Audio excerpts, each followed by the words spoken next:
Hello? Hello? Hello, Jameel. Hi, Jordan. Yeah. Yeah. Listen to me. Just listen. Okay.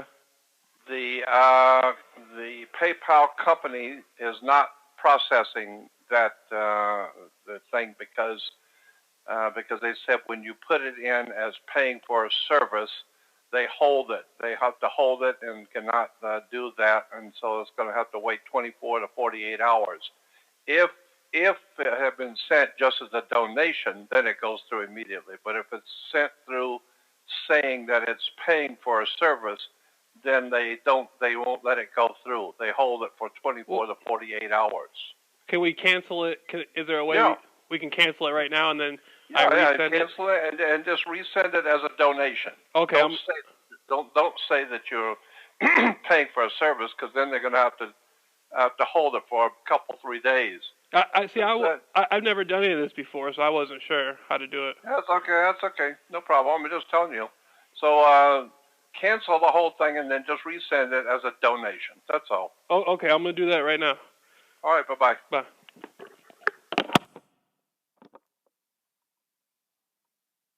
Please try again.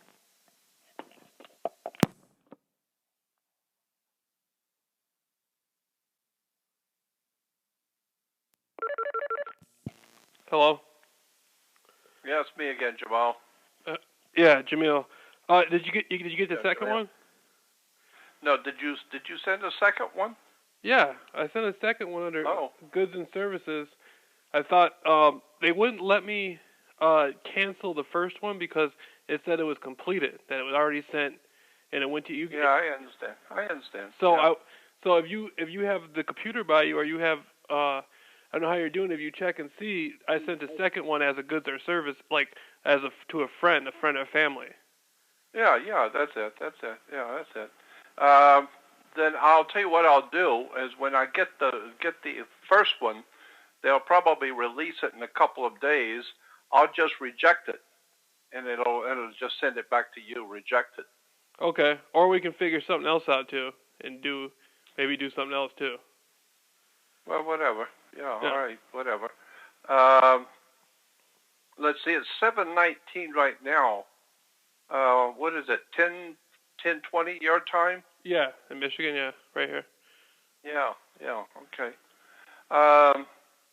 Anyway, yeah, and I'll talk with you, more than one time too. I if we don't finish it tonight, well, we could talk tomorrow too again, because now that I got your phone number. Yeah. Well. Okay. Could you talk some now then? Can you? Sure. I'll talk with you now for a little bit, and then we can also talk tomorrow. Oh, okay. And maybe even Monday too, if you want to talk some more. Yeah. I don't care. Yeah, I went. I went to try to find you. We used to talk a few years ago. We talked a few times, and I'm sure you probably don't remember because, you get a lot of calls from a lot of people. Yeah. Right, but I went to go. It was I was staying at the Tarzana Inn, and there was is your place above a Chinese place? Mm-hmm. Yeah, I went. Well, there's a. I went there, and there was this white guy with blonde hair, and he had a British accent. And there was this other big guy, man, he was huge, and they were like kind of stopping me from trying to get up there. And they looked like they were selling drugs or something. Was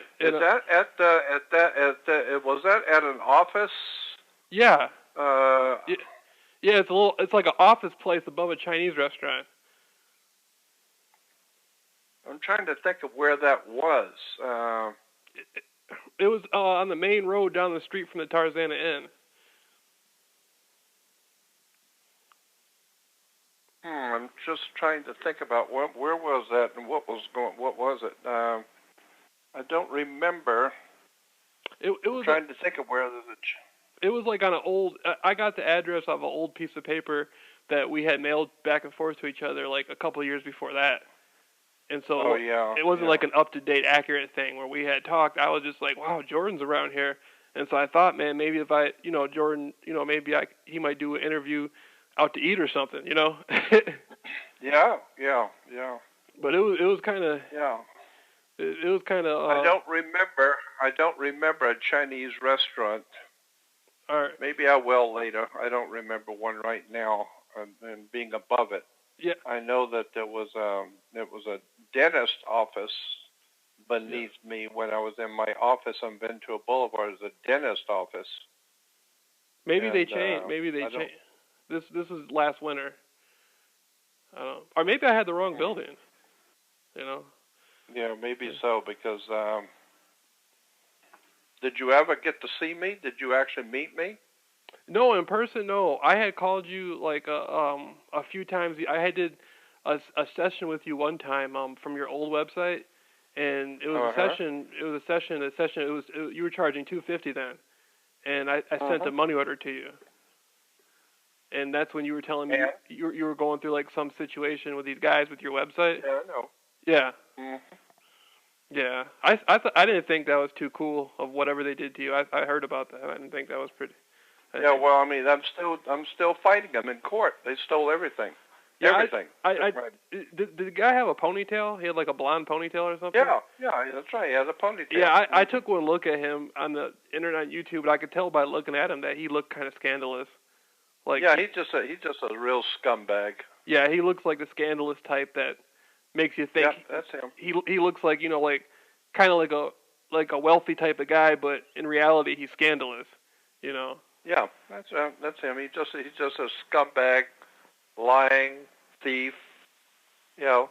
But I had to learn the hard way. But I've been scammed by so many people. Yeah, well, Jordan, I've always considered you, like they say, the godfather of the research. You know, the. Well, I've been doing it for 54 years before all the rest of the guys out there were even born. Yeah, I always bring. You know, I went and did a channeling session with you know who Daryl Anka is, with that Bashar and all that.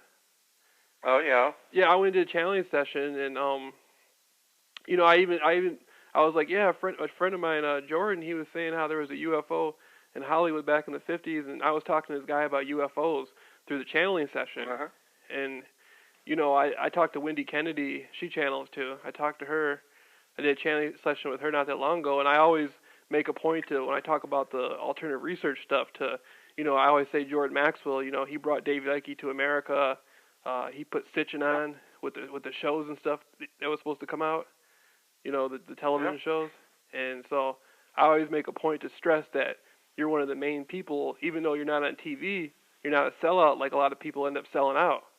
You know, they get That's right. And I always make. I've been offered all kinds of contracts to do television, to do 2 motion pictures, to all kinds of stuff I've been offered in Hollywood. Why? Because I've been doing this for 54 years. Before all the people that are speaking today, they weren't even born when I was doing it. They weren't even thought of. Yeah. That's right. They didn't even exist.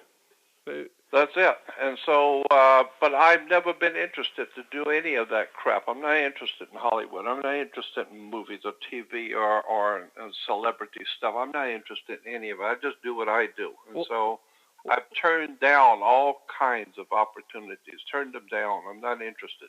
That's why I was so excited to talk to you, because I said, you know, money is no object to talk to George Maxwell. George Maxwell, you know, you go to somebody else like that David Icke guy or somebody else, I mean, you got to pay. They act like they're Jesus or something. Like, you got to roll out a red carpet just to talk to them. And yeah, he gets $15,000 to $20,000 per lecture. Isn't when that he crazy? goes out and speaks at. Now he gets $20,000 per lecture. I know, because I know the people who set the lectures up, and I ask them, how much are you having to pay him? They're paying him $20,000. And I said, how much did you pay me when I did the lectures for you? How much did they pay me? And he said, I don't think we paid you anything. I said, that's right. You certainly didn't. I didn't ask for anything, and I didn't get anything. But I do my lectures for free. And I'm the one that started the whole thing, you know, before David Icke was born. And he gets $20,000, and I get $0. I always like with that one guy, I forget his name. I think his name is Bruce Springs, Springer or something. Where he ended up going to prison. Oh yeah. Springmeyer. Yeah, didn't he go to the penitentiary? What's his name? he went to the penitentiary, but he had stolen a lot of your stuff through some woman and put it in a book or something like that? Yeah. That's right. He stole it through his girlfriend. Came to me. Yeah, I always I knew it. See, and I knew his girlfriend. I didn't know him, but I knew her real well. Mm-hmm. And so she wanted to make copies of all of my work. So I let her, but that's many years ago. And she made all kinds of photocopies of all of my work over a 2-day period. She stayed with me for 2 full days in my office and photocopied all my documents, all my stuff, pictures, and all the research I was doing. And then about a year later, the book comes out. Yeah. And I was amazed because people who know me and they know Fritz Springmeier, they call me. My friends call me and said, "Did you know Fritz Springmeier has come out with a book with all of your information?" I said, "What are you talking about?" They said, "Yeah, it's here it is." And they said, his girlfriend, Gloria Muscarella. And I said, "Yeah, Gloria came to my office and spent 2 days photocopying all my stuff, but I thought she wanted it for herself." And he said, No. Gloria was his girlfriend, and she was getting it for him." Yeah, so he got it. Yeah. They're too lazy. What it is I think a lot of these people are too lazy, and they don't have the intelligence that you have to go out and get this on their own. So they see you and they say, "Wow, this is an opportunity. This guy got all this information. We can take this and make a book and make some money." You know. Right, and the mere fact that he's an old guy. He's not interested in making money. He's not interested in the money. He's doing it for to put the information out. And so he's old and stupid and dim-witted. So why don't we just rip him off and take it all and put it out there and make a lot of money off of him? And and fuck him. Let him starve. We'll be big stars, and we'll write books, and we'll be on television and do radio shows, and we'll be big stars, and we'll rip this guy off, and he's not going to do anything. So I've been ripped off over the years, and everybody knows it. Over the years, many, many, many people have come in, took my stuff, took all my videos, took my research, and went out and made money off of it, and published books and did television shows. Jordan, people know you, though, that don't know people like, because I've talked to people like Professor Griff, the black guy, the rapper. I know. He knows of you. That big guy, he wrote a bunch of books. He used to be a big gang member in South Central. He wrote his name is Cody Scott. He wrote that book, Autobiography of the L.A. Gang Member. I was writing him when he was in prison. He knew of your work. There's a lot of people. Kenneth Anger, you know who Kenneth Anger is? I know the names, I think. Yeah. He's big into the occult and the film world, and he was an associate. He was that Bobby Beausoleil, that member Bobby Beausoleil, the Manson family, used to stay with Kenneth. Kenneth was a film director. He was even affiliated with the Church of Satan and all that. And I saw him in Hollywood. Yeah. I was staying at the Motel 6 on Whitley and Hollywood Boulevard. And this was after I left Tarzana, I came into Hollywood. I was staying in Hollywood for a week at the Motel 6 there, and I was walking to this little corner diner, and I saw Kenneth Anger. And I'm like, "Kenneth?" And he said, "Yeah."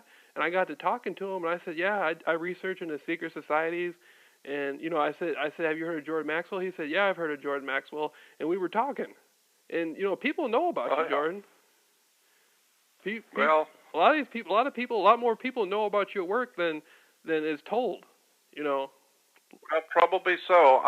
Because I live in the world that a 74-year-old man lives in. I'm not out there with the young people. I don't know what's happening out on the street. I don't know who knows what out there. Right. I just do what I do. I live in one room by myself, and just do what I do day in and day out, and putting information out there. I do radio talk shows, and that's about it. But I've done a lot over the years. I've been on television. I've done all the major networks. I've been on television. I've done History Channel, Discovery Channel, NBC, ABC. I've done CBS television specials. But I'm not really interested in the money. I'm not interested in making the money. I'm just happy being an old man, living by myself and doing what I like to do. I just like information, knowledge, wisdom, and putting it out there for free. And so I've been doing it all my life, and a lot of people, and I know lots of people in Hollywood. You know, there's at least 12 different rap groups, big ones, like Wu-Tang and Run DMC and KRS-One and Judas Priest and a lot of other that have all used my voice on their records. Wu-Tang did a whole song on me. Yeah, I remember you put some links up on your website a few years ago, and like one of them it was Ice-T and a bunch of other people. Yeah, Ice-T. Yeah. I did two rap. I did a rap song with Ice-T, and I also did two music videos with Ice-T. Yeah, that's you know what you have taken like the research thing. I can't even put a label on it, but whatever this stuff is, you have taken it and taken it to areas that no other person has done before. You know, Well, you know, what was his name? Prince. Remember Prince? Yeah. Okay.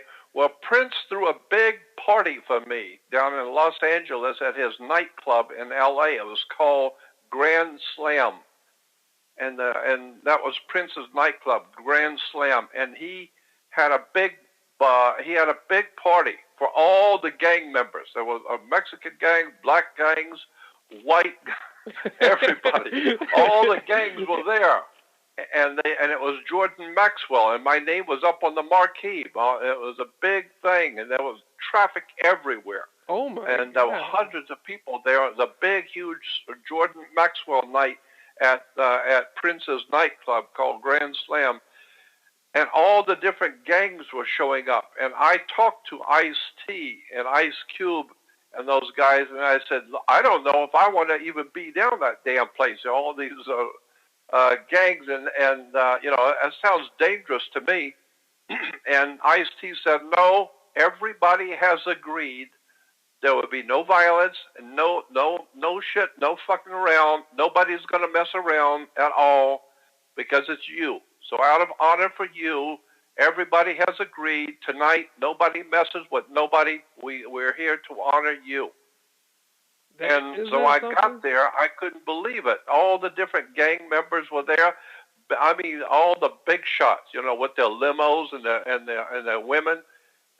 They were all there with their, you know, with the rings, the diamond rings, and it was a big to do. And they're all coming in and shaking my hand and thanking me for what I've been doing and all that. And I was thinking to myself, my God, if people could see me back home in Florida, see me out here with all these gangs and shit. Yeah. Damn. You were the Godfather. You were the Godfather that night for real, huh? You were. That's it. That night it was for real, and it was my night, and when they were coming in, everybody was supposed to come over, shake my hand, and thank me. And I stood there at the door with Ice-T, Ice Cube, all these guys, and the different gang members would come in, the different gangs, and they were all very polite to me, very polite. They were very courteous, and thanked me for being there, and thanked me for all of the work I've been doing to help them educate themselves, et cetera, et cetera. So it was a hell of an, you know. And then I got some offers to go to New York, DMC. To record with him and to you know, so it was a fun night. Got a lot of strange stuff going on that night. So that's one thing about you is you're not only known to like the you've done it in the universities. You're known high up. I mean, higher than levels than I can even imagine. I know your name's up there. But still, though, you know, I've seen people out there like with the Moores, you know, the Moores Science Temple and stuff. And yeah, I know them all. People who live in the projects on food stamps know who you are. I mean, you're known. You're Rotarian. Your research is. I mean, like you said, you showed up. You know, they had a whole ball for you down there. Yeah. You know. My God, that is something. I got to tell you one experience. One guy comes in, one gang member. He's a gang member. No, he's a gang leader, and he pulls up in this white limo with his girlfriend, limo, and he gets out. And he's really decked out in all white, and he's a black guy. And he's decked out in all white, and he's with his girlfriend. And he comes in, but he comes in and he walks right past me. Walks past me because he sees Ice-T and some of the other guys there, so he's going to go talk to them. And Ice-T in Africa Islam looked at me and shook their head, and they walked over to this guy, and they said, do you know what you just did? And he said, who are you talking to? They said, we're talking to you, fucker. That's who we're talking to. And he said, what are you talking about? He said, do you know the man that was standing at the front door? Yeah, that's the man that is the man tonight. And you just walked right past him and didn't even say hello. And he said, why should I? And Ice-T said, because I say so. That's why you should. So and all the other gang members, all the other gang leaders, the black ones and the Mexicans and white, they all told this guy, go back and pay some respect, son. You better go back. Yeah. And so he realized he's way out-leagued here. He just won. There's about 10 others that are telling him, you better go back and make it right. There might so be he more came back over and apologized. Came back over and apologized and shook my hand and apologized. And I said, I have no hard feelings. I understand. So, I've just had a lot of interesting experiences in my life. And Jordan, you've been in L.A. now. If I'm correct, you left Florida about 18, right? Yeah, 18, and I ended up here in Los Angeles in 1959, in early January 59. So I just turned 19 years old when I hit L.A. What did you think? And I hit L.A. I got into Los Angeles about 10 o'clock at night, and I had $9 in my pocket. That's all I had in the world was $9. I didn't know anybody. I didn't even know where the shit I was. Mm-hmm. I just knew I was in L.A., but that's as far as I could go. There's an ocean past that. So I knew I was in Los Angeles, and I was at night, about 10 o'clock at night, and I had $9 in my pocket, period. I had no place to go. I didn't know anybody. I had no idea what I was doing. And serious. I ended up sleeping in, a serious situation. But I lived through it because I'm 19 years old, and I learned quick. But I had a lot of protection, though. I had a lot of spiritual protection. I didn't even know I was getting at the time. Yeah, I've recognized. I felt that myself. I've had some situations where I've come close to death, and some serious things have happened to me, and I know there has to be something there that's kept me from, getting the worst end of it. Jordan, so what about this Jimmy Jones guy, the Jim Jones? You were in L.A. when he was around there, weren't you? Oh, sure, absolutely. Yeah, I know all about Jim Jones. See, Jim Jones was part of. It's a big story. We have to go back and start, and we can continue this conversation, tomorrow, the next day, next week, because there's so much to tell you, so much. But what you first have to understand first is go back to square one. The Democratic Party in America, the Democratic Party as far back as 1930s, back in 1930s, we're talking, 80 years ago, 90 years ago, whatever it is, was taken over by the left wing or the communist movement. So that today, the Democratic Party is a Soviet communist operation, Marxist-Leninist communist organization, while the Republican Party is 95%, not complete, like the Democratic Party is 100% Marxist-Leninist Soviet communist. Right. Period. Yeah. But the Republican Party is about 95% Nazi. Yeah. SS, Gestapo, Adolf Hitler, Nazi. Vatican rat line type of. That's it. Vatican rat line, white folks with big money, financing Adolf Hitler and all that crap. So the Republicans are Nazis, and 95% of Republicans are Nazis, and 100% of the Democratic Party are pure Soviet communists. George, so once you understand that, then you begin to see how all of these cults that was started by the Marxist-Leninist movement in America and in Europe, so many of these different churches and organizations like the NAACP and CORE and some of the black organizations, and then the white movements, or white resistance movements, and all of that. These were all started by the Soviet Marxist-Leninist communists to divide the people, divide and conquer. So, like the Bible says, no house divided against itself can stand. So the best way and the way I explain it is that if I were in Africa as a white guy, and I'm in Africa, and I get thrown into a jail in Nairobi, Kenya, and there's all blacks in there except me, the smart thing to do is what the British would do, what the English did when they were in Africa. You start trouble between all the other people in the prison. Right. You go to this one black guy and tell him, you know what this guy said about your mama? Yeah. And then the other guy and say, you know what this guy said about you? And then before you know it, you got all the black guys fighting each other, right? Right. Which is good. That way they leave me alone. They go out there and kill each other. Yeah. Right? Smart move. And so that's what's been going on, is that England is always starting all the problems, all the cults and all of these different secret societies.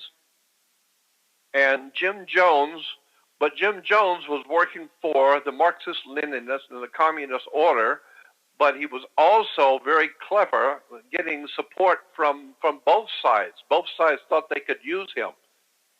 And so Jim Jones's People's Temple, when I heard his church was called the People's Temple, I knew immediately this guy is going to be connected to Jimmy Carter and Rosalind Carter and all of these Soviet Marxist-Leninist, left-wing communist assholes. Brzezinski? The people, Brzezinski, exactly. Because Robert Pastor. The very word, that's it. The very word People's Party, the People's Paper, the People's this. The very word People's is a term used by the Communist Party. And so that's why you will find all of the communist countries of the world. Here's something you need to keep in mind. All the communist countries in the world, from Cuba, China, North Korea, and all the other communist countries that used to be, all of them are officially referred to as People's Republic, People's Democratic Republic. George, you have the People's Democratic Republic of China, the People's Democratic Republic of Cuba, the People's Democratic Republic of North Korea. Every country as communist is called the People's Democratic Republic. You even see so that. That's where we get the. Even in the street Say gangs, it again? Even in the street gangs, you see that in Chicago. One street gang where they wear their hat to the left, they have an organization where all these street gangs are called the People's Nation, and then that's it. Then Then the other side of the street gangs, the Folk Nation, they all wear like a pitchfork, and it's they use the 6-point Saturnian type of star. And yep. You got like the right. They're kind of like. Kind of like a Saturnian Nazi type of thing. Then the other side is the people's. It's like a communist and a Nazi type of thing. That's right. Right in the street gang. Right in the. That's exactly right. And that's exactly right. There's so much Masonic. When you read the graffiti, I was in Chicago one time when I was younger, and I didn't realize until now how much Masonic symbolism is in the graffiti. Yeah, well, let me tell you something. I went to many years ago, back in early '80s. My friends, all my friends here that are in the Moors, they called me, and I used to go out to their house. I used to go to their parties, their meetings, and I give lectures at the Moors about maritime admiralty law, et cetera, Well, they called me one night and said that there's going to be a doctor who works at the Martin Luther King Hospital in L.A. is giving a private lecture to the Moors tonight, and they wanted me to be there. So I went. It was in Santa Monica. And his whole lecture, this is a black doctor from Martin Luther King Hospital, and his whole lecture was about the graffiti of the gangs and what these symbols mean in occult Freemasonry. And he was explaining how the different gangs, like the Mexican gangs, use a lot of the York Rite symbolism, while the black gangs use a lot of the Scottish Rite symbolism. And he went on for about 2.5, 3 hours explaining the symbolism that the gangs use coming from occult Freemasonry. I remember that a long time ago. Yeah. And yeah, so I know that this kind of stuff has been going on, and that's where the gangs are getting their guns and their money. Yeah, the drugs. And the bottom line is that the guys who are in power, they don't give shit one if you're in communist or Nazi or a fascist. They don't give a shit about none of it because they run the whole show anyway. They can kill you no matter who you are. Right. So what they want, yeah, it's true. Yeah. It's like Al Capone. He don't care if you are or with the Roger Tui's gang or with the so-and-so's gang. He don't give a shit. He'll kill you himself. He don't care who you are with. Right. So this is what the guys who run this planet, they don't care about the different groups, and they're not on one side or the other. They want all the young people. Yeah, they created them anyway. That's right. They created them for you. And then, in case you're so fucking stupid that you don't get involved, they will make movies for you so that you can watch Blood In and Blood Out and watch all the gang movies. So that'll give you an idea. What you need to do is go out and join one of the gangs. So Hollywood makes the movies so they can get you involved in the idea of joining a gang. Because maybe you're so damn stupid you didn't even think about joining a gang. Well, they make movies about it. Yeah, this way. Yeah, make the movies about it and show you, this is what you kids need to do is join the gang. Yeah. And they make a movie Fast and Furious and Blood In and Blood Out and all that silly ass bullshit. And I know all the guys who worked in the movies. Good old Hollywood. I know that's what they're doing. Yeah, psychological warfare. That's it. And so the bottom line is that they get all of the youth fighting each other. Keep all the different groups fighting each other, and that way the British can go in and make the money. They'll sell the guns. And they'll buy and sell your body and throw you into prison and use your body as a security on the stock exchange. There's a whole world going on out there that people don't know nothing about at all. Jordan, I noticed. Okay, I've been with this research for this Jim Jones. I got a whole thing on the internet where I'm showing people that Jim Jones has so many look-alike body doubles. I know. The ears, Jordan, I show this to people on the internet how on the NBC footage, they actually switched body doubles right in the footage while the congressman was down there. Nobody even noticed. The ear, look, all these leaders have body doubles, all of them. I think the real man escaped because if you look at there's two different photographs of two different Jim Joneses. There's one outside the little cottage pavilion. Then there's another one inside some cottage somewhere. It's two separate men, and one of them looks like he got like a mask on, like how the CIA during the Cold War wore those fake bodysuits and stuff. Mm-hmm. When the congressman was down there, you can look in the pavilion. Some of those old black women really weren't old black women. Those were like bodysuits.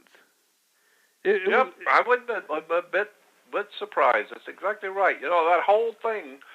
That whole Jim Jones going down to Guyana, that whole Jim Jones thing was a CIA operation. And the Nazis, CIA paid for it, or organized it, The Nazis were down there waiting for them. That's exactly right. I was. That's what they were. You'd be surprised. I was sitting there watching the footage, and I was shocked. I said, in 1978, what the hell is a 50-something-year-old man, German man, doing in the middle of a communist rally? That's right. In Guyana, what the hell is ex-Nazi sitting in the middle of a communist rally with Jim Jones and them. I could tell. It's like I find the British intelligence. I find them down there. Frank, yep. Frank, you remember Frank Turple? Yeah, I remember the name. Yeah. He was that deep cover CIA agent that was selling guns to terrorist groups, and he got busted, and he had to flee the country. Yep. Yeah, he indicated something about like how the Green Berets are. There was a contingency plan. They assassinated the congressman at the airport. Then they did this. They threw the suicides, but also there was a contingency plan.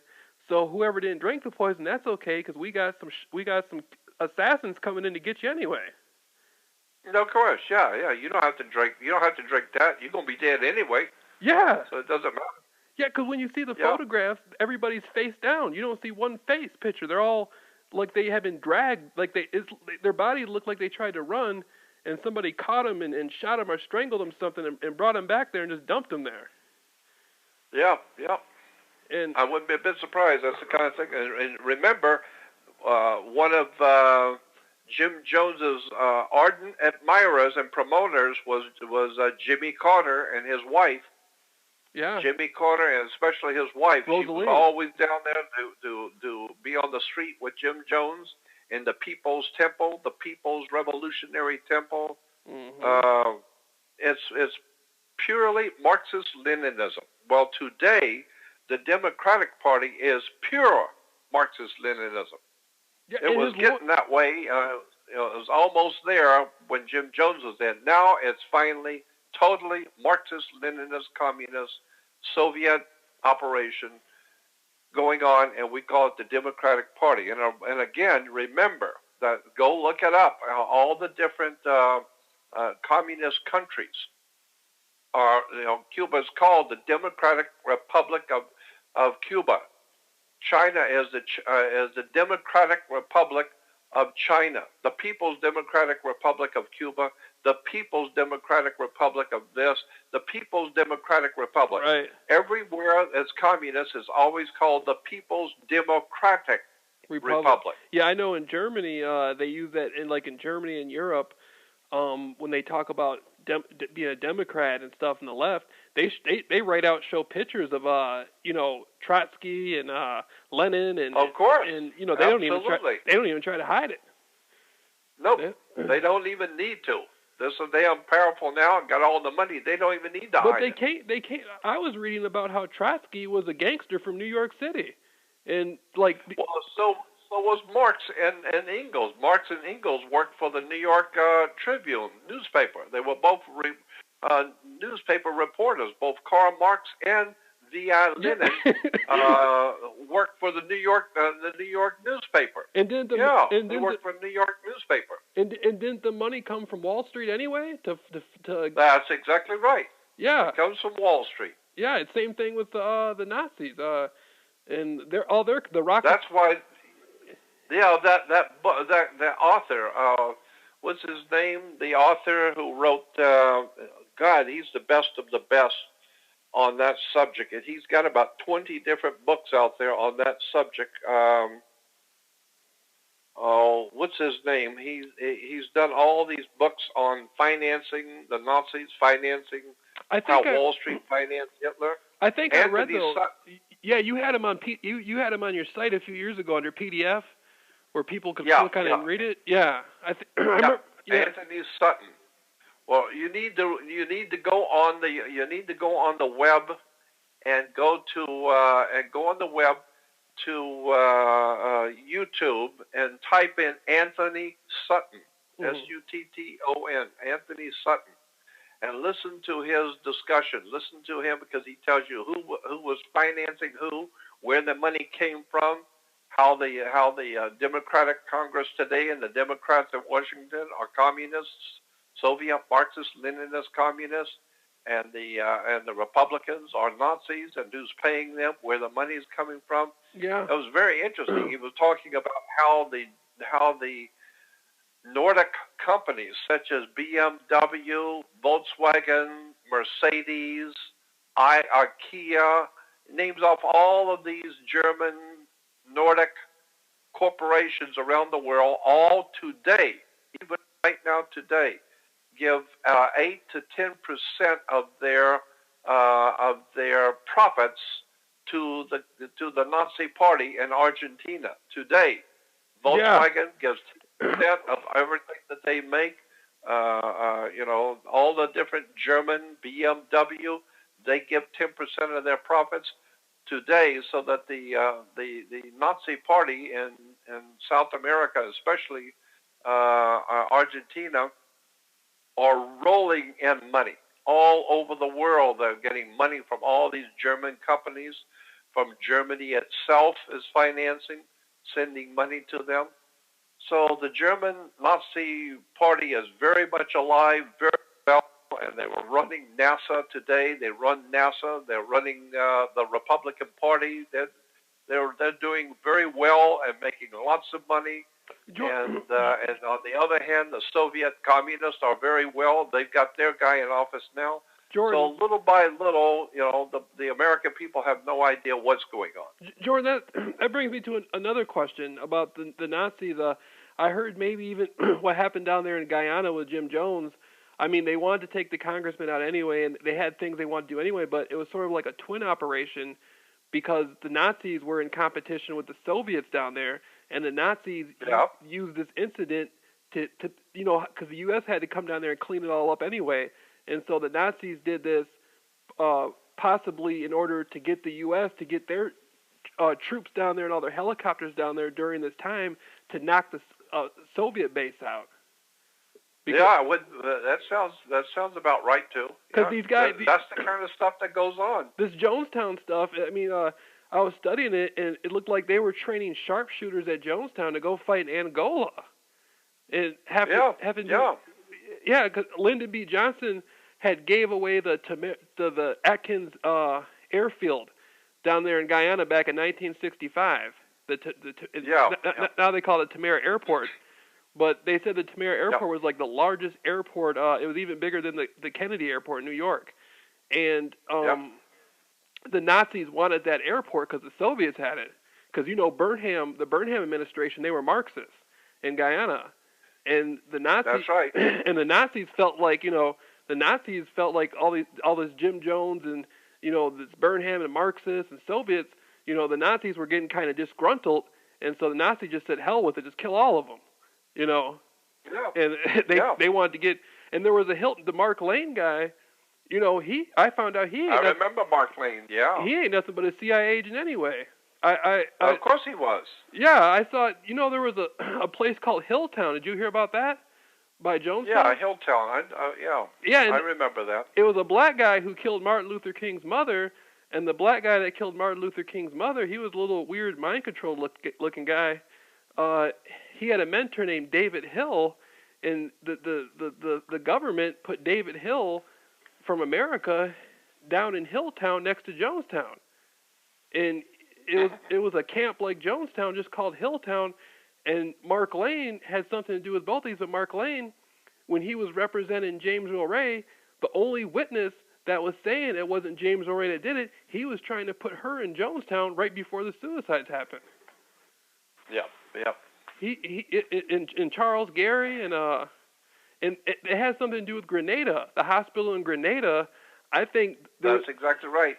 I think there was some genetical stuff going on with Jones. Yeah, that's exactly what was going on in Grenada. Yeah, there was a university down there that had I think it was 500 students, and I can't remember the numbers, but who talked a lot about that when it first happened? What was going on in Grenada was Dick Gregory. Dick Gregory was talking about Grenada and how there was all kinds of crossbreeding with animals and humans in Grenada. Oh my! And how the Cubans went into Grenada late at night and slipped in, and got through the security and found out what the Americans were doing down in Grenada with crossbreeding animals with humans and all that kind of shit with the Nazis. And that's why Ronald Reagan sent the Marines in and leveled that university, leveled it to the ground so there'd be no more evidence about what was going on. Yeah, that's I heard a lot of interesting stuff like that. I think that's what in Jonestown, nobody ever got to get the remains of the bodies or anything, and I've always often skepticized that there were some weird genetic experiments going, and a lot of these people that they said came up missing. I mean, they said 900 and something people died down there in Jonestown. I don't believe that. I think a lot of these people were probably relocated, maybe to Grenada or something. There were genetic experiments. Very possible. Cloning, or like mixing them with monkeys and stuff and reptiles. Well, look at that. But look, as far back as 1938, 38. Shit, that's a long time ago, almost 80, 90 years, whatever it is. 1938. There was a movie came out with Charles Lawton called The Island of Lost Souls. Oh yeah, that was like the island. Yeah.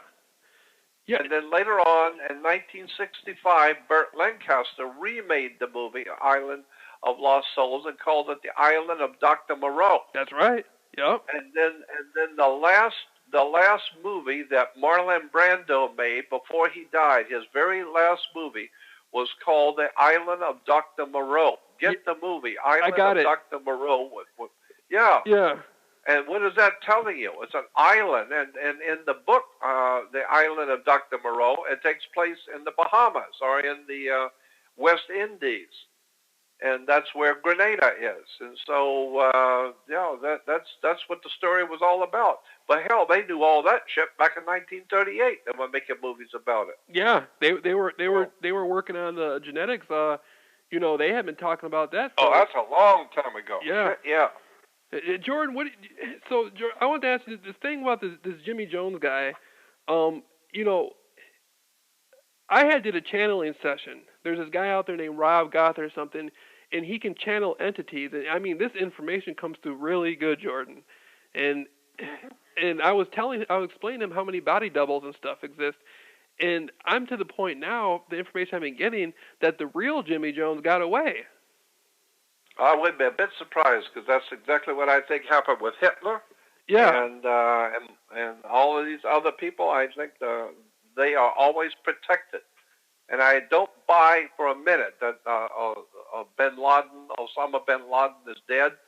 I don't buy that for a minute. I mean, they announced 3 different times under 3 different administrations that they had killed Osama bin Laden. 3 different administrations talked about how they had killed Osama bin Laden. People didn't pick up on that. Same thing with Saddam Hussein. Yeah, exactly. Yeah. And then when you see the pictures of Saddam Hussein, about 5 different ones, and each one looks different. And supposedly Saddam Hussein, and each one looks different. Jordan. Yeah. Do you remember the zebra murders in San Francisco? I remember something about them. Yeah. Okay, it was supposed to be about these black guys that were coming out of prison, and they all came. The Charles Manson, and the zebra murders, and it seemed to be something going on at the Vacaville prisons over there in California, where all these strange, deranged people were coming out of these prisons just mentally off, and causing as much chaos. I mean, some of these guys were on parole and they kept getting in trouble and they didn't get locked up. It's like the system purposely kept them out there to do this stuff, and these guys were committing, all these murders, and they all had the same psychiatrist. That's exactly right. Yeah, that's right. But they were purposely being allowed to do it, purposely. Yeah, and the Charles Manson guy, he kept saying something about the blacks were going to take over. The blacks were going to take over, and he kept saying something about the Black Panthers. But then when I think about it, he was talking more about the black Muslims, and that's exactly what happened. After he got arrested in '69, all these deranged black guys were coming out thinking, saying the white man was the devil and all this stuff, and they were randomly killing whites. And I'm thinking, but Charles Manson appeared to have the same sort of mind controllers that these men had. I'm thinking he had some inside information that this was going to happen. No doubt about it. Yep. And Hollywood's involved in it up to the throat. Hollywood's involved in it. Right. Like Dick Gregory said, Hollywood does 3 things. They tell you what they've done, what they're doing now, and what they're getting ready to do. Right, like the Zodiac Killer. I mean... That's it. That's a big story in itself. That Zodiac killer, that's a real big story. I don't think like the Zodiac murders. I don't think that was one man. I think that was definitely some sort of group. You know. That's exactly right. The police. I was reading about this, and you know the people who were calling in saying they did it. Most of the time, it was a phone booth right outside the police station, and and the dispatchers seemed to be involved with it because they kept giving wrong information about who to look for, the suspects, and that's right. It just seems like there's some over there in Presidio Heights, the weird military connection. These people like Michael Aquino and all these weird groups. You got it. That's exactly right, boy. That's exactly what's going on. They want all kinds of really heavy-duty Marxist-Leninist stuff, as opposed to Nazi stuff. NASA is, for one thing, NASA is pure Nazi, but the CIA was founded by the Knights of Malta. Yep, Vatican. That's Vatican right there. Vatican right there. That's CIA, Vatican. Yeah, well, and, the Jesuits. Jordan, I live in Muskegon. Yep. I'm from Muskegon, Michigan, and I'm aware that the woman Kathy O'Brien. I grew up down the street from the high school that she said the Jesuits mind controlled her at. You remember Kathy O'Brien? No, I knew her. I knew her. I went and picked her up at the airport. Her and the guy with her.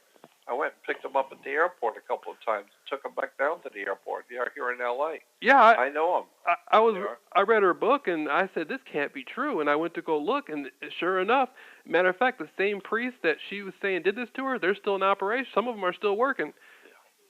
They're still doing what they do. It's an incredible story. Yeah. It's an incredible story about how jumbled up this stuff really is, how far gone it really is. The people in this country have no idea to what extent this crap is going on. Jordan, you remember the Manson guy? They killed a family the next night, the Lino LaBianca family, and on the guy's stomach, they had they were trying to say it was cuts, but it looked like maybe the police did it with marker even, but it was two triangles going the opposite way, like a Masonic type of symbol. It was spelled out war. Mm-hmm. But it was Masonic, and it looked almost like it looked like the war, and the girl Leslie Van Houten of the Manson family, she was saying that she had cut this into the stomach, but I'm thinking about this. Maybe these people maybe didn't do this because several months went by before they got busted, and they were all out in the desert near a military base. Out in Death Valley, out in Ridgecrest and Inyokern, by that China Lake Naval Base, and I'm thinking maybe these people, this Manson crew and all this, maybe these people were meant to believe they did it, and somebody else did it. Could be. Because this guy, this Lino LaBianca guy, he was connected to the mob, and the Sharon Tate and all this stuff. It looked like some mafia, occult, witchcraft type stuff going on. And no doubt about it. It's been going on for a long time, especially in Hollywood and up in the Hollywood Hills. That's where Laurel Canyon. Yep. That's it, Laurel Canyon. I've been there before, and it's a beautiful place. But all the stuff that's happened there with the murders, the Wonderland murders, and that's right. Wasn't Nazism created there too? Wasn't it? That's right. Nazism was created right up there on Mulholland. And Laurel Canyon Boulevard, Laurel Canyon, and Mulholland is where a bunch of really wealthy Nazis lived up there, and they were all getting together. This is before Adolf Hitler even came into power. They even had a compound up there. That's right. They had a compound up there, and the compound was inside of a mountain, not on the mountain. They were inside the mountain. You could drive by and see the mountain open up, and there was a big parking structure inside the mountain. You drive inside the mountain, and then the mountain would come back down and cover. So it was a fake. Yeah. And I remember you telling that story about. And that's where all the planning for Adolf Hitler was being planned up on Mulholland and Laurel Canyon. And here in Studio City. and they were making movies about it. Charlie Chaplin made a movie called The Great Dictator or something like that.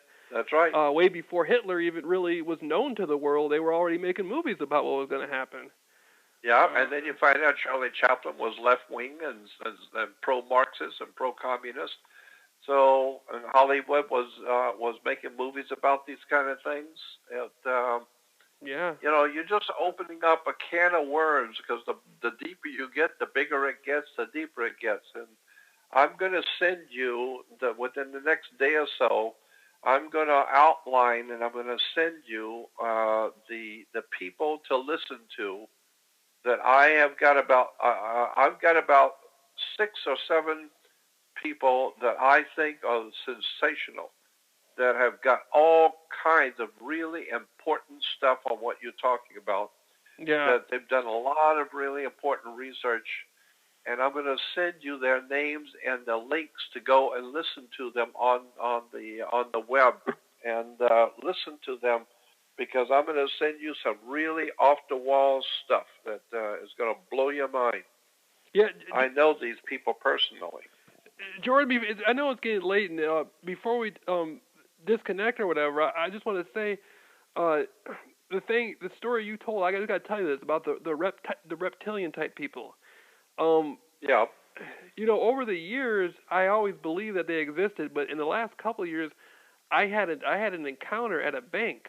I was going to the bank, and the woman working there, she was extremely slender. She had blonde hair, and for the last few years, I've been studying. You know, if you look on Google, sometimes you can catch them shapeshift, the reptilians. Yeah. Mm-hmm. And as soon as I walked in the bank, I looked at her, and I knew immediately she wasn't human. What I was looking at is what she wanted me to see. She was. Yeah. She had created some sort of, you know, I don't know if it's holographic or she's in a different dimension, and she's able to produce a, you know how they, whatever these creatures are, they can make us see what they want us to see.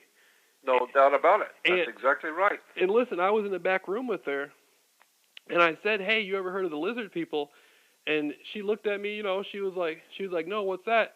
And I told her about how, you know, there's lizard people living under Los Angeles, and I told her about how they were created, you know, by the Anunnaki and the sixth density ancient reptilians and the Anunnaki and all this stuff, you know, and you should have saw her face. It wasn't an emotional reaction. She wasn't emotionally reacting like a human, but it was some sort of weird. It was like the veil was being taken off her, like yeah. I was breaking through, like I was energetically breaking through what she was trying to make me see her as. Was, you know, the fakeness of it was starting to show, and she started to panic. And I pulled a crystal out of my pocket and set it on the table, and that really bothered her. And we were sitting there talking about it, and I said, "Yeah, you know, the lizard people and the reptilians and all this." And something happened, and after that, she completely left the bank. I went back there again, and they said, "We don't know. She just left the bank. She switched. We don't know why she did it." I'm real good friends with somebody who works at the bank, and he said, "We don't know why she left. She just one day, you know." Well, you remember the ABC television network miniseries V? Yeah. Yeah, I thought. Remember that? Yeah, I've seen the old one and the new one. Yeah, I saw both too. I saw the old and the new one. Yeah. And the new one, the visitors, the aliens, are handing out pamphlets explaining to the people of the earth what they want, why they're here, what they want to do. And the name of the booklet, the name of the pamphlet in the TV show was called Dawn of a New Day. That's what I've been learning that from you over the years about the dawning. If you just Google the word "dawn of a new day," you get a million different things on it. That's right. And I started talking about that back in 1967. I was doing radio shows talking about the dawn of a new day. Nobody ever heard of it. Nobody knew what I was talking about. 1968, 69, and 70, I was talking about it in the motion picture studios. I'd go to the different movie studios at night and give lectures on the sound stages. Yeah, I could get in. Yeah. I think they got something going on out there in Death Valley. These the lizard people or whatever they are. I think, you know, I know for a fact they're real. No doubt in my mind about it. Yeah, after that with that woman, I knew and this woman was so intelligent and sharp. She was razor sharp. You know, and I was telling her about astrotheology. She was like, "What are you going to do with your day?" And I started talking about astrotheology and the sun and all that stuff and religion and stuff, and she was picking up on it, but she was going along with it like she didn't know what I was talking about. But I could tell by looking at her, she knew exactly what I was talking about. And of course. And you know, these people, I mean, the human race doesn't realize these entities are here. You know, of course they are. They're all around us, but nobody sees it. Well, that's like the movie They Live. Remember? Yeah, where he puts on the special glasses. The movie They Live. Yeah. Well, and did you ever hear that interview I did? Go on the web to YouTube and type in Jordan, Maxwell, and Nancy. Oh yeah, I've heard that. Yeah, about her. You heard Nancy talk about the reptilians. Her father worked for the Air Force and all that. It came out of the closet on her. Yeah, that's it. Yeah, I've listened to so many of your interviews, Jordan, over the years. I mean, I know you've been doing a lot of them lately, but most of the main ones, I mean, from a year ago and back, I've just listened to all of them. You know, but I'm just amazed that people, you know, even know of me. I just keep putting the stuff out there. I don't know where it's going. I just keep putting it out there and talking and doing the best I can. No, I take all this stuff seriously. I mean, you know, I know you don't like to get into the sovereign law stuff too much because, you know, they really like to persecute people on that one. But yeah, I know. And see, I was one of the very first people who started talking about that publicly. With Vic, with that guy named Vic, right? That's right. Yeah, exactly. I did that stuff you guys are talking about. I did that in a courtroom, and it completely worked. I asked for permission to cross the gate. Then I said I'm appearing specially, not generally. Then I said I'm reserving all rights not to be bound by any unrevealed contracts. And the judge said something, and I said I said exceptions. Like exceptions means you're sure. And you know, I mean, they cleared the courtroom because I was tearing them up. I had been reading your guys. Even the judge was getting scared. You know, he got up off the bench and left the courtroom. And then when he left the courtroom, I left too. I said, well, if he's not going to be here, what am I going to be here for? And I left, and the police were sitting there looking stupid, like they didn't even know what to make of it. And I love it. Yeah. I put, you know, a cop pulled me. Well, I knew it. I mean, I knew that stuff was important and all that, but now things have changed. That's why I don't fool with it. I tell everybody to stay away from it now. Yeah, I'm the same way. If they pull me over and ask me, I just tell them what they need to hear. And if I really need it, I got it. But you know, I try to. Of course. I try to play along. That's what I've always said. Just at least know about it. At least you can know about it and understand it. Doesn't mean you have to use it, but at least you're not stupid. You know about it. Yeah, I know all about the main thing. The maritime, the flag got the gold fringe. You know, that's that. Yeah, I know all of that. You know, it's a big story. It is, and you know, it gets into humans being property, basically. Like we're property of whatever these entities. Of course we are. We're chattel property. Yeah. Yeah. Let me ask you something. How old are you? 29.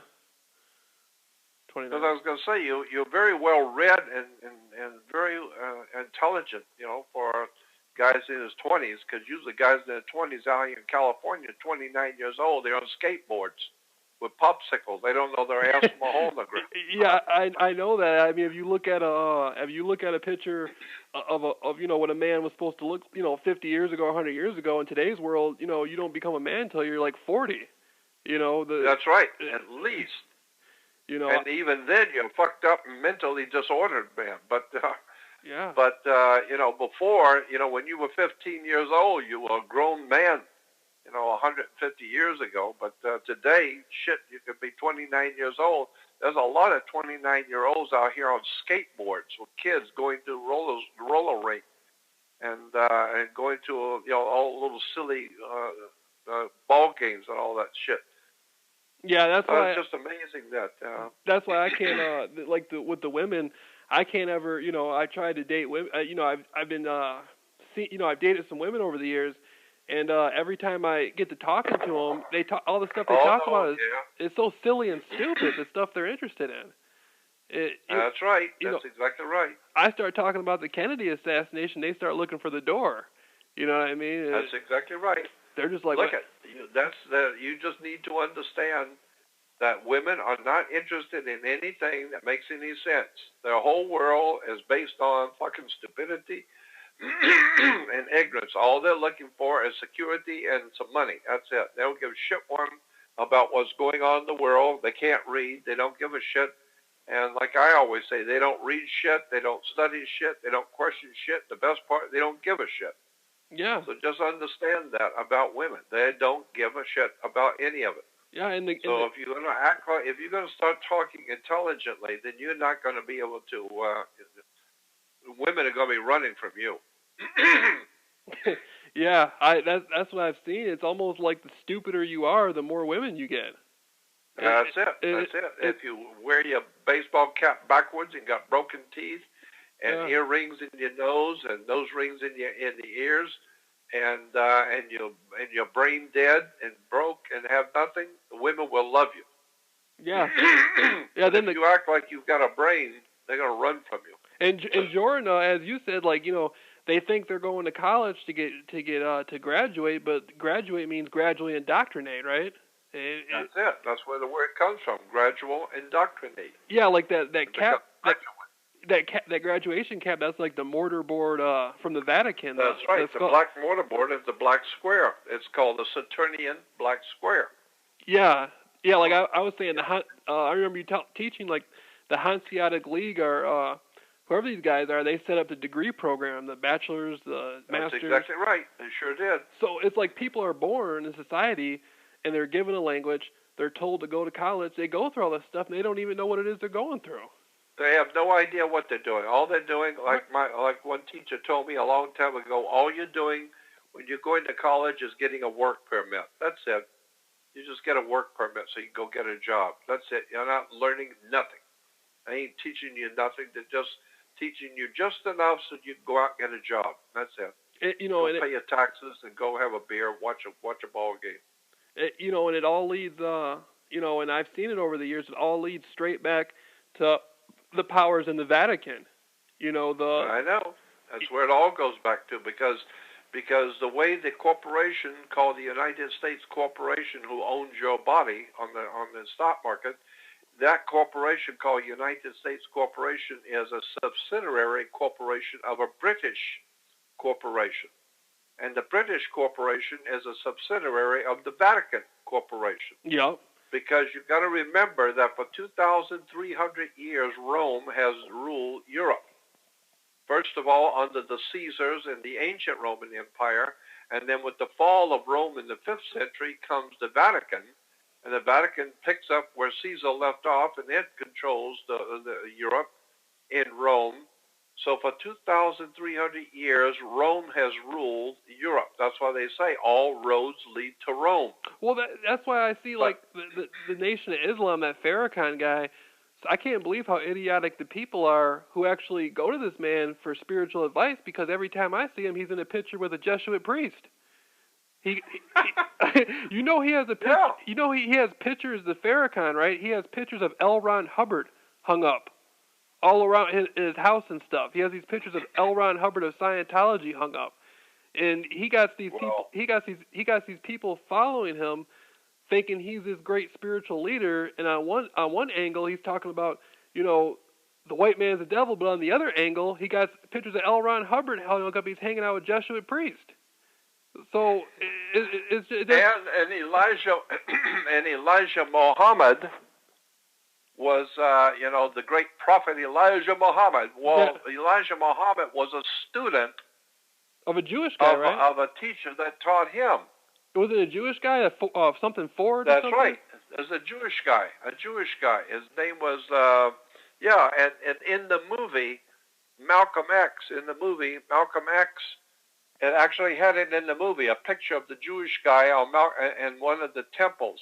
Yeah, yeah. I think I remember seeing it. It was a Jewish guy, and they don't even know where he came from. He just showed up in Detroit. Yeah, he just showed up one day. Yeah. And then he gets a student who later on calls himself Elijah Muhammad. And Elijah Muhammad is a great prophet, but he forgot to tell everybody. No, I learned all this shit from a white guy, from some Jewish guy. He taught me all this. And then Farrakhan comes along and learns it all from Elijah Muhammad, and the whole thing can be traced back to a white Jewish guy. Well, that's why I think Malcolm X might have ended up dead. I think he started figuring stuff. I think that's exactly why. He started figuring stuff out, and then he wasn't afraid to say that this is wrong. What we're being taught, and then he ended up dead. That's right. Not that. Then they figured, this kid's waking up, so we got to put him back to sleep permanently. Yeah.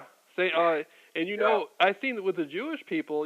I'm not anti-Semitic by any means, but Jordan, I've seen where the Jewish people were working with the Nazis. Well, of course they were. Of course they were. I've seen pictures of Mengele, and there was Jewish people there working with them at the laboratories. Of course they were in Auschwitz. No, there's all kinds of. Have you ever heard of Dave Emery? Yeah, never heard of Dave. Yeah, I've heard. He's in the research stuff, right? Yeah, but heavy into that. Well, he's got maybe 200 or 300 radio shows out there on the web. So go on the web and find Dave, D-A-V-E, Emery, E-M-O-R-Y, Dave Emery, and listen to him talking about the Jewish connection to Nazism. The Nazis were being financed. Who was financing Hitler? Yeah, the Ashkenazi Jews. Yeah, and it's called Ashka, and it's spelled N-A-Z-I, Ashkenazi. Right, and a lot of their symbolism and stuff, the Ashkenazi Jews, I noticed they were Druidic in nature a little bit. That's right, and they were also into blood, the purity of the blood. The Jews wanted to keep their blood pure, or that's what the Nazis were saying, keep their blood pure. That's what I couldn't understand in Jonestown. When I saw that footage, I knew these guys. These were German Vatican ratline guys, but then I saw Mark Lane, who I think, Mark Lane's Jewish as far as I know, and I saw Mark Lane. Yes. I saw Mark Lane there with other Jewish people, like Soviet type Jews, and there was the British there, and then there was blacks there, and they were all working together and they basically killed all these people in the People's Temple. Got rid of all the people. It was all these people working together to do wrong. I know. That's right. Yeah. And I couldn't understand it. I said, why are Nazis and Jewish people and British people and black people, all these people are working together to hurt people who don't even want to hurt nobody else? Yeah. No, there's a reason, because it was an experiment.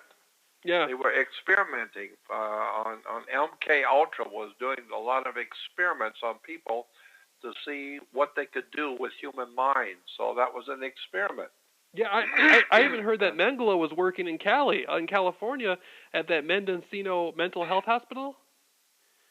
Yeah, I wouldn't be a bit surprised. They said Mengele. Yeah, they said Mengele was up in California, during the 60s, in working in the prisons and working in the mental wards, and that goes back to these zebra killers, Jordan. They call themselves death angels, and Manson, he called his group, death angels, and I thought about it. Mengele's name is Angel of Death. That's right. And it's like maybe that he put that was his term. He put that in there because that was his work. He was putting his stamp on his work, so to speak. Yep.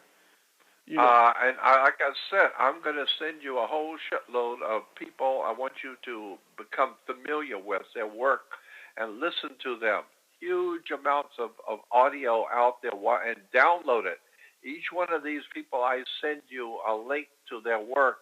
Download everything they're doing. Listen to them, because these people have got all that information nailed down, and you'll see what I mean. Okay. There's a lot of information out there on what you're talking about. Okay, it sounds good, Jordan. You know, we've been talking for a while. Why don't we just... Look, I'm going to call you back. I'm going to call you back maybe tomorrow night. Okay. And if not tomorrow night, Monday night, let's talk again. I'll call you back, and we'll talk next week too. Okay, that sounds beautiful. I'm in no hurry to leave. So I'll leave now, but I'll call you back and we'll talk Sunday night, and then maybe we'll talk Monday and Tuesday night too. Oh, I'll give you a call. We can talk. That sounds wonderful, Jordan. Okay, now I'm going to send you a lot of stuff tomorrow, and then next time we talk, at least you will have seen all of the stuff I'm going to send you. Okay, that's great. You know, and I'm going to definitely look at it and research it. Then when we talk again, I'll be able to go over some of it with you that I learned. Exactly. Okay, and look for Dave Emery on the web, because hundreds of his radio shows. But get his lectures. All of them are sensational. His radio shows. They're all half-hour apiece. Some of them are lectures that go. You know, some of them are lectures that go for 2 hours, but most of them are all radio shows.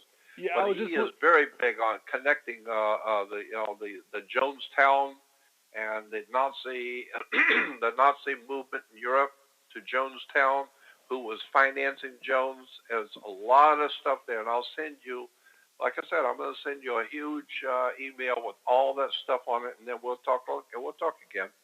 Okay, it sounds great. I'm gonna Google him, YouTube him tonight, and listen to some of his stuff, and then I'll look at that stuff, and you send it to me, and then we can just go back over it next time we talk. Let's do it. No problem. Okay, well, Jordan, I'm very appreciative to be able to talk to you, and you know, I appreciate you wanting to talk to me, and I'll be talking to you. We'll talk. We'll talk plenty times. Sunday night, Monday, or Tuesday. Okay, it sounds great. No problem at all. Okay, well, thank you so much, Jordan. You know, you take care, and I'll talk to you soon. Okay, bye-bye. Goodbye.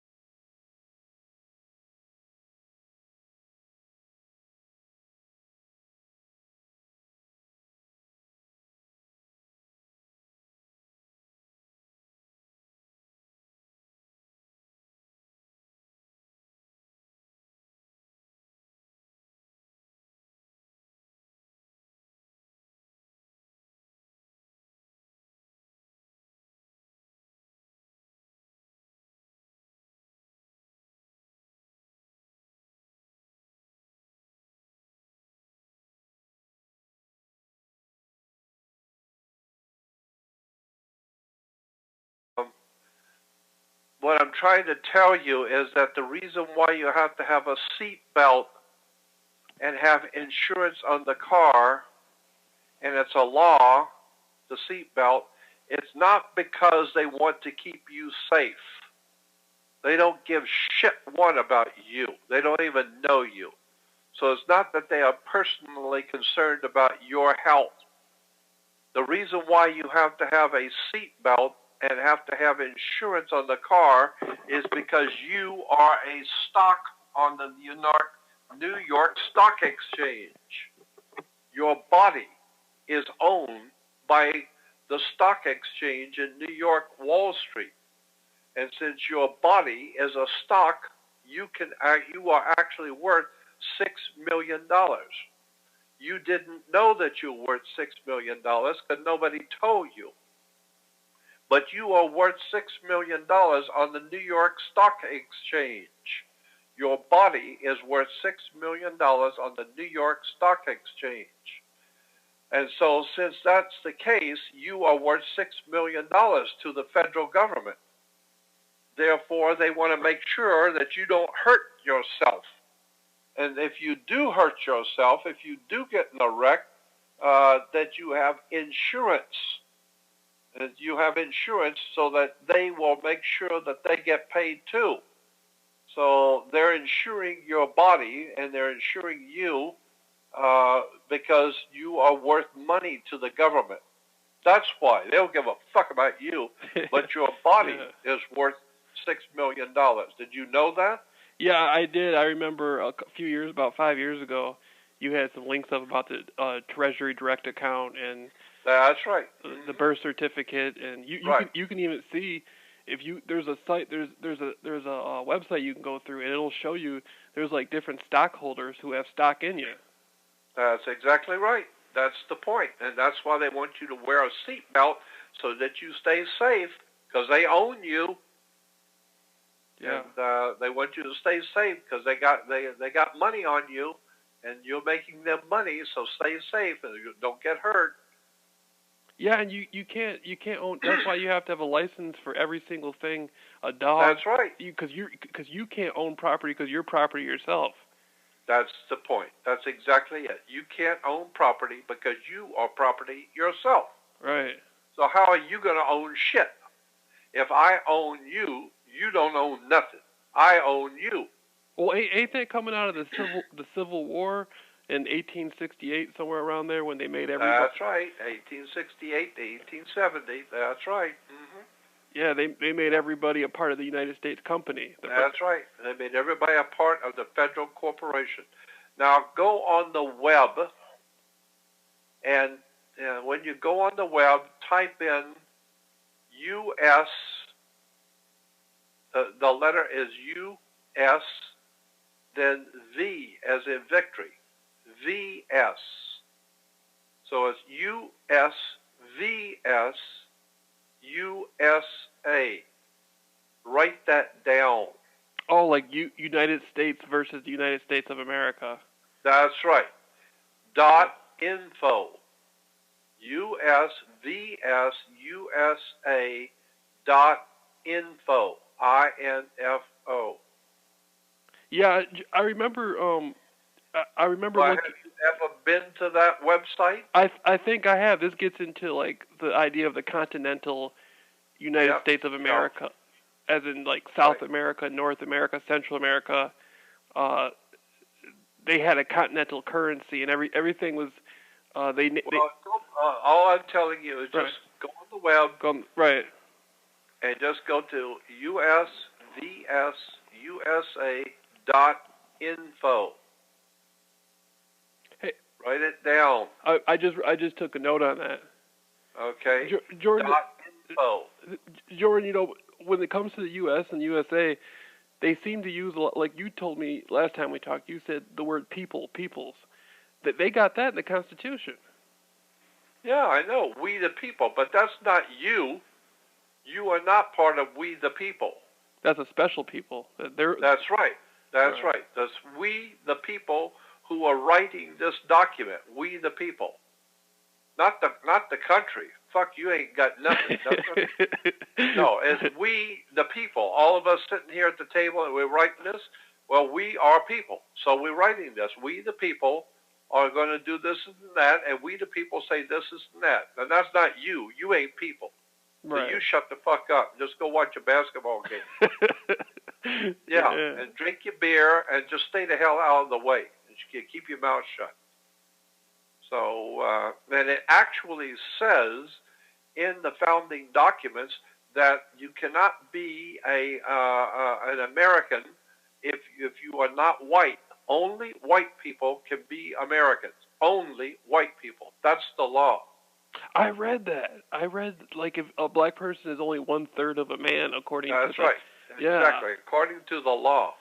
Yeah, but Jordan, doesn't that get into like the status? Like they had different statuses. I heard like I was doing some research where they say somebody's Caucasian or black or Negro or brown or Hispanic. It's like when you agree to be in these statuses, you have to accept everything underneath the status itself. Well, of course, yeah. Right, like the Dred Scott case. Scott, his last name was Scott. Scott's the last name of like that's an English name, pretty much, right? Yeah. And so that's property of England. How can a black man have a name that belongs to England? Yeah, that's true. I remember that's how, like back in the day, the slave masters would, if the slave master's name was Jack, he would name his slave Jack's, Jack. That's Jack's boy, so that's Jack's son, Jackson. Yeah. But because they got the name, they're property. That's exactly right. Yeah, so at least you're getting it now. Yeah, and the wardship status, instead of the plantation have the wardship status just switched to the state. Yep. And the word worship, when you go to church, you worship, is two words put into one. It's called worship. No, it's worth. WORTH. Worth, meaning the value of something. What is its worth? And so worthship. So what is it? What is it worth to you? Worth means the value of something. So therefore, whatever it is that you put a high value on, if it's your girlfriend or your car or your mother or the airplane you're buying, whatever it is that you put a high value on, then we say that you are worshiping it. You're worshiping your girlfriend. You're worshiping your job. You're worshiping your bank account. Well, whatever it is you put a high worth on is what you are worshiping.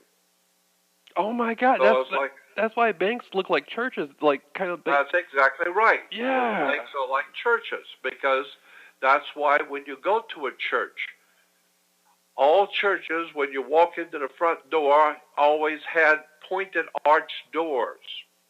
Do you know why? And they have pointed arch windows. The arches, there are windows and doors in churches always have pointed arches. You know what I'm talking about? Kind of like a phallic symbol? No. Oh, okay. Well, it's kind of like a phallic symbol, but it's a pointed arch. Not square doors, pointed arch doors. Why? Because the church is called Mother Church.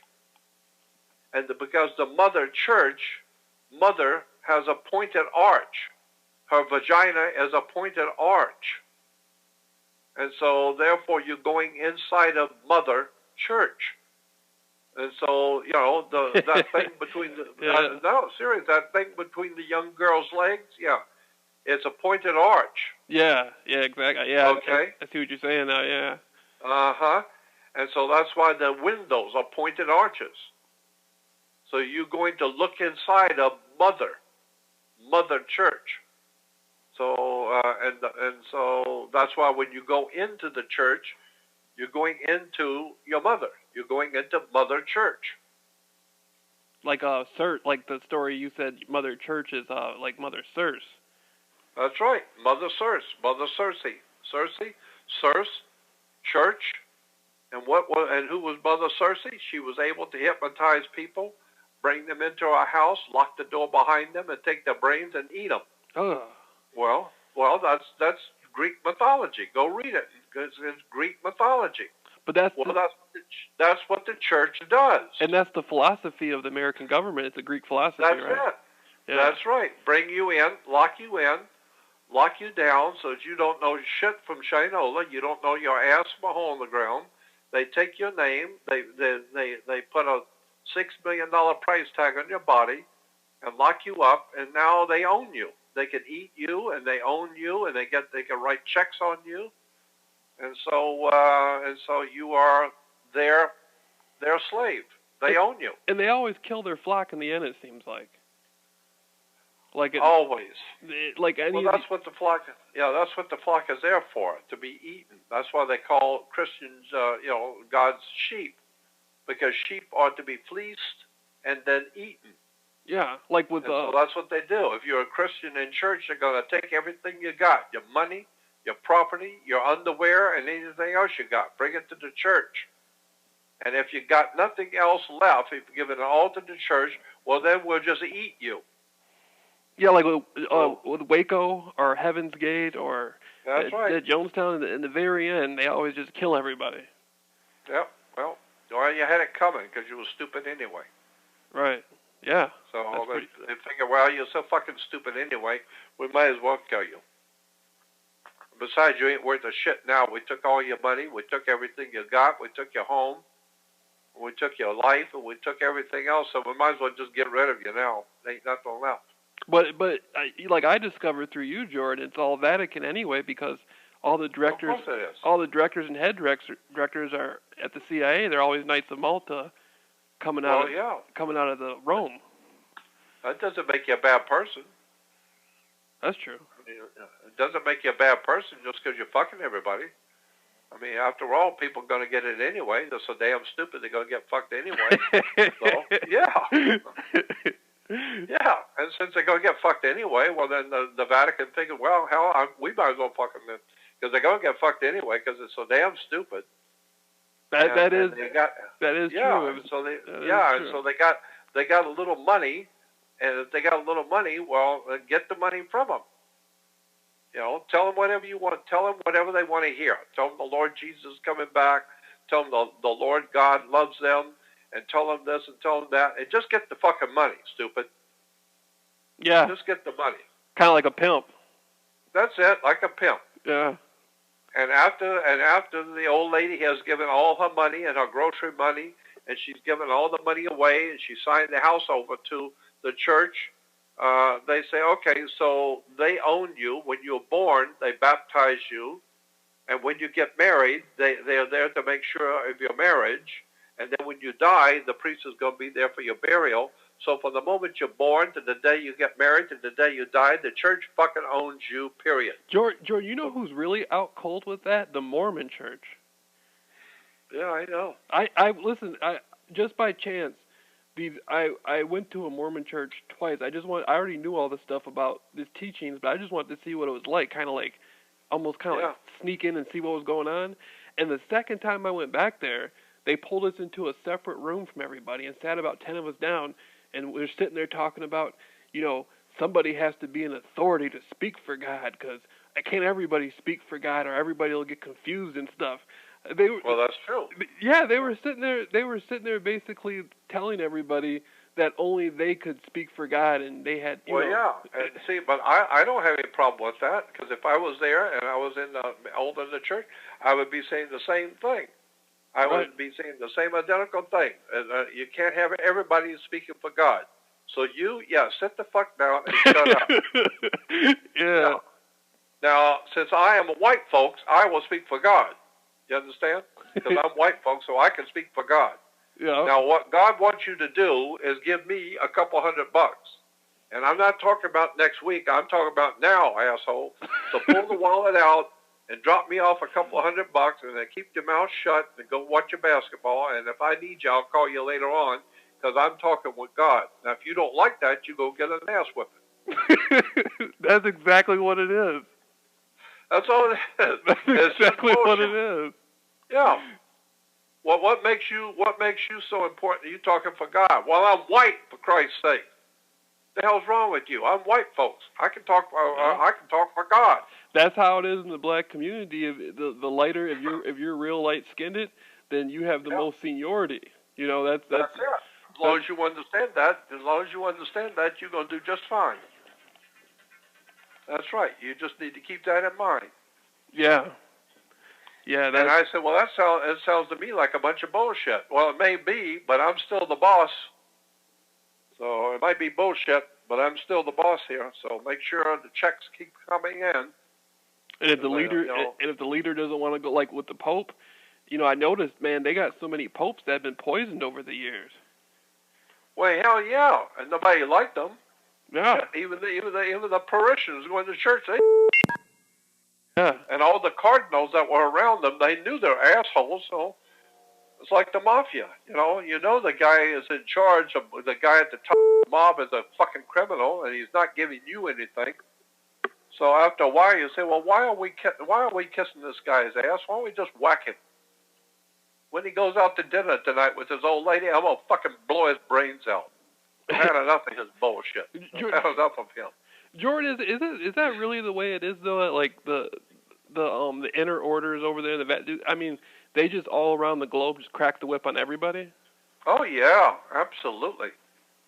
It's like gangs. That's all I've said. That 10 times. It's gang wars.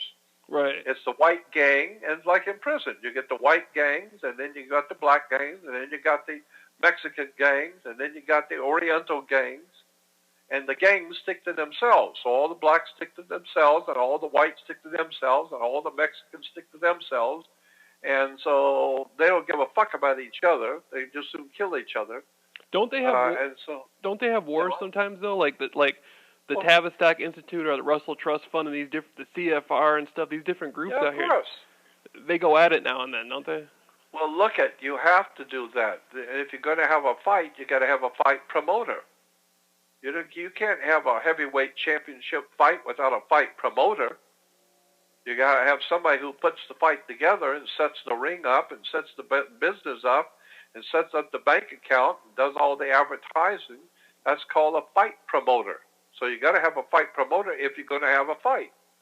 And if you're not going to have a fight, you ain't going to make no money. You make the money when you have the big fight. So in Las Vegas, when you set up a fight between Muhammad Ali, the heavyweight champion of the world, and the next guy who wants to be the heavyweight champion, well, shit, there's going to be a lot of money on that one.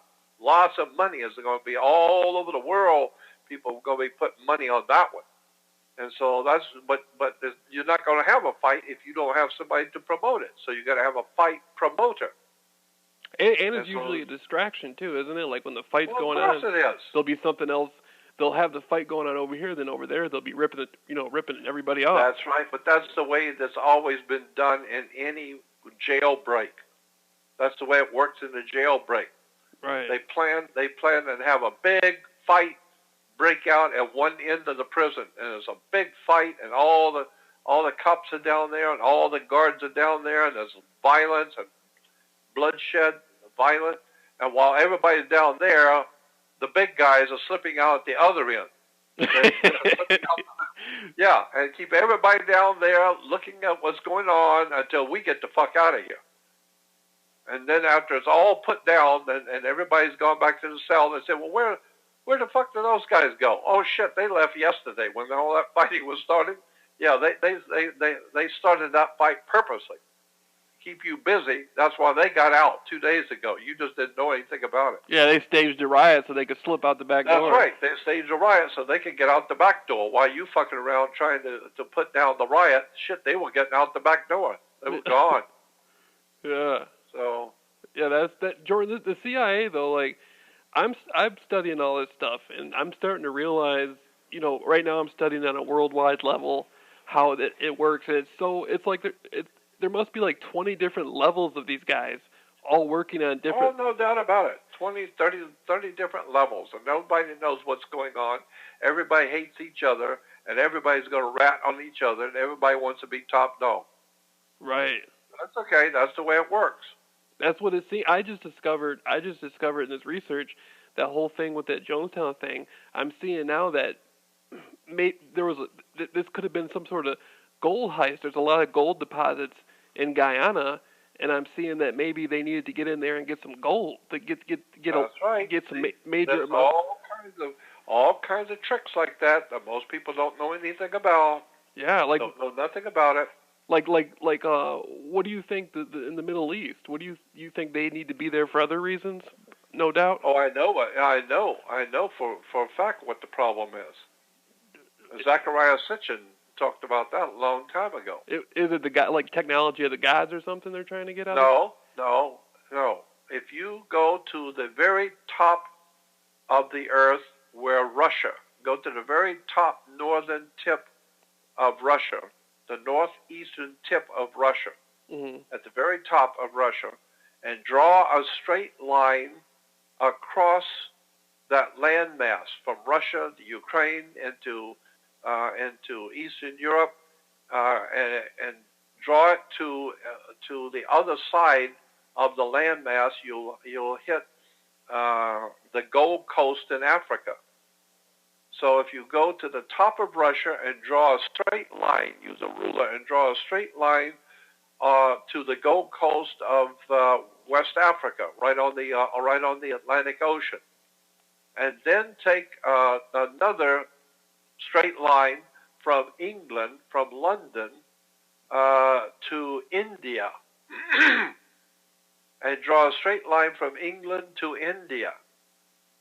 Now you've crisscrossed the greatest landmass on the earth, from Russia to Africa, from England to India. And where does it crisscross? Where does it cross? Israel. It crosses right in Israel. Yeah. Israel is the crisscross of the world. And therefore, any business that's going to be conducted in the world from Russia and China and India, England, Europe, Africa, any business is all going to go through Israel. All the business. So the Jews are going to take care of all the business. If Russia wants to do business with Africa, yeah, you got to come through Jerusalem. And if England wants to do business with India or China, you got to come through Jerusalem. Just like the ancient Phoenicians. That's right. So just understand, you're going to do any business, you better check with Israel first, because you got to come through Israel, Jack, and you better have the cash in your hand when you come through. But you got to pay your 20% up front, or you gonna get an ass whipping. Ain't that the breakdown of ISIS, Ra, and El too? That's Israel. That's Israel. Yeah. Yeah. People get. I told some guy I was talking about. I got a doctor's degree and I do this and that. And I was telling him about the World Israel Federation, British Israel World Federation. Yeah. And I was trying to teach him about it and teach him about how Israel was the center and it's ISIS, Ra, and El. And the guy almost had like some sort of panic attack or something. Yeah, that'd be wonderful. At least he could wake up, get his head out of his ass. Jordan, they do that though. When you start telling them the truth, they get this weird look on their face, like they're gonna collapse or something. Well, do you remember that movie that Tom Cruise and in the military, and remember what was his name, the other actor, and they were in the court. They were in a court martial. What was his name? Oh, remember? Jack Nicholson. Jack Nicholson. Yeah. And he said to the kid, he says to Tom Cruise, he said, "Kid, what do you want from me?" And Cruise said, "I want the truth." And he said, "You can't handle the truth. You ain't man enough to handle the truth. You want the truth. I'll give you the truth. Bend over, I'll give you the truth." Yeah. Yeah, you want the truth? Yeah, the truth is you need a military. Because you damn well know without the military, they're going to cut your goddamn throat. So you need me. So shut the fuck up. That's the real truth. That brings up a good point. I mean, if say like something like the CIA didn't exist, I mean, what else would be there? That's right. Everything would go into some sort of, because most of the stuff happens behind the scenes anyway. That's exactly right. So if the white guys didn't take over this country and found this country and set it up and arm it with arms, well, eventually the Africans are going to come over and do it. Or the Chinese are going to come over and do it. That makes sense. Like if you look at a city like Compton, if you withdrew all the police and all the FBI and CIA and all that stuff out of Compton, the city would kill itself within a week. Within a week. Yeah, everybody. There will be fucking bloodshed on the streets in a week. And the only thing that keeps that place quiet is that the gang called the police department are even more ruthless than the gangs are. Yeah. And everybody knows that, so everybody just stays cool. They just be cool. Yeah, I even heard that. I was listening to this one guy, and he was telling me so many years ago, like in the late 70s and early 80s, somebody used to leave large amounts of guns and drugs abandoned. They would just abandon it there and let the gangs find it. Yeah, I wouldn't be a bit surprised. All kinds of shit like that happens. Yeah, this guy was saying how there were, back in the early 80s, there was a truckload full of machine guns and drugs just sitting there, and the truck was sitting there for a few days, and so eventually the gang said that, one of the gangs broke in the van and found all this stuff in there. It was there for them. Yeah, somebody left it there for them. Right. Yeah. It's probably white folks. Give the blacks the guns, and hopefully they would kill each other. I remember what you said about Rodney King, how that whole thing was staged and manipulated. I believe that totally. Oh yeah. Oh shit. Yeah, that was. It's all very well. I told you. As I gave you an example. I told you. I think I was telling you that if I was in Africa, and I'm in Zimbabwe, Africa, Nairobi, in Kenya, and I get thrown in jail, well, I'm the only white guy in the fucking place. So the smart thing for me to do is to get all the black guys there fighting each other. Yeah. So I go over and tell this one guy, I said, did you hear what that guy said about your mother? What did he say? I said, well, he called your mother a fucking whore. Oh, really? Yeah. Yeah. Now he goes over there, and now they're going to get in a fight, and everybody's going to watch this. And then I tell another guy, yeah, did you hear what he said about your daddy? No. And before you know it, I got everybody fighting each other. Good. That way the fuckers will leave me alone. Right. So the idea is very simple. Cause everybody to be in a fight, and they'll leave me alone. Yeah, and the leaders, you know, when I was younger, I used to listen to rap, but I stopped listening and paying attention to the hype because I looked at all this stuff and it's so stupid the way they put these guys up there with all this money, and they look like with Jay-Z. Look at his rap label. It's called Rockefeller Records. Rockefeller. Yeah, I know. And he talks about Jay-Z. He talks about Ja and Hova, and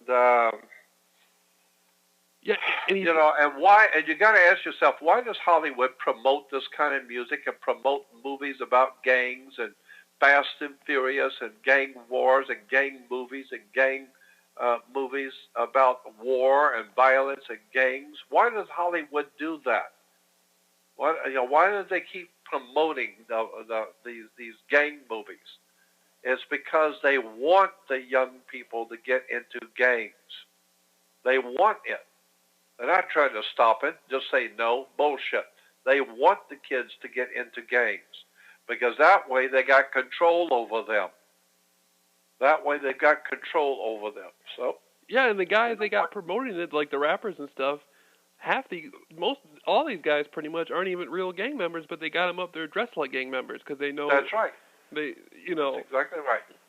Yeah, I seen that. Where now, what they don't want, I'll tell you what the white people who are running the planet, what they don't want is they don't want any movies being made that shows young black men going to college, going to school, doing well in school, getting high marks, opening up corporations and companies and making big money and educating their children and taking care of their families and growing intelligence and wisdom and knowledge and becoming very highly intelligent young people with good families. That's what they don't want.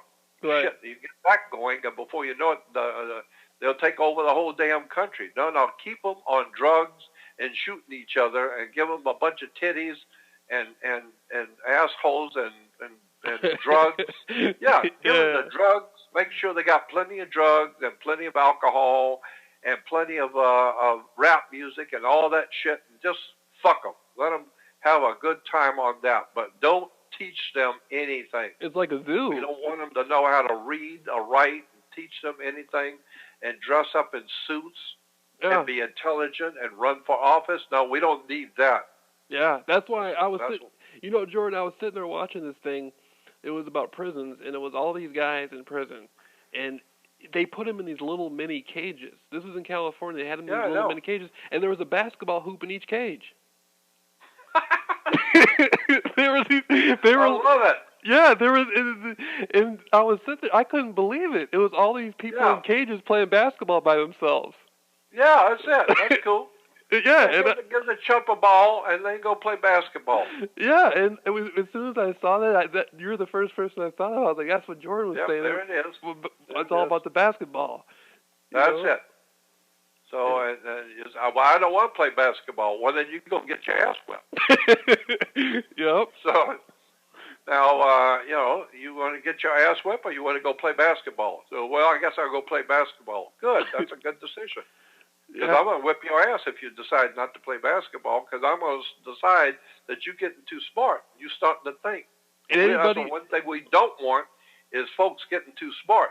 Well, that's like with the Black Panther Party. In the beginning, they had some people who were at least halfway serious, putting breakfast programs together, and they weren't as focused on the militancy. They were trying to do something. They were serious about politics, and I saw that got shut down quick.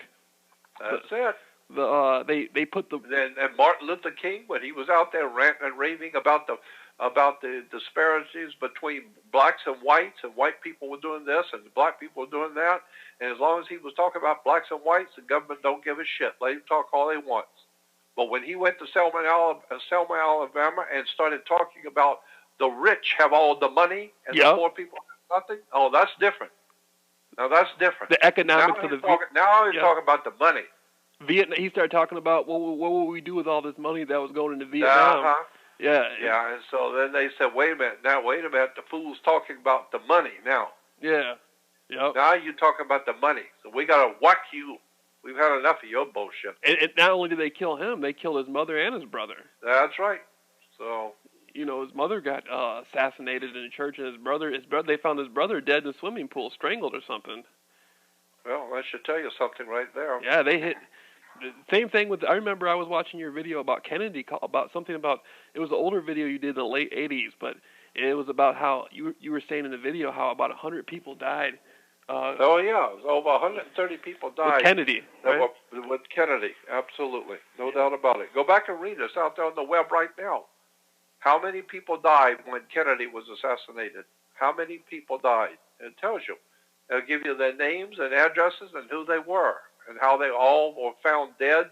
Their throats were cut. They were shot in the back of their head.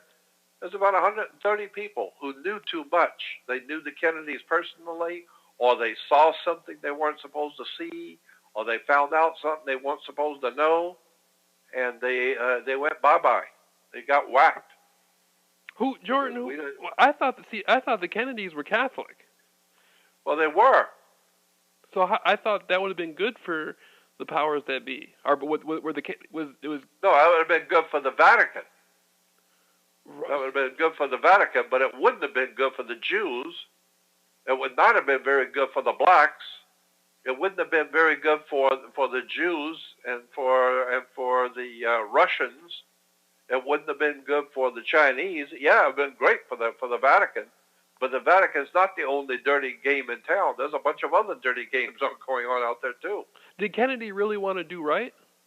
I don't know. He was doing right on some things and wrong on the others, but it doesn't matter. He's gone anyway. Anyway, I'm going to have to go. Okay. Gotta go. All right. But I'll catch up with you maybe tomorrow or the next day. We can talk later. Okay. Thanks a lot, Jordan. I appreciate it so much. Okay. Talk to you later. Okay. Bye, Jordan. Bye.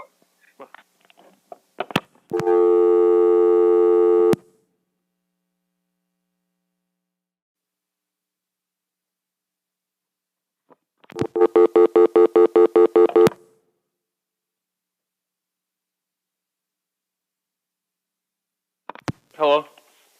Jameel, Jordan. Hey, Jordan, yeah. Yeah, I'm still here. I saw the Google guy and I said that has to be him. That's the only person with that phone number.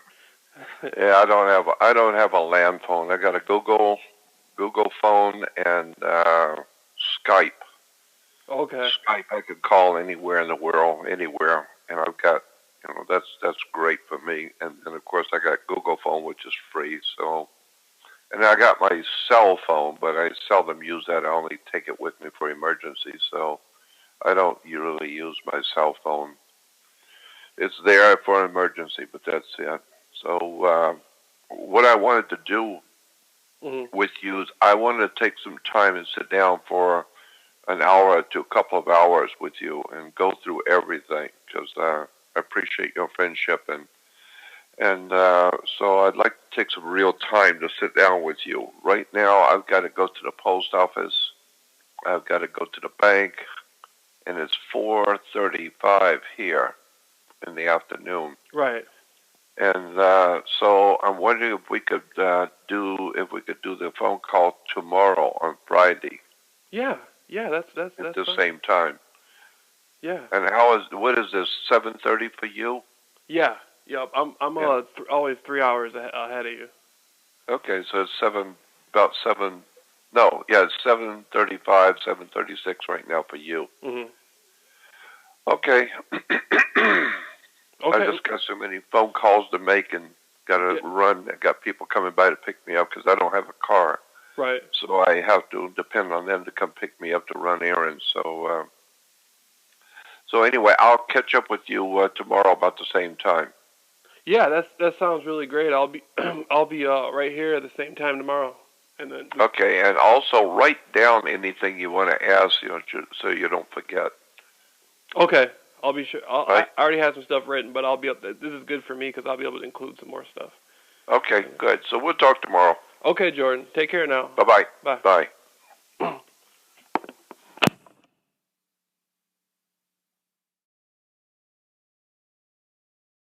He had an apartment building down on Wilshire Boulevard, the Miracle Mile, and he said he was interviewing people for a couple of apartments he had open.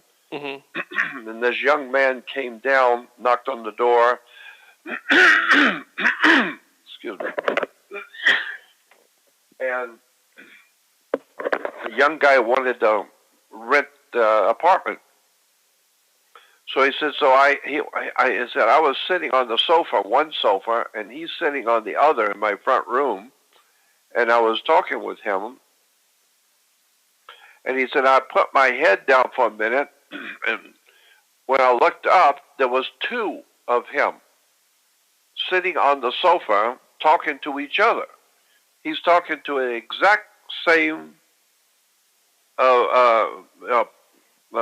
man himself. He's talking to himself, another entity. and he said, and that one was just as real as the other one. I didn't know which one was the original one. And they're talking to each other back and forth about the apartment, about whether he should get this one, and whether this is what he was looking for. And he said, I looked up and there's two of him, and they're talking to each other. And I asked, what in the hell is going on here? And he said, oh, and then when the kid said, oh, the other one disappeared. Boom, it's gone. And he said, what was that? And he said, oh, that's my alter ego. I've been worshiping the devil, and he's actually communicates with me, and so it doesn't scare me. He communicates with me that looks like me, but it's actually the devil. And what? Yeah. But he doesn't want to scare me, so he will appear to me like me. So I'm just kind of talking to myself, and that doesn't bother me. I'm just talking to me.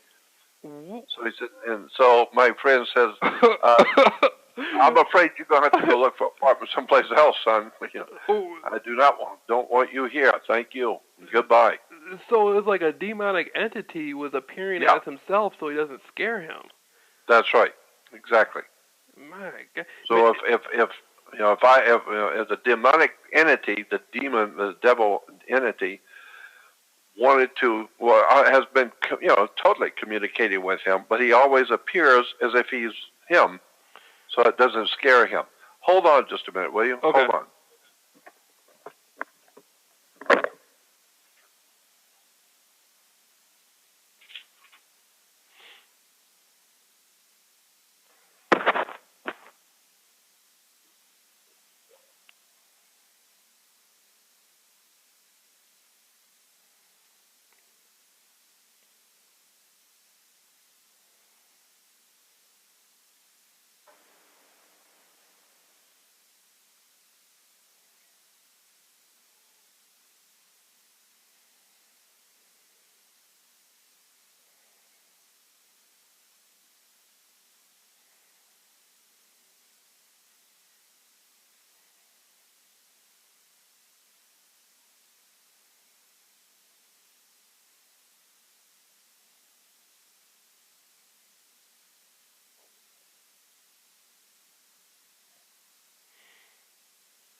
Okay, I'm back. All right. Yeah. Yeah, I've heard lots of stories. Yeah. I've heard lots of stories because I've lived here in Hollywood for 54 years. I know all the studios. I know all the big shots here. I know all the movie stars. I know all the directors. I know the whole system. I know where it all comes from, how it works. Because I've been here for many, many years, and I know people all over behind the scenes. So, Jordan, who's running? I wonder who really runs those hills back there, like Laurel Canyon and Benedict Canyon and stuff. They got the underground. Nazis. There are underground homes. Right. One in particular. Nazis. They were mostly all. See, Adolf Hitler did not develop Nazism. Nope. Nazism was first of all developed in Studio City on Laurel Canyon. Mm-hmm. Up on Laurel and where Mulholland and Laurel Canyon. Many years ago, there were extremely powerful, wealthy, industrialist Germans. And one of the most wealthiest German industrialists had a house up on Mulholland, off of Mulholland, and it was inside of a mountain. The house was inside of a mountain. Mm. They dug into the mountain and built the home there for him. And so you could drive by that mountain every day and not know that's a home inside that mountain. You just don't see it. And that's where the Nazi Party was actually put together. The whole idea and all the concepts and belief systems of the Nazi movement was all put together up on Mulholland Drive and Laurel Canyon right here in Studio City. Do they have any beefs? I wonder who do they beef with? Oh, who knows? I don't know. I'm wondering because it looks like one thing that they don't like you talking about is sort of like the beefs that these people have with other groups. Yeah. Why is that so dangerous, do you think? I know, well, it's just dirty laundry they don't want. They don't want out on the streets. They don't want out on the street, yeah. You know the China Lake base. I know about China Lake, yeah. Yeah, I was listening to Dave Emery, like you were saying. Oh, yeah. And he was talking about Frank Turple, and Frank Turple, Frank Turple was basically a mobster from Brooklyn, and he got recruited. He went to the army, then he got recruited by the CIA. He ended up being Idi Amin's right-hand man. He basically turned Idi Amin into what Idi Amin became.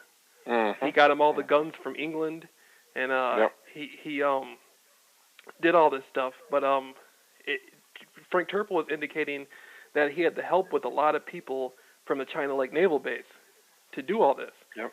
And Frank Turple got arrested, or he didn't get arrested, but he had never been arrested. They gave him a pass to leave the country, pretty much, when this all came out. But he had been robbing that base blind. That he had, listen, Jordan, even the President of the United States can't even get to some areas of that base because of the clearances. Well, I know that. But Frank Turple had him and a bunch of mobsters from the East Coast were robbing that place fucking blind.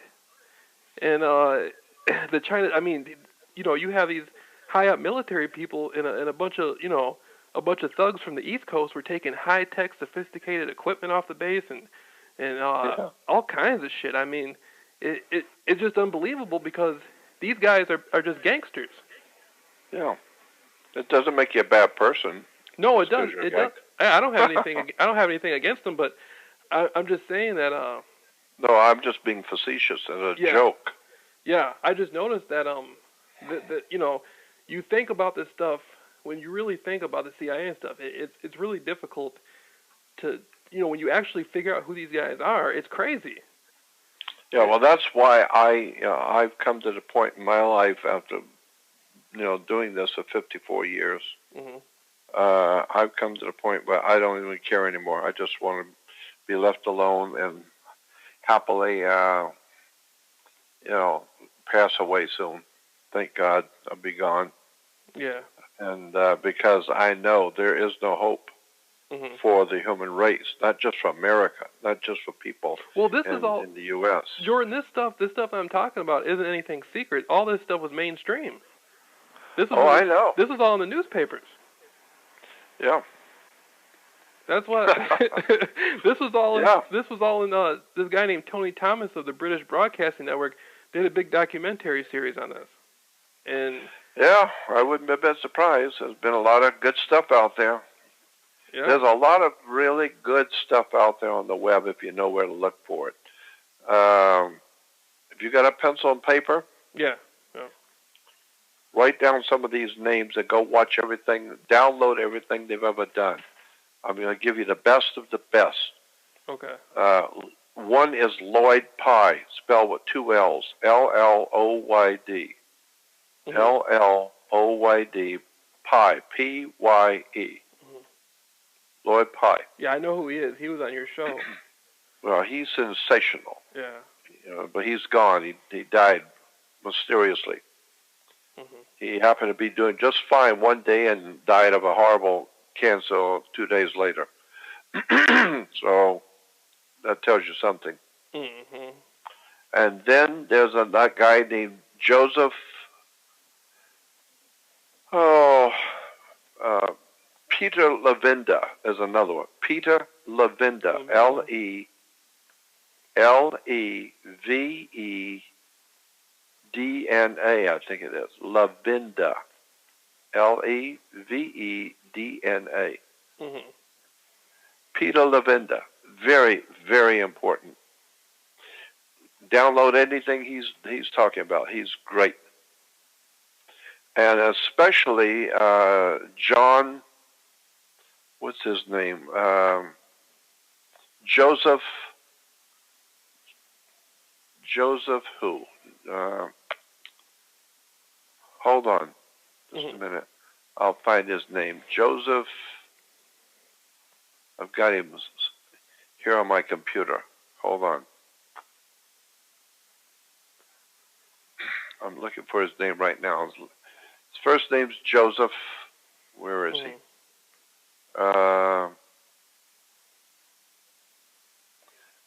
Santos.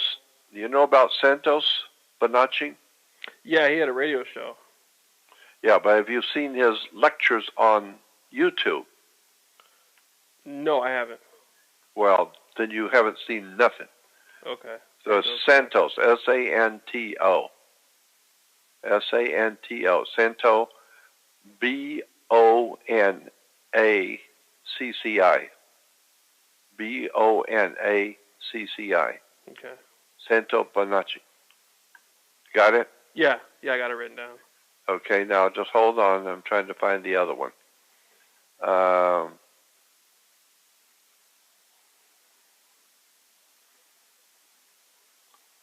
The other one's very important, so I want to make sure I'm finding him here. Joseph, what the hell is his name? Joseph, hold on.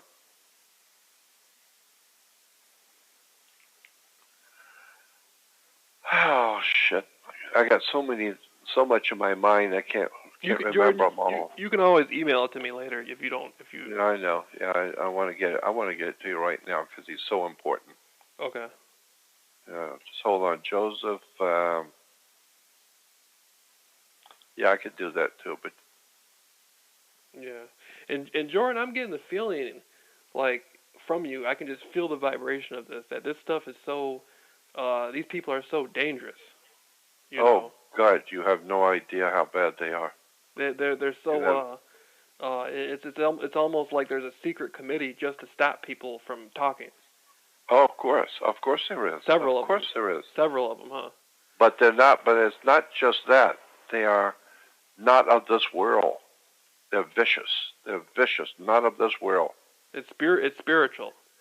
It's a spiritual thing. It's demonic. So when you see, here's this guy. His name is Joseph Farrell. F-A-R-R-E-L-L.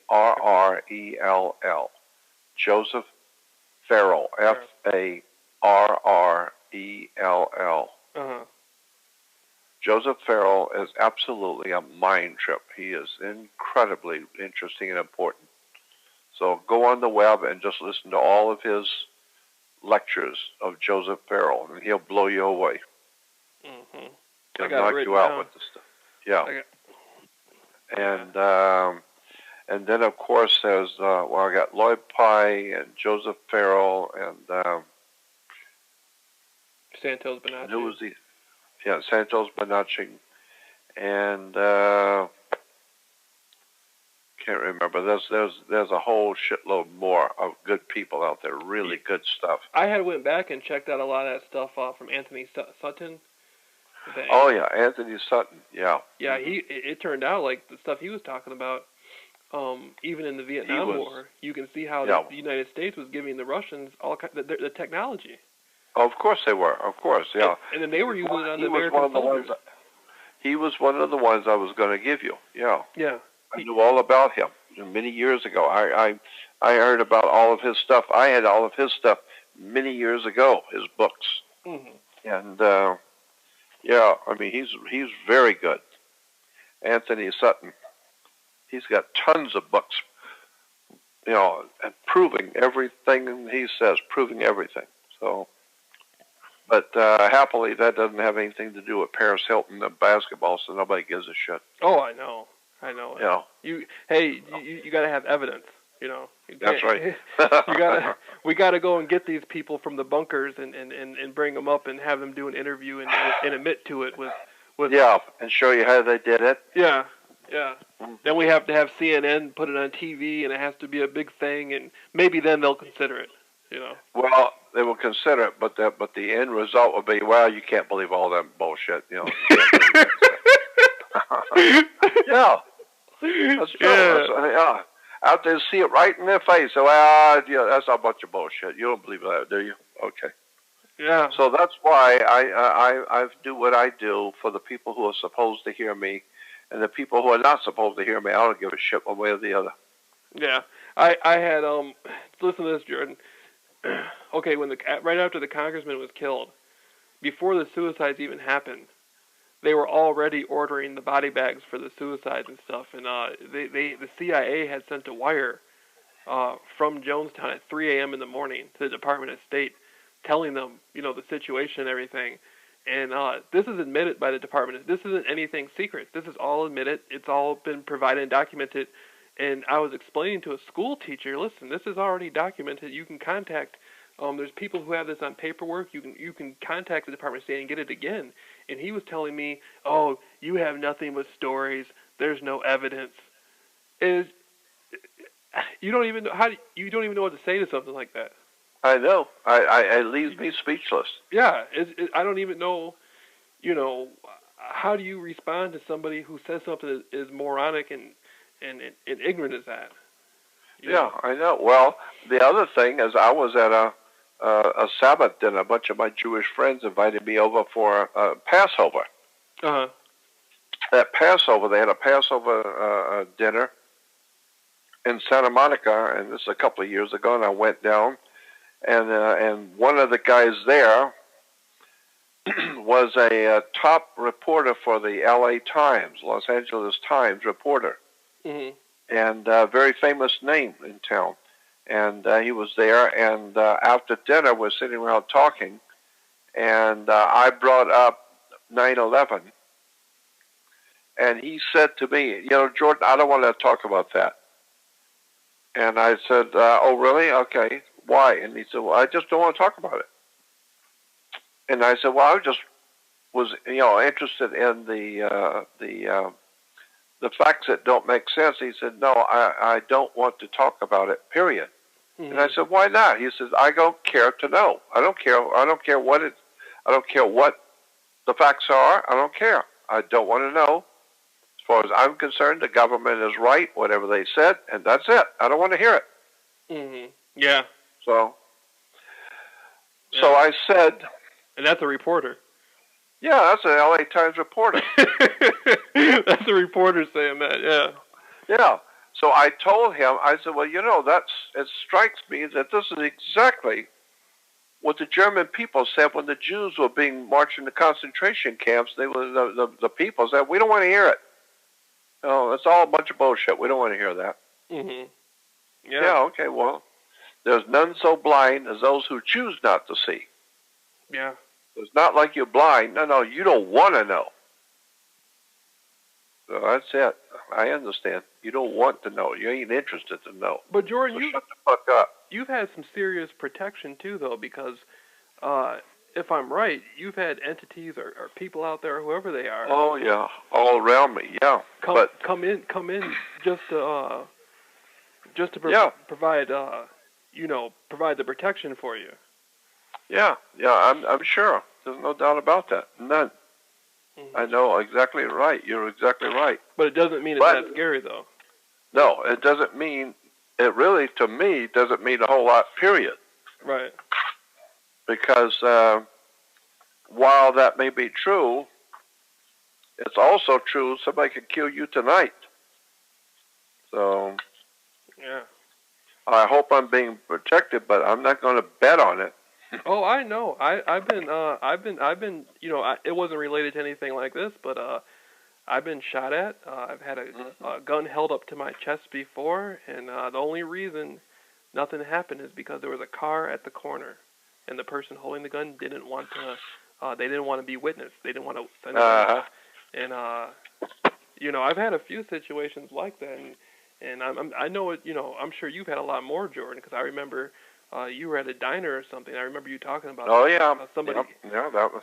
That was down on Fairfax in Wilshire Boulevard in Fairfax. Yeah. Yeah, but the people. I had lots of experiences like that. The people who were doing this to me were basically nobodies. The people who were out to get you were.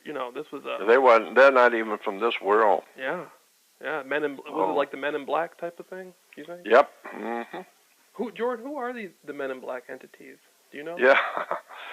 I have no idea, but I do know that when I talk with, what's his name, the movie star, he was Saturday Night Live. What's the guy's name that was on Dan Saturday Aykroyd? Night Live? Huh? Was it Dan Aykroyd? Was Dan Aykroyd on there? Yeah, Dan Aykroyd. Yeah. I was out at Disney at a party. And Dan and I were sitting around talking. We talked for about an hour about all this kind of stuff, him and I. Mm-hmm.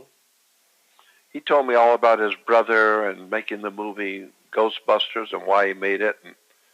But he was telling me the story when he said I was in New York, downtown, and he said I went into a phone booth in New York, and he said, and when I was there, a black car, a big one, pulled up right there by the phone booth, and two guys in black, both of them in black, with sunglasses, and they watched me. They were both sitting there watching me, and he said that it was real spooky. I'm standing in the phone booth, and this car is parked there, and a couple of guys watching me. Mm. And he says, and so I turned to put some money in the meter, to put some money in the phone, and I turned back around maybe a second and a half a second, and the car's gone. And he says, so that scared the shit out of me. They were there, in a blink of an eye, they're gone. Interdimensional type of. There's no doubt about it. That's the only way it could happen. So he says, when that first happened to me, I knew that all this stuff that I've heard over the years from, there's no doubt there's something to it, because I just saw something I don't believe. Got two guys sitting here with black suits on, sunglasses, and a big black car. And I blinked my eye and turned just for a second, and they're gone. And he said, no car can move that fast. Nobody. Yeah. So I don't know what it was, but it's not from here. So he says, so after that, now I'm a believer. I've already had enough experience to know there's something going on here we're not being told. So that's kind of like, that reminds me of that story that you told about you told so many good stories, but you told a story about how airline pilot had went into a bathroom and came out, and he went back. Oh, that was John Anderson. Yeah. He was about 95 when I met him. 95. Mm-hmm. He was at least 92, I think, 93, something like that. Mm-hmm. And Dr. Roger Lear, you know, the implant doctor. You know about him? Yeah, the one who found the NASA. He found out that the microchips in the abductees were like emitting NASA signals. That's him. Yeah. That's him. Well, his best friend was this guy, this Navy guy, Anderson, John Anderson, and Dave Anderson, and Dave was telling all of us. There was a whole bunch of people at Dave Anderson's home. Dr. Roger Lear, myself, and AJ from Brazil, and a whole bunch of people were all sitting around talking. And this is a guy who's like 90 years old, and he's not trying to get on TV and be a big movie star. He's just telling you what happened. Right. And he said he was flying over the Bermuda Triangle. And he went to the bathroom, and he was the pilot. He was the pilot, so he let the co-pilot have the plane, and he went back to the boys' room. And when he came out, he was in a different plane. Yeah. And he was shocked, and everybody on the plane was shocked. Well, where the fuck did he come from? Yeah. And he was thinking, no, where did you come from? I know where I've come from. Where the fuck did you people come from? Right. And they thought he had stowed away Yeah. And he said, stowed away? I'm the fucking captain. And he said, I couldn't understand what was going on. And so I went up to the captain of flying the ship, and he says, and the controls and everything in that plane was, that was old stuff. It was old. It was U.S. They were Americans, but it was old stuff. I didn't even understand how to work some of the stuff that was on that dashboard. And he said, and they wanted to know, who the fuck are you? And you stow away on the ship, and they were going to arrest him when they landed. And he says, no, I don't know what you're fucking talking about. I don't even know who you are. And he said, we went back and forth. And so they told him, just go back and sit down and have a cup of coffee, because you're going to jail when we get back. If you stowed away when we land, your ass is grass. So just go back and relax. And he said, so I did. I went back, and I decided to go back to the bathroom. That's it. Maybe I'm losing my mind. And he said, when I came out of the bathroom, I'm back in my plane. And he said, so I don't understand. All I know is what happened. I was in the Bermuda Triangle, and I was in my plane. I was the captain, and I went to the bathroom and came out, and I'm in somebody else's plane. Now, I don't know what happened or how it happened. I'm just telling you what happened. I can't explain it. It's almost. But when I hear shit going on being talked about going on the Bermuda Triangle, I'm here to tell you that shit is real. Yeah. I don't know what it is, but it's real. Kind of like a That's it. Hyperspace. Like yep. There's portals and openings and. There's no doubt. Yeah, I know all about it. Yeah. I've heard all the scientists and all all the people. I've heard them all. I've heard all the stories over the years. And Jordan, you've been contacted. I remember you said when you were, when you were young in Florida. You've had some spiritual contact with entities. Oh, you kidding? I sure as hell have. How did that play? I went out of body. I've been out of body when I was 8 years old. I had a really demonic, probably the devil. It was so evil. Come into my bedroom. Yeah. What did it look like? It didn't. It was a spirit. But boy, that spirit really impacted me. I was asleep. I was at about 7 or 8 years old. Mm-hmm. And I woke up. Something woke me up. And I looked up, and I didn't see anything because it was dark in my bedroom. I didn't see anything, but I could feel it. That there was an entity in the room. Yeah. But it wasn't just a suspicion, or no. I could feel it. I knew it was there, and it frightened me because it was so evil. And I jumped up in bed and started screaming as loud as I could. A little 7 or 8 year old, and my parents come running in to turn on the light, and I started screaming for them to stay out of my bedroom, stay out. And my mother's asking, what's going on? And I just kept screaming at her, loud as I could, stay out of this room. Do not come in this room. And I'm jumping up in bed, crying and yelling and crying, stay out of this room. And my mother said, why? I said, because he's here. He's right here. He's down here. And I'm pointing to the corner. He's standing there, right there in the corner. Don't come in the room. And finally, it went out. I felt it. I just felt. You know what it was like? It was like in the movie Predator. Yeah. When that thing could turn on that little device, and then he was invisible. Mm-hmm. But you could see when he moved. You could see it was doing something to. It was doing something so that you could see something moving. Like an energy silhouette or something. Yeah, like an energy field was moving. Yeah, I've seen stuff like that before, yeah. Yeah, well, that's what I'm talking about. Yeah. So, and I saw that when I was like 7 years old. It's almost like, Jordan, these spirits were aware of your incarnation. And, there's no doubt in my mind. They've come to hassle you almost. Yep. That's exactly what I think. That's what I think. I've had that happen with like the Black Shadow people. You ever heard of them? Yep. I remember when I was growing up as a child, I had like several dreams of these Black Shadow people kind of like holding me down against my will. And, yep, that's exactly right. That's what they do. It's an evil feeling, and you don't. It makes you feel unsecure. You know. Oh God, that's the least. I mean, it's scary as shit, boy. When you are confronted by something that is not of this world.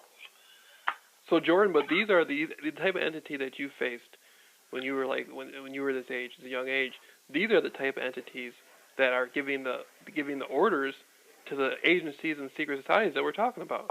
Oh, absolutely. There's no fucking doubt about that. No doubt about it. That's exactly correct. Right. That's exactly what's happening. These entities, people who are running this planet, they're not running anything. They are merely the pawns in the game. You know, they're just pawns in the game. Somebody's running them. So that's why I know there's no hope for the human race, because the real enemies, like the Knights Templars said, as above, so below. Mm-hmm. So the shit you're seeing down here, yeah, well, that's nothing compared to the shit that's going on out there that you don't know nothing about. As above, so below. Yeah, Jordan, there's this guy, he channels. I think I told you about it. They got a website called Treb Channeling. And there's an entity called Treb. And Treb is like Treb is half human, half reptilian. And Treb says that a future version of the human race called the Nihal took their DNA and mixed it with that of a reptile to try to prove that the reptilian people can be good too. And Treb is like some sort of, at least that's the story. But the information that comes through is incredible. And Treb was saying how that there's an ancient race called the ancient draconian race, the lizard people, and they had something to do with there's earth reptilians, different types of reptilians, but the highest you can get, at least in this matrix, whatever that means, is the ancient draconian reptilians, and they're all throughout the galaxy, and they move to planet looking for different types of basically like parasites almost. They feed off the energy. And so all these the creation of humans and all this stuff, these entities, they look for vulnerable species to right. Did you ever hear that show I did with Nancy? Yeah, about the how the reptilian came out of the closet with her. Yeah. Mm-hmm. And then didn't her father have to fake his death? Like Well, the father died. He he went out one day and never came back. Yeah. Yeah, so they don't know what happened to him. He just went out and never came back. Yeah. So, yep. But humans sell out. I mean, it's so crazy because humans aren't shit. Humans sell out over nothing. I mean, I know. You got a whole race here, and it's all this money and all these agencies and stuff. Their job is to make sure the humans that want to be free can't be free. That's it. And that's there, and they're doing a good job. Oh, they're doing a marvelous job. Yeah, no doubt about it. Yeah, but that isn't it? It's just crazy. It's just like, the religions, all these groups, and everything. It's all there to make sure humans don't ever have any real freedom. Yeah, well, it's they realize that as long as you give them a bunch of beer and games and entertainment and alcohol, most of them, 95% will be happy. As long as they got their cold beer and their sports, they'll be happy. But there's going to be a few that's not going along with the program, and we're going to whack them. Yeah. We're going to make sure they stay in line. And I read that thing you had about Lincoln and Kennedy, how like they're basically the same people, just. That's right. I thought that when I first heard that a long time ago, I was a kid when I first heard that. There was a record, an old '78 record, many years ago, and I don't know. I was probably 12, 13 years old, and that caught my attention. And I played it over and over again and wrote it down, what was being said. And I started, I always kept that in mind. That was very interesting. All those facts about the, it was a long time ago. I don't even remember exactly, but I don't even remember exactly. It was right around I think it was right around the time that Kennedy was coming into power. Mm-hmm. Then when he was killed, that's when it was. So it was in back in 64, I think it was. 63, 64. Right. That record, that's what it was. And but that's a damn long time ago. That's 54 years ago. And that was kind of like your initiation. Yeah, that was one of the first things I heard was that old record. Uh-huh. And then of course I started meeting people, but that was because of my girlfriend's father back in '59. Jordan, who was that man? Can you? I don't know if you said you don't want to name any names, but who is that? Well, his name was Bob Ferney, F-E-R-N-E-Y. Okay. F-E-R-N-E-Y, Ferney. Ferney. Bob Ferney. But who was he? In fact, I don't know. All I know is he blew my mind. That's all I know. He blew me away. I got the faintest idea who he really was. But he had access back in the 50s to crafts, to the extraterrestrial type. Oh, yeah. 59. And he just looked up in the sky and started talking. And he said, they'll be here in just a couple of minutes. They said about 2 minutes. And 2 minutes later, they showed up. But he was and cool, then they though. Stopped. He was cool. He wasn't. Oh, yeah, he's talking to him. He ain't no big deal. Shit, he's just talking to him like the neighbors. Yeah. He's just standing there talking to him. And he's talking, but you can't hear him because his lips are moving. But you can't hear him. And he's just looking up in the sky. And I watched him as he's looking up in the sky and he's talking with his lips are moving. And then he looks at me and he said, well, I just talked to them and they said they're coming and they'll be here about 2 minutes. They're coming from Griffith Park area going north. And they said they'll be here in about a minute and a half, 2 minutes. And I said, who? He said, oh, wait, you see. And I said, well, were you talking to somebody? He said, yeah, I'm talking to him. Yeah. Where do you think I got the information from?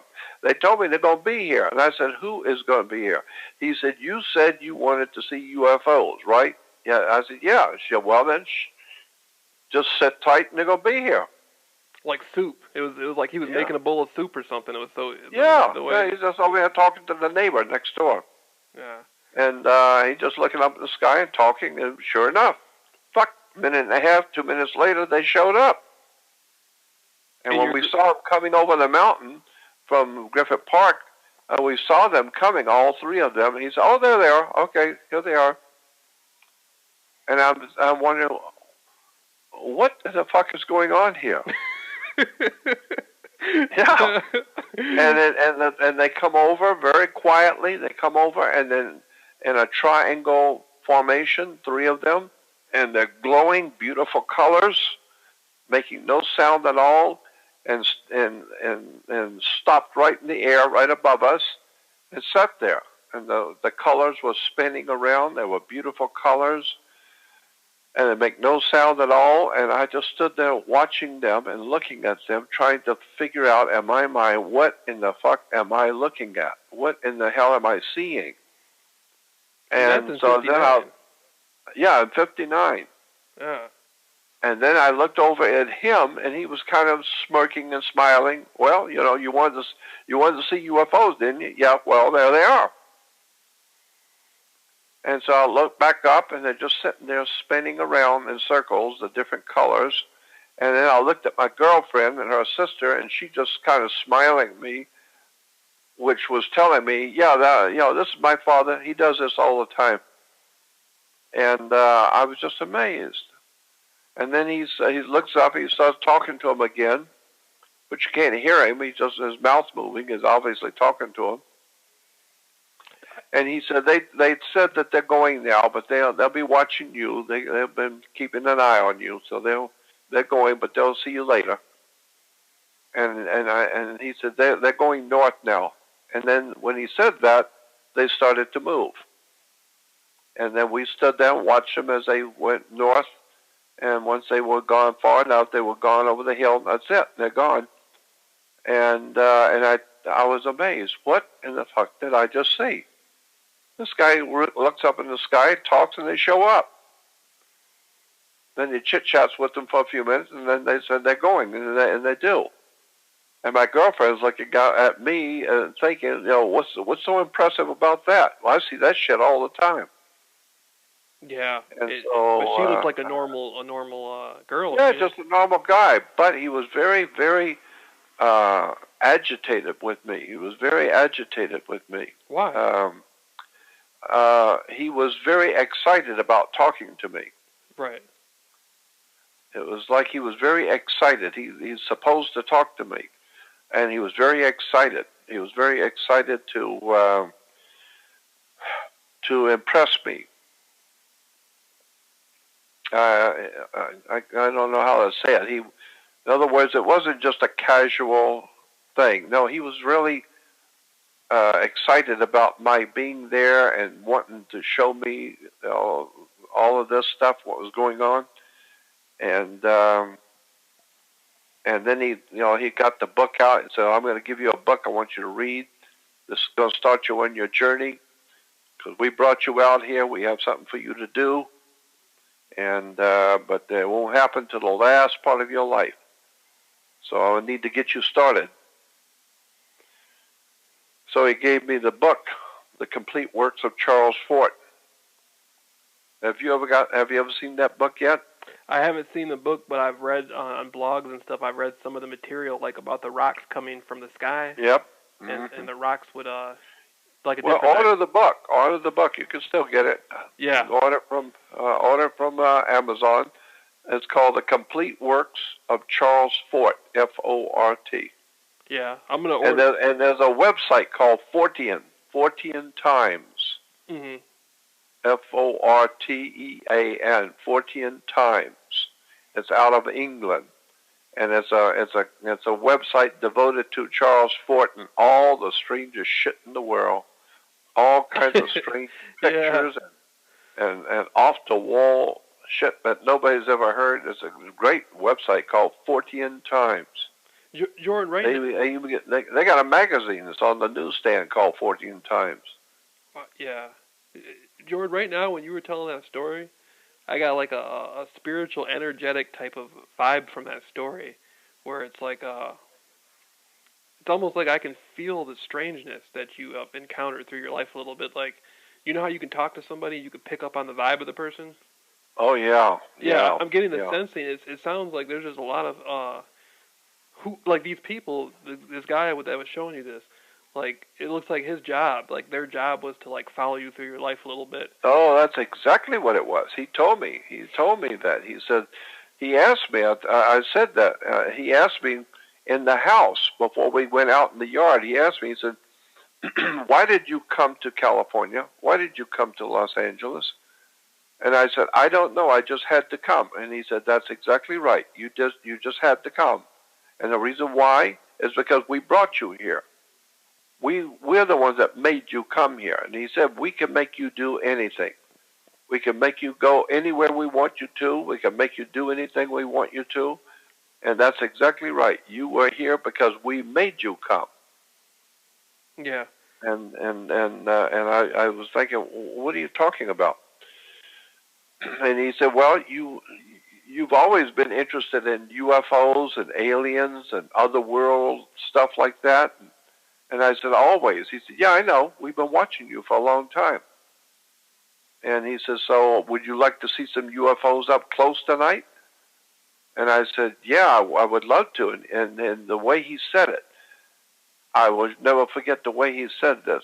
He asked me, would you like to see some UFOs tonight up close? And I said, yes. And he said, well, that much I can do for you. You know, there are things I can't do, but that I can do. Like he can do a whole lot more if he really wanted to, but yeah, if I really wanted to, I could do a lot of shit that you couldn't handle. But there's rules. There's rules to it. But there are rules and regulations. So, but this I can do. I can do this for you. So come on out, and I'll show you some UFOs if that's what you wanted to see. So I said, yeah, I'd like to. Well, come on out, and I'll show them to you. And we went out there and was standing out there at night, probably 11:30 to 12 o'clock at night, North Hollywood, 1959. And he looks up and starts talking, and he said, yeah, they said they'll be here in a couple of minutes. They're coming from the south. They'll be here. They'll be there in the 2 minutes. They did show up. Yeah. And, you know, but I've also had many, many experiences like that. Area 51, seeing aliens there. I've had some really, truly remarkable experiences. I remember that story that you told. The most remarkable, but the most remarkable thing that ever happened to me in my whole life, the single most incredible event, and I've had a lot of them, was I was out in the canyon up here in Box Canyon, up in the mountains north of L.A. And I was. Did you ever hear that story I told about when I was staying with a friend up at his home, and up in the canyons of Los Angeles? No, I don't think I've heard that yet. Well, I thought you'd heard that one. Well, what's the nature of the story? I might have heard it. Well, I'll tell you anyway. Okay. I was invited to go up and spend a long weekend with a friend who has a house up in the mountains of north of Los Angeles, and it's up in the canyons, up in the mountains. And so I went up there. Well, I had a friend that was visiting me, my age, who was visiting me from Las Vegas. And so I asked the people I'm going up to stay with if I could bring him. They said, yeah, bring anybody you want to stay here. So he still lives in Las Vegas. I talk to him all the time. He and I went up to this people's house, and it was a tri-level house. It was on the side of a mountain, so it was a triple-layer house. And we were staying in the top part. They lived in the bottom part of the house. We stayed at the top part. And so we were there for like 4 days. And so one night we got a 6-pack of beer, him and I, my friend from Vegas, and we crawled up on the roof. They had a little ladder going up on the roof. So we took some pillows and some beer and some food and went up on the roof at midnight. and we could see the valley. We could see the Los Angeles, the lights of L.A., and it was just beautiful. It was a beautiful summer night, and we're sitting up there shooting the shit and drinking a beer and talking about stuff. And for some reason, which I have no idea why I did it, because even today it makes no sense. It's just what happened. As I was sitting there talking with him, and then I stopped, and I looked up, and I said, and this guy sitting next to me listening to me, I said, I looked into the heavens, and I said, Almighty God, if you can hear me, would you please let a meteorite hit this mountain? And I pointed to the mountain. Let a meteorite hit this mountain over here. And when I said that, boom, a meteor out of nowhere shot down and hit the mountain right where I was pointing. Right where I was pointing. And I was shook. And I thought, what in the fuck just happened? And my friend said, what did you just do? And I said, I don't know what I just did. He said, you asked God to let a meteorite hit that mountain, and you were pointing at it when the damn thing hit the mountain. And all the lights came on in the canyon. All the lights came on because that thing really hit. And it made a huge hole in the side of the mountain. And I was amazed. I said to God, let a meteor hit this mountain. And right where I pointed was exactly where the meteor hit. I still talk with my friend in Vegas, and he still says, I cannot fucking believe that happened that night. What made you say that to start with? Yeah, they might have put that in his head to say that. You think? My head. I'm the one that said it. Yeah, but not him. He just sat there and watched it all happen. But I'm the one that said it. Right. But I'm the one that put. That's the people, the spiritual type friends. You just like the one from 59. That might have been them doing that. That's exactly right. Who the hell else would be able to do that? Sure as hell ain't me. Jordan, who do you think they are? I have no idea. Do you think they're no from here? idea in the world. Do you think they may be a group from Earth, and they've just been here the whole time and we never knew it, or they're? I don't know. Could be anything. Could be anything. I don't know. I have no idea. Anything is possible. Because they were telling all the scenarios, all the stuff, everything you could think of, and more. I have no idea. They were telling you about the lizard people and stuff way back then, weren't they? Yeah, of course. That's what my girlfriend's father was telling me all about it. Showed me the hills out there in Palmdale where they were. Parablossom, or where the name of it? Parablossom, off of Parablossom. Yeah. That's exactly right. Uh-huh. Yeah. And did he say they lived down in there? In the yeah, he said they lived down there. Underneath the ground. Yep. Mm-hmm. Because I remember there was a newspaper back in the 30s that came out about they were going to be excavating under L.A. because there was a whole. That's right. Makes you wonder where makes you wonder where those skyscrapers go. How far down the elevator goes. Yeah, I know all about that. I got a friend out here who's very knowledgeable on that, been tracking that stuff for years, and he and I have gone downtown L.A. at 2 o'clock in the morning and been scavenging around, and we know what's going on down there. Alien. At night? Yeah, at night. With elevators? There are openings down in Los Angeles. We didn't go into them, but we know about them. But I ain't going down there. That's for damn sure. Yeah, I would have said that. That's what would have been what I would have said too. I said we can take some photographs, but I'm not going in them. Yeah, no, not me either. Who do you think? But I've been told the same girl but Nancy was telling me, the same one that you heard. Mm-hmm. She was telling me all about the reptilians who are under Los Angeles, and her father knew all about it. And they bring the children down there. Yep, exactly. Yeah. Jordan, again, with this Manson guy, I've been doing some really deep research on this, and I just think, I've learned that he did not do any of this. He was framed up, and the reason for that was he had a lot of really, he was institutionalized before he got out in 1967. But he spent his whole life in prison with these top mafia guys. So he had all kinds of mafia connections. He wasn't a hippie by any extent. He knew the old school. You know. Yeah, I understand. Elvin Creepy Carpus taught him how to play guitar, and you know, but he had figured out some things that were going on. You know, he lived with the Beach Boys, and he played. Oh, that's bad enough, boy. That's bad enough right there. Yeah. He found out some inside things that were going on back in the '60s in Hollywood, and I think it has to do with what was going on back there at those movie sets, with you know, the child stuff and. Oh yeah, of course it was. Yeah, I know. Right, but he. I know all about that. Yeah. But the children, there was something going on about back in the '60s about these hippies and all these people having children. The children being taken somewhere and disappearing, being delivered, put purposely left in locations, put in holes in the ground and stuff, and the children mysteriously coming up missing. Like maybe down. I know all about it. Yeah, I know. I've heard all the stories. I've heard all the stories. This is some sort of contract deal. I've heard all the stories, like I tell you. Yeah, I've heard it all. You can't go into that anymore. No, I don't want to. Okay. It might have listeners, and so. Yeah.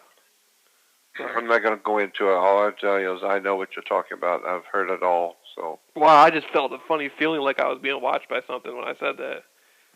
Like I just felt the presence of like otherworldly type of thing watching me. Yeah. Well, probably so. But where I'm coming from though, Jordan, is you spent your whole life researching this stuff, and I'm extremely interested in this stuff. I don't give a fuck about the money. You know, I'm gonna tell you the truth. When I put your YouTube stuff, when I put these conversations on my YouTube channel views went up times like 20.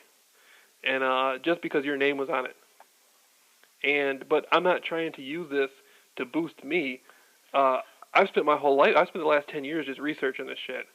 And I haven't made a dime off it yet.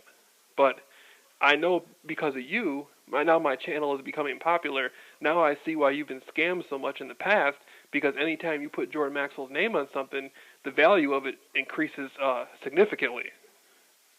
With the research. Yeah, I know, and so you get cutthroats and mobsters and assholes and knuckle dragging pissants and fuckers and liars, and they all look at and they see that, put my name on it, and it sells, so they want to come in and rip me off, take my name, take my work, take my videos, take everything, and fuck this old guy and fuck him. Take everything he's got and make as much money off of him as possible, and then whack him. Yeah, Jordan, I even made a video on my YouTube channel saying that more people should support you and call you and ask to do interviews or buy interviews from you or give more. If they're going to use your information, I made a YouTube video saying they're using your information. And give some because all they're doing is discrediting themselves. Well, I know. When I was growing up, my whole life going to school and stuff, I had a teacher who was purposely using me. He wanted to put me on medication. There was nothing wrong with me, but they said, "Oh, you got hyperattention deficit, blah blah blah." Yeah, all that bullshit. Take these medications, and they were purposely trying to fuck with me with the medications because he was getting a cut of the shit. He was, of course. Right, and so shit's like that, I know how it is to, that's just the first. I got numerous stories growing up as a child in the system. Yeah, I can imagine. Yeah, the system purposely, and in today's world, you see in 1950s, you kind of saw how the teenager started being targeted on a smaller scale in the 50s. But now it's to the point where, my God, they're living off the children. Of course they are. The fucking... by the time your child's 10, he's taking 20 different medications. You know? And he's that's what Hollywood's all about. It's everywhere. And he's on the New York Stock Exchange. They're doing right. They're doing all kinds of business and the whole world is far, far more different than what we think it is. Far more different. It's really really, really bad. There's nothing we're going to do about it. Nothing. Jordan, I just, I came across this information, and it's so powerful, man. I just got to run with it. You know what I mean? Whatever happens, happens. But I just got to run with it, though. Yeah, well. I learned the hard way. Not me. I'm going to run the other way. I've already done too much. Too much, and I found out it doesn't get you anywhere. But it's enjoyable, though, to research the stuff. I mean, Well, I know. That's what got me involved, back in '59. Yeah. But I was already heavily involved in all kinds of dark stuff. Like the ghoul, Jordan, the ghoul story. That's exactly right. It was a ghoul eating people, and you know what? That story is, after you told that story, do you know the local people in Florida put that shit out in the paper? After you told the story on your show, they put something out about that. Oh, really? Yeah. After you told your show on the Jordan Maxwell show, then the local area down there in Florida, wherever you were, they started re-releasing some of the stuff that had been put in the newspaper about it. I'll be damned! I didn't know that. Yeah, somebody heard you say that, and went back and started checking into it, and then they just put it out there. That's funny. Yeah, but that's funny. I didn't. When I'm doing radio, this is the way I feel. I don't know who's listening, and I don't really care. I just do what I do, and if somebody's listening, that's fine. And if they're not listening, I don't give a shit. Doesn't matter to me. And so I just don't consider myself to be of any importance at all. I don't see myself as important at all, period. And therefore, I really don't realize, I don't understand, realize, or even care to know of my popularity in the world. I don't see myself as important. I don't see myself as popular. Not at all. It's very difficult to see yourself as being important in this world at all, or popular at all, when you sleep on the floor in an airbag in somebody else's home, broke with nothing. Yeah. Sleeping on the floor with nothing. But that happens to all that's a sad story, and it's even sadder that it's happened to so many people, like Royal Wright. I know. They made him out to look crazy, and they, That's right. Anybody who even tries to use that shit goes to prison. That's right. Feel, it seems like if you're really honest and you're really trying to get somewhere, you don't get shit. You just get fucked over. You ain't getting nothing. You're gonna get fucked over, and if you don't shut up, you're gonna get whacked. Yeah. Yeah. They're gonna find your body in an alley in Long Beach somewhere. Yeah. Yeah. There's even people have had to go in exile. Have had to, I know some of the best people out in the world, some of the best researchers and best minds out there have gotten, they put something out that they were not supposed to, and shit, they've gone into exile and nobody knows where they are. Mm-hmm. So, shit. Yeah, that's how bad it is. That's how scary it is. And I know it. I'm not stupid, so I know what's going on. That's why I'm trying to kind of dropping out of sight anymore. I'm just dropping out. Yeah. I've got so much I could tell people, but I'm not about to. But you're saying you don't got any fucking. If you do say it, there's no fucking protection. You can't say anything, because then if you say something, somebody got you on a list and all kinds of fucking shit. Yeah, that's right. That's right. You got people. Now I'm also told. I've also been told that I have protection.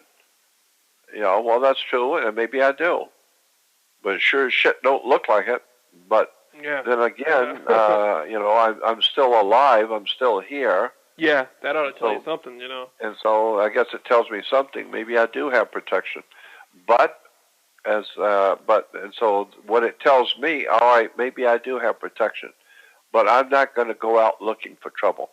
I think I'm just going to retire quietly. Yeah. I'm just going to retire and drop out. I did the best I could. Tried to do the best I could. Didn't have a dime. Never had a dime, and don't have a shit now, and they ain't ever going to. So that's it. Yeah, I did the best I could. What pisses me off a little bit is you got these people out here who are talking about be positive and be love and light and shit. Yeah, bullshit. And I said, yeah, okay, that's fine. So who, can you tell me a little bit more about what happened to Kennedy? And then they go, oh, oh no, we can't do that. Oh, so yeah, right. If it's so, if you're so much in the love and light and all that shit, shouldn't the love and light be revealing more of what's in the darkness? Shouldn't we be getting more information? So what's the holdup? That's it. No, you're right. You're right. That's exactly right. And and then when you find out, when you talk to these people and start talking to them, you find out how much they really don't know. Yeah, I know it. Yeah. That there actually are fucking morons. Yeah. And they tell me, I've had them tell me so many times, you ought to be more positive. Yeah. And I said, I am one of the most positive people you're ever going to meet. I'm very positive. You are, Jordan. Because you don't ask, you're the only person I know that has done, people haven't done a tenth of what you've done, and you never really asked anybody for money. I remember back in the day, a few years ago, I used to call you, and you would talk to me for 20, 30 minutes for free. And you didn't ask me for, I randomly called you, and you didn't ask me for a penny. And, I tried to call Stuart Swerdlow. You know who he is?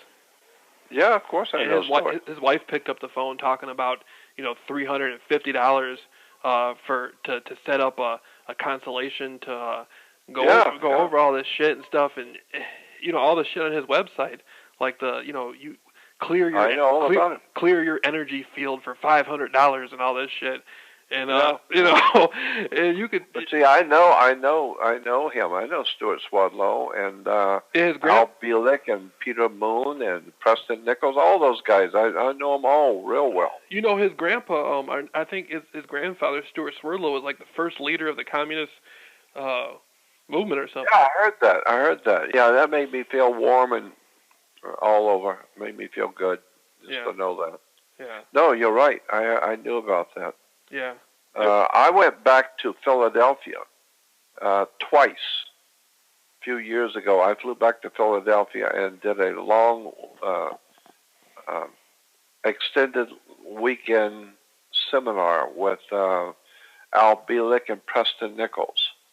It was Preston Nichols, myself, and Al Bielek, and we were speaking on Friday, Saturday, and Sunday.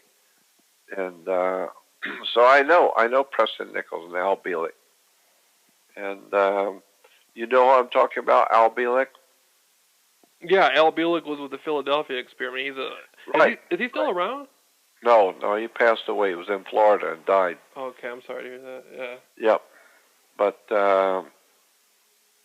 yeah, I remember him with I remember you saying you asked somebody about the Philadelphia experiment that was high up in the military. Oh, that was Colonel Tom Bearden. Yeah, and he got kind of disgruntled. Yeah. But he basically let you know there was something to it, though. That's right, exactly. He said, I can't talk about that. And so I said, well, I don't want any state secrets or nothing. He said, no. I said, I can't talk about that, period. Yeah. There's a lot of... Yeah. In other words, I ain't talking about that at all, period.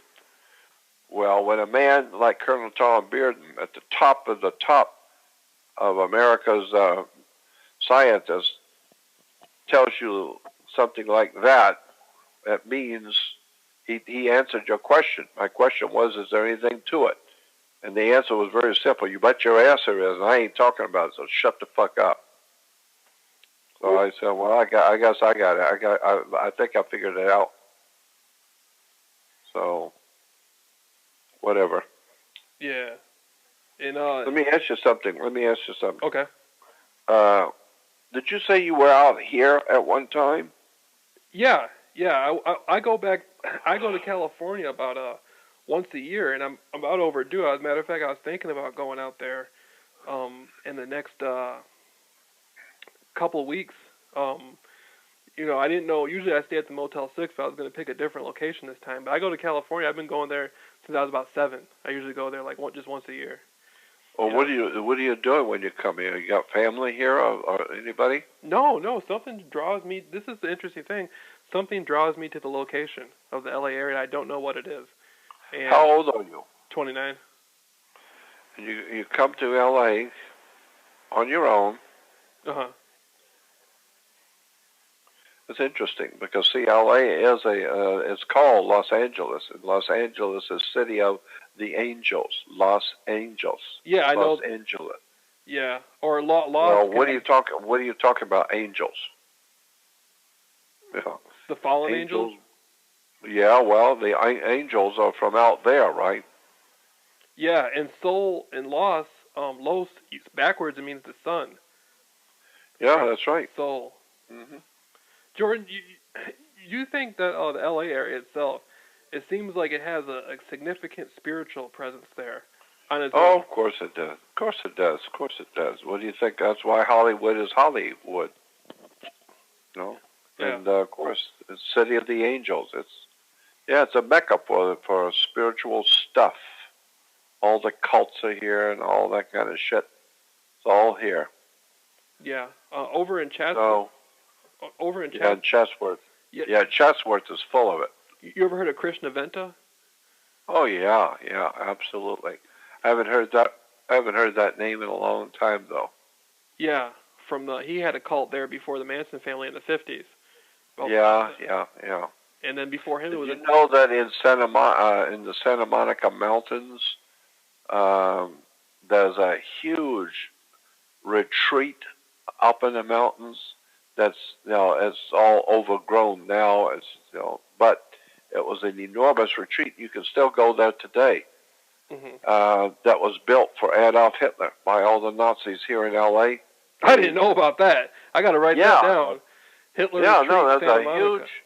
That's right. In the mountains of Santa Monica is a big mansion and storage house and storage bins, a big pool, and a storage facility for food, and an underground bunker, and it's an enormous place. It's huge. That's where he went after the war. But it was built for the Fuhrer because he was going to live in the Santa Monica Mountains. That's where he went after the war. Sure. Well, I wouldn't be a bit surprised, but I don't think he went there. I think he ended up going to Argentina. Mm-hmm. But they wanted him to come here if he won the war. If he won the war, and he defeated America, then they had a nice plush palace for him up in the mountains because he loved the mountains. So if he's coming to America because he's overthrown the American government and he's now the Fuhrer, then he liked the mountains. So they bought and built a huge place here in the mountains of Santa Monica Mountains for Adolf Hitler. Yeah, and it's even got the big swastikas at the gates. The gates have big swastikas on them, and coming home to and where on it the started. sides of it's all there. It's right here in the Santa Monica Mountains. Yeah, that's just like you know where Santa Susana Pass is? Oh yeah, you know I've been to it 100 times. Yeah, where that the Manson family lived at that Spawn movie ranch.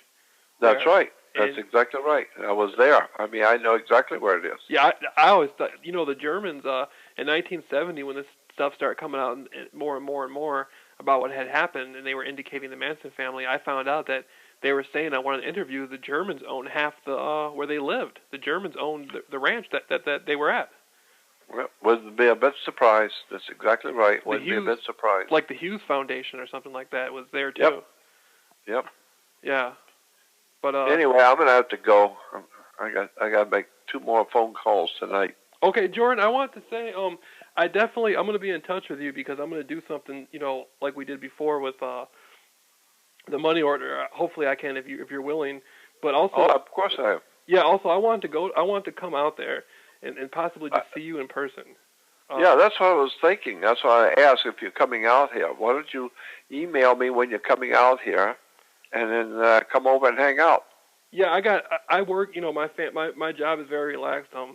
My family owns a couple of businesses, and so I basically I'm trying to do this stuff, my research, full time now. But and I know how it is with I have no problem. Like on my YouTube channel, I always say, all this stuff, I'm doing. Most of it is the work of Jordan Maxwell, and all this, and I just want to. My main interest, Jordan, is the 60s and 70s. I think whatever happened to Kennedy in '63, a lot of the shit in the 60s and 70s was an outpour of that. Of course it was. The takeover. That's why you need to listen to yeah. The two guys I gave you. Mm-hmm. Peter Levenda talks all about that. Right. What happened to Kennedy and the Germans and the Nazis and what was going on in America with the motion picture company. That's what he talks about. The internal takeover. Internal takeover. But go on the web and look for Peter Levenda, and it's called, the lecture he gave is incredible, talking all about this stuff. It's called the Secret Space Program. Mm-hmm. Secret Space Program of Peter Levenda. Okay. I'm writing that down. And it's like a 90-minute lecture on Studio City and the mountains of Hollywood, the Nazi movement, the killing of Kennedy. I mean, he ties it all together. Yeah. So, and then the other one, Joseph Farrell, he'll blow your mind too. Okay, sounds good, Jordan. And I'll be in touch with you through the emails and all that. And okay, absolutely. We'll be able to hang out and go out to eat or something and just talk about. Well, let's do it. Do it in person. I'm here. Yeah, without anybody on the phone listening and all that. I know, right? Okay. Okay. Well, okay. Thanks so much, Jordan. I'll be in touch with you soon. No, that's okay? all right. And if you want to talk again, let me know. I'm always here. Okay. I'll talk to you soon. Right. Okay. Bye-bye. Bye.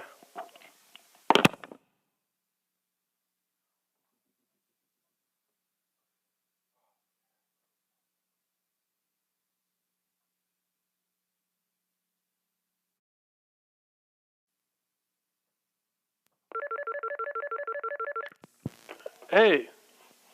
Hey, Jameel. Yeah, how you doing?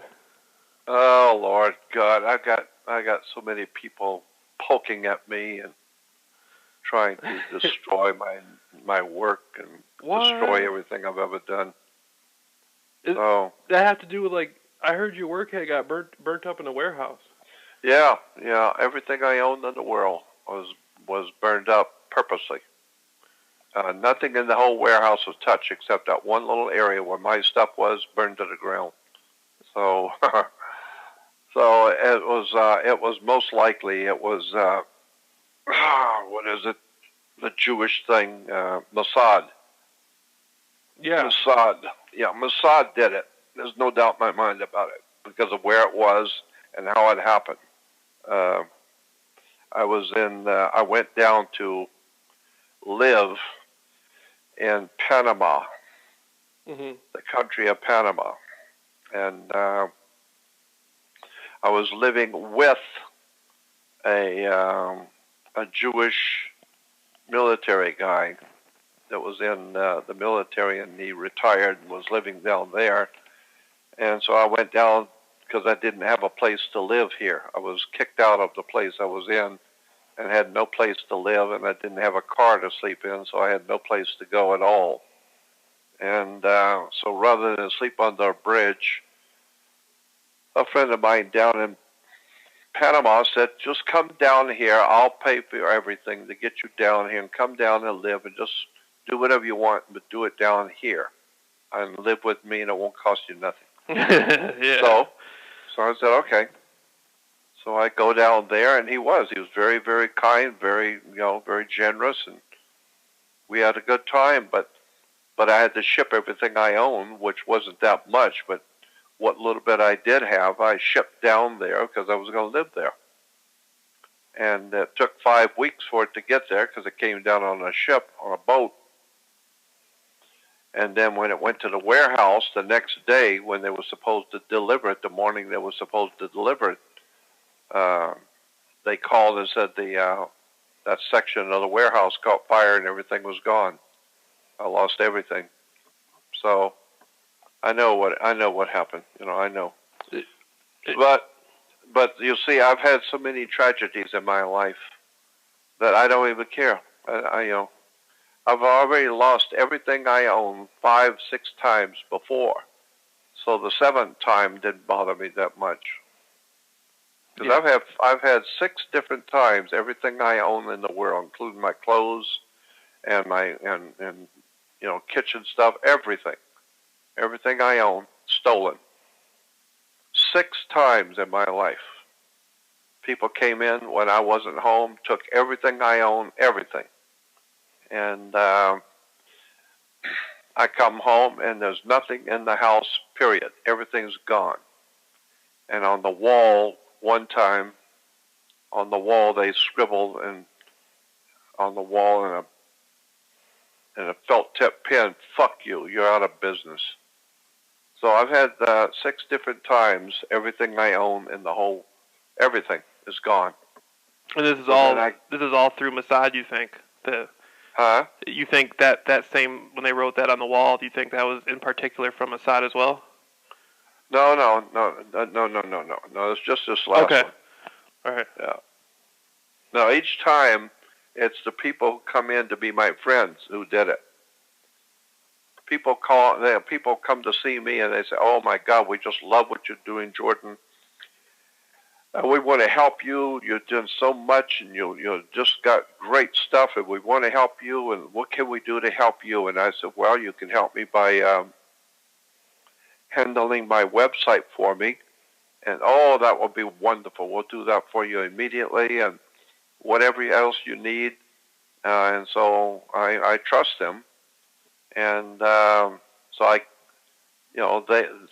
give them my coordinates on the website. I have to give them the username, and I have to give them the password so that they can work on my website. And the very next day, I found out that now that they have the password and the username, they could go into the website, and they changed everything. Mm. They changed everything.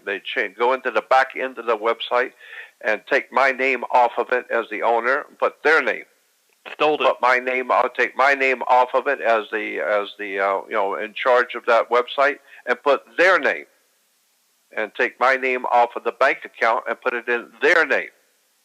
And then behind my back, take all of my videos and books and stuff that I have produced and send them to Washington, D.C. and copyrighted everything. All my products are copyrighted.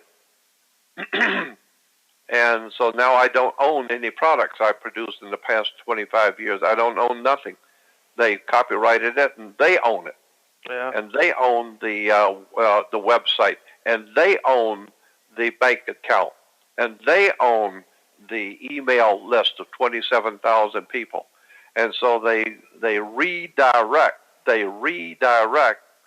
emails coming to me to themselves. So now, for the past 4.5 years, all the personal emails I get from people from all over the world goes to them. And they answer those emails as if they were me. And when they answer those emails as if they were from me, they ask for contributions and say, if you could help me, financially, if you could help me, make a contribution to me. And so I'm finding out, I'm hearing from people from all over the world saying, "Jordan, we've been giving money to you for the past 4 years. I said, "Not to me, sweetheart. Not to me, you're not. I haven't gotten nothing in the past 4.5 years. Nothing."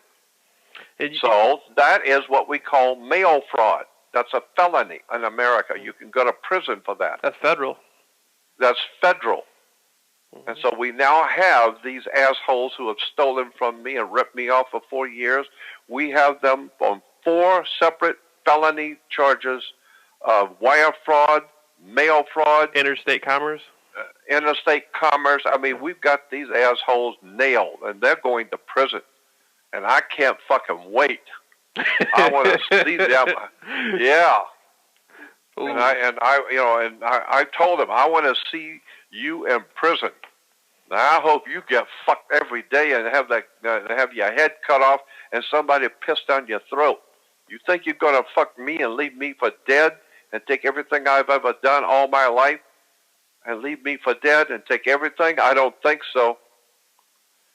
Yeah. So, but they have put themselves into a bad situation because the feds know about them now. FBI is involved with them now, and it's just incredible criminality. Yeah, Jordan. So all I got to do is just sit here and wait till we go to court.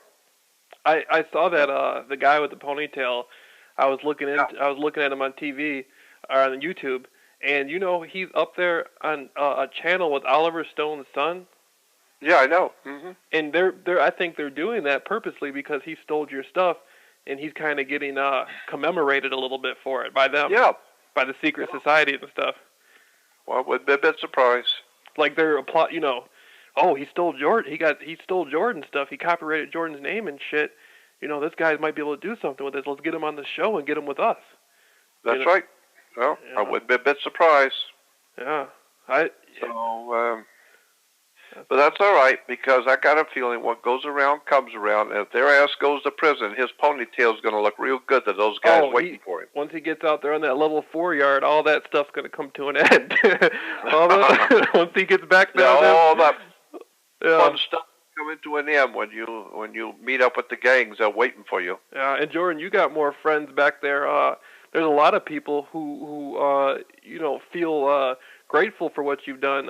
I talked to a lot of people. A lot of those guys, the Moors and the Muslims. A lot of those guys, learn what they learn in prison, and I know for a fact that a lot of those people are favorable of your work back there in the system. Oh, I know they are. Because I get emails from the Crips and the Bloods. Yeah. And I get phone calls from the Mongrels and the and Hell's Angels, and a lot of these groups know who I am and what I'm doing, and they know how I live with nothing. Yeah. Got nothing and have nothing. I own nothing. I've been ripped off and fucked over and pissed on and left for dead. They know. Yeah. I sent a copy. And I got one guy connected to Hell's Angels who told me, when these guys get sent to prison, you tell me what prison they're going to, and I will see to it that they will have a special reception committee. Yeah. I'll make a phone call, and whatever prison they go to, I will contact our people and make sure that they are treated, in a very special way. Yeah. They're gonna wish the fuck they'd have never been born. Yeah, I can definitely see that being so. I sent a copy of Priesthood of the Illies to two people. One of them was at Seneca Shakur. He used to go by Cody Scott. He was way high up in the Crips. I mean, he was one of the original guys coming out of the 70s, and he was thankful, and he said he had been familiar with your work. And then I know there was this one guy. He's in the Mexican Mafia, and he's in California in the SHU, in maximum isolation. And he has, he was familiar with your work and stuff you've been doing over the years. So, whoever these people are, I wouldn't want to be them entering a state or federal system like that. That's what I think. Yeah. And my friend here, who is well connected with all of them, he's crossing all of it, all the different groups. He knows them all. Yeah. And he said, I will make them aware of what prison these guys are going to, and they're going to wish to fuck they had never been born or come into this world. Yeah, so he says, just let me know. We'll just wait and see, but God help them when they do get sentenced, because they're going to be a special party for them when they get there. And when they say lunchtime and those doors crack, boy, I wouldn't want to be them. I wouldn't want to be them. That's right. So, and they're cocky and arrogant. They think they're in charge and they're going to do this. Yeah. And they also, incidentally, in California is where I am. Mm-hmm. In California, it's a prison. It's 4 years in prison for elder abuse. Anyone over 55 and can with financial elder abuse, that's 4 years in federal prison. Coercion, coercing a senior like that. Yeah, and I'm 74 years old. They ripped me off and stole everything. Everything. My money, my work, my products, the website, everything. And then misrepresenting themselves, which is identity theft, and accepting donations in my name. That's wire fraud, mail fraud, banking fraud. Shit, these people are going away for a long time. Yeah, that's criminal all the way around. You can't get out of that. That's criminal conversion. No, you can't. You cannot like my attorney said, there's no discussion about it. We're just waiting to get into court. We've already nailed them down. They're going to the big house as soon as we get into court. So, yeah. So that's the name of that tune. So I'm just waiting, and I want to be there for that trial. Whatever happens, I want to be there so I can say goodbye to them. Yeah. And tell them you're in charge. Tell them in prison. When you get to the penitentiary, tell them you're in charge. And yeah. Tell them about how you are in charge of everything. Right. And that will impress them, especially in the shower, because they're waiting for you. Yeah. I know. I have family members. I got an uncle who spent 20-something years in prison for a long time ago, back in the 70s, for something he didn't even do. And he told me some horror stories of the kind of things that go on in there. So I know that's no place for the type of guys these are. That's no place for them. Trust me on that. Lord, there's no place for a human being, period, Yeah. But especially these little pimp asses. And so that's why I just sit quiet. My attorney's taking care of it. He's doing it for me. And we've nailed them down. And so now we're just waiting for, see what the court's going to do. Yeah. So that's where I've been for the past 4.5 years. And then before that, actually for 25 years now, since 1989, I've been homeless. I've had no place to live since 1989. That's 25 years. And so in that 25 years of me doing what's out there on the web, you can watch all the time, all the stuff I've done. I was homeless when I was doing it. And living, with one person, living with another, staying in someone's house, staying in someone's trailer. I was totally homeless since 1989. Most people think, when they hear my name, oh, yeah, everybody knows him. So therefore, that means he must be very wealthy. He's a big shot, wealthy guy. They don't know. No, I've been homeless. I still am since 1989, 25 years. I have no place to go, no place to live. And so I live with friends who will give me a room. Somebody will let me have a room for a week or two, a month, sometimes 6 months. But that's what I have to do. Every now and then I got to find somebody else who will give me a room because I don't have any money. I don't have anything. I don't have any place to live. Got nothing. No bank account, no credit cards, no savings, no nothing, zero, period, nothing. And I've done what I've done, that way. So all the stuff you see on the videos and all the video stuff you see out there on the web that I've done, I was totally broke and homeless doing it all. So that's why people today hear me and they say, well, Jordan sounds like he's got a bad attitude. And I say, son, you walk a mile in my shoes. Try it. Try doing what I've done and do it with fucking nothing. With criminals stealing from you, ripping you off, calling your names, stealing everything you own, taking your money, taking your work, and stealing everything. Try it for 25 years and see how you like it. And did they even try to kill you before a couple times? Oh, yeah. Yeah, and now I'm told by my friends in government, because I've got some very, very powerful people in government who are my friends, and they tell me, you're on a list, so don't be surprised if they come and arrest you soon. I said, yeah, I know. Thank God. At least maybe I'll just die before that time, and that way I don't have to go through it. But I'm expecting to be arrested at any time, and it doesn't matter to me. I did the best I could. Of course, I won't be homeless anymore. At least I'll have a place to stay. So that's my life. That's what I did. Because and I paid for it. Because you decided to,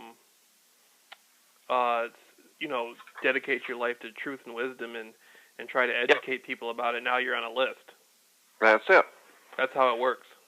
Yep, that's how it works. So, when you're in the gang and the gang loves you and they like you and you like them and you play the game, everybody's happy.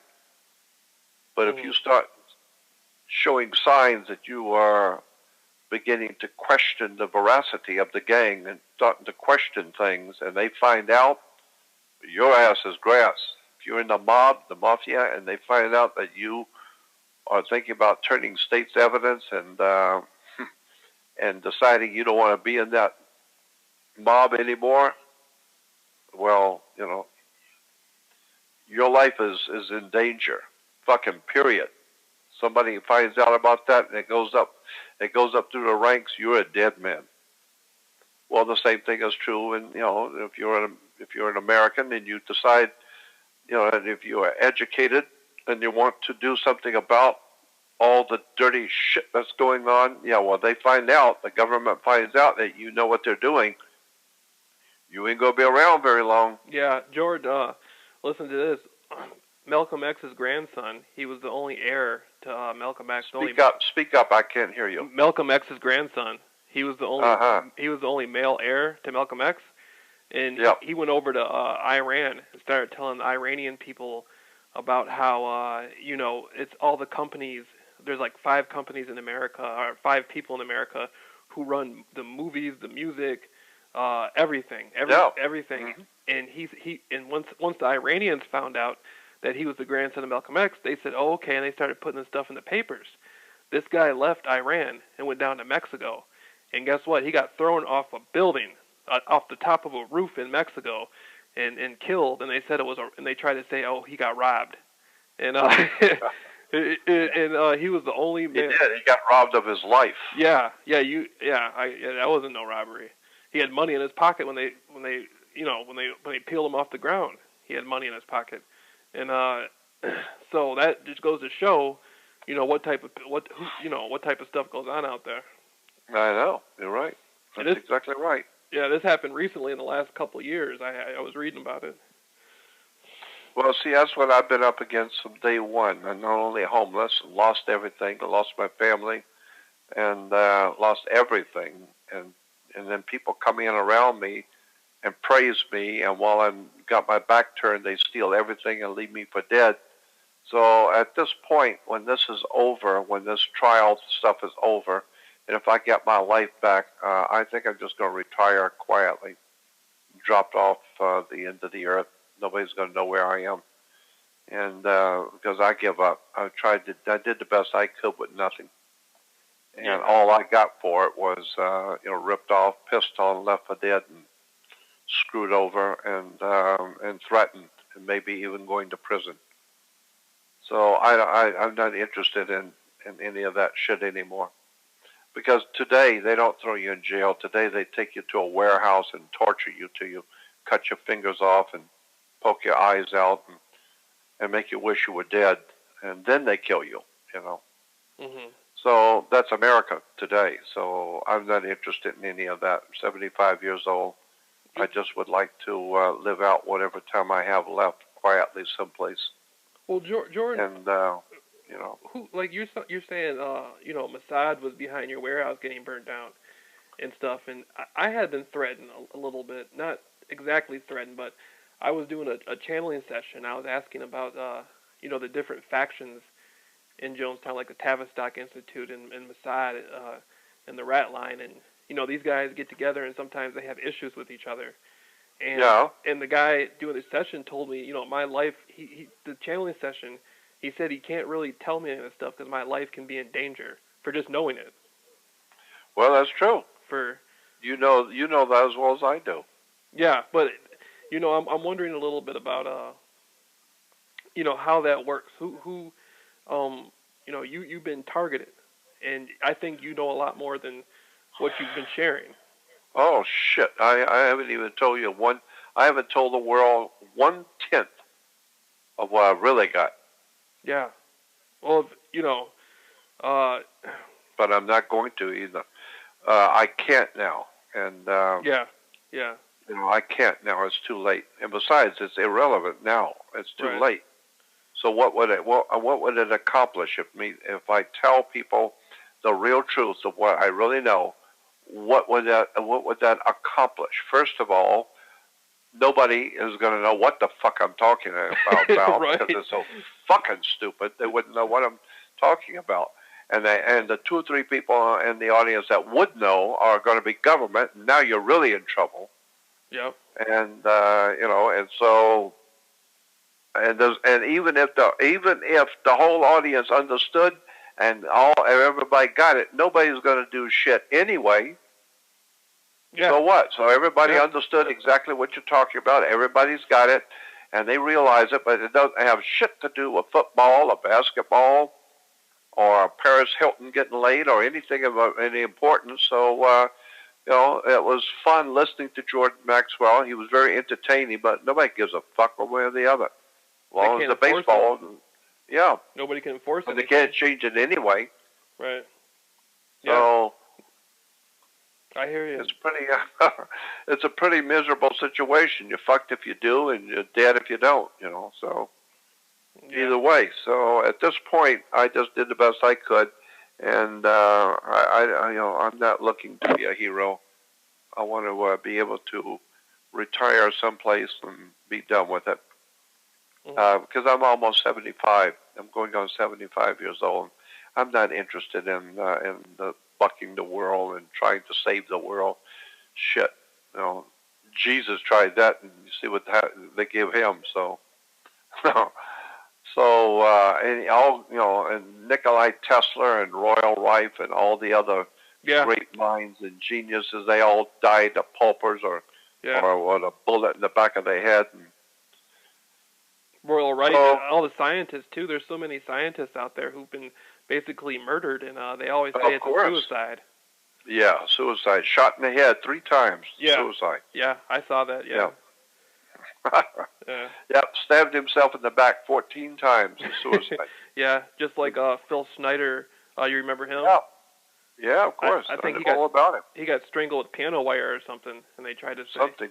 Yeah, something. Whatever the story was. And yeah, well, that's what I'm saying. I know that it's way, way far too late to save America, to save freedom, to save the human race, to save anything.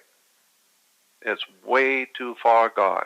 So that's why I'm not interested in being a big hero and a patriot and all that bullshit. No, that's gone long time ago. Nobody even, Jordan, I know exactly what you're talking about. I made a lot of videos where I show people right on the fucking video, look, this man, he has these are 3 different people with 3 different fucking ears. One ear is extremely short, one's big, and the other one's lopsided. These are all different men. And they sit there and go, show us some evidence. Show us some evidence. And I say, what the fuck is wrong with you? Can't you see these are different people? What kind of evidence do I need to what the fuck do you want? Well, of course. Yeah. Do you need them to be on video admitting it to you or something? Like what? Well, there's an old saying I grew up with. There are none so blind as those who choose not to see.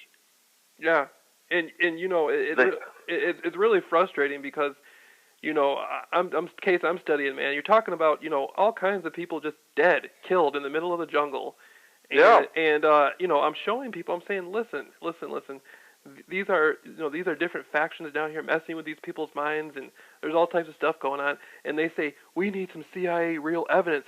And I said, you stupid son of a bitch, the CIA isn't going to give you any evidence. They're a covert, clandestine agency. Well, I mean, what the fuck? What are they supposed to do? We need the mafia to show us. We need to have the Godfather come down here, take us home, and show us what he's doing. Yeah, that's how stupid they are out there. They don't fucking. I don't. They have people are so fucking stupid. Yeah. I know exactly what you're talking about. I've seen it. Even with Lee Harvey Oswald. That there was an Italian article put on the Italian paper where they said through World War II, so many millions of Italian soldiers shot this same rifle, and none of them could have did it at the speed that Lee Harvey Oswald did it. Oh shit, no! It was but that doesn't matter though, because the History Channel said it happened. You see what I'm saying? That's it. And the History Channel happens to be owned by the Rockefeller Brothers Trust Fund. But nobody cares about that because it's not important. Yeah. Or I want to talk to you about Jordan. I was watching a David Wilcock video, and I noticed he was using a lot of hand voodoo. Like, how that has to do with the neural linguistics, like on people's brains. and he was doing signals and codes to the guy across from him.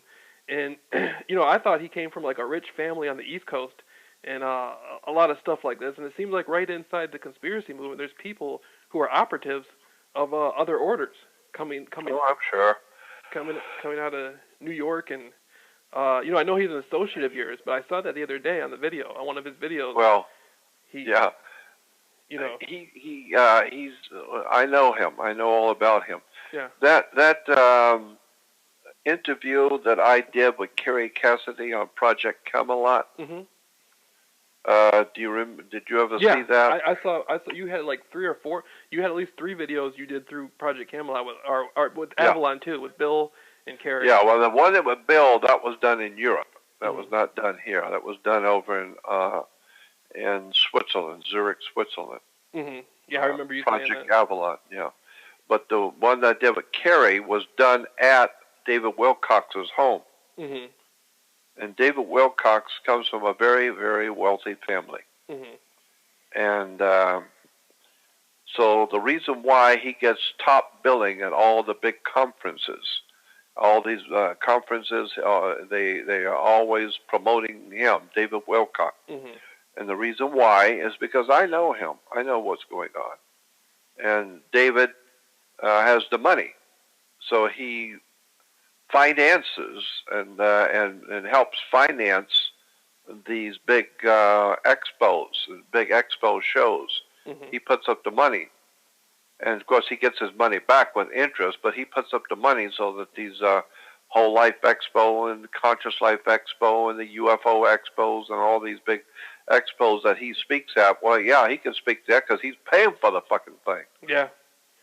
That's why he gets to. That's why he gets to speak there because he's paying for it. Yeah, and so so I understand what's going on.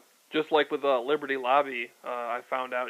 I mean, this was known, a long time ago, but I was reading about how Mark Lane was really running Liberty Lobby, and then I find out Mark Lane has a intelligence background from 45 to 47, high up in Army intelligence. Well, that's when the creation of the CIA happened.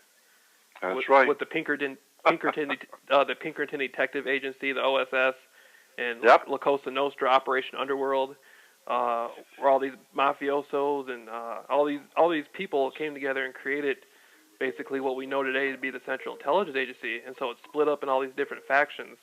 But yeah, of course, these people up there talking about the Republic and all this and all that, they're really agents, most of them. I know. Hold on just a minute. Hold on. Hello. Yeah, I know it is. Whenever I was going to say, I said hello. Hey, it's me. So,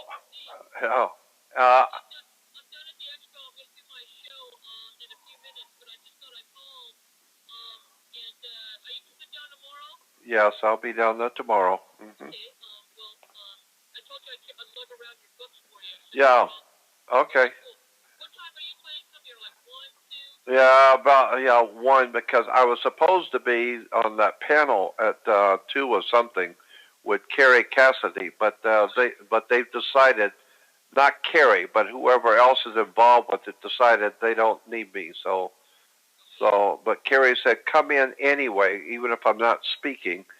Come into the room and bring books and everything and be there in the room, even if you're not speaking. So, but I guess the subject is conspiracies in government, so they figure they don't need to hear from me. Yeah. So I figure I don't care.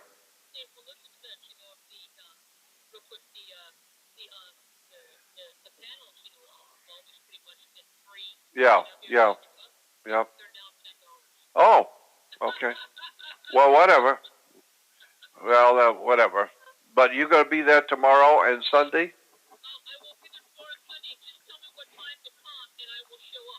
Okay, well, let me ask you something. If you're going to, are you going to be driving yourself down there?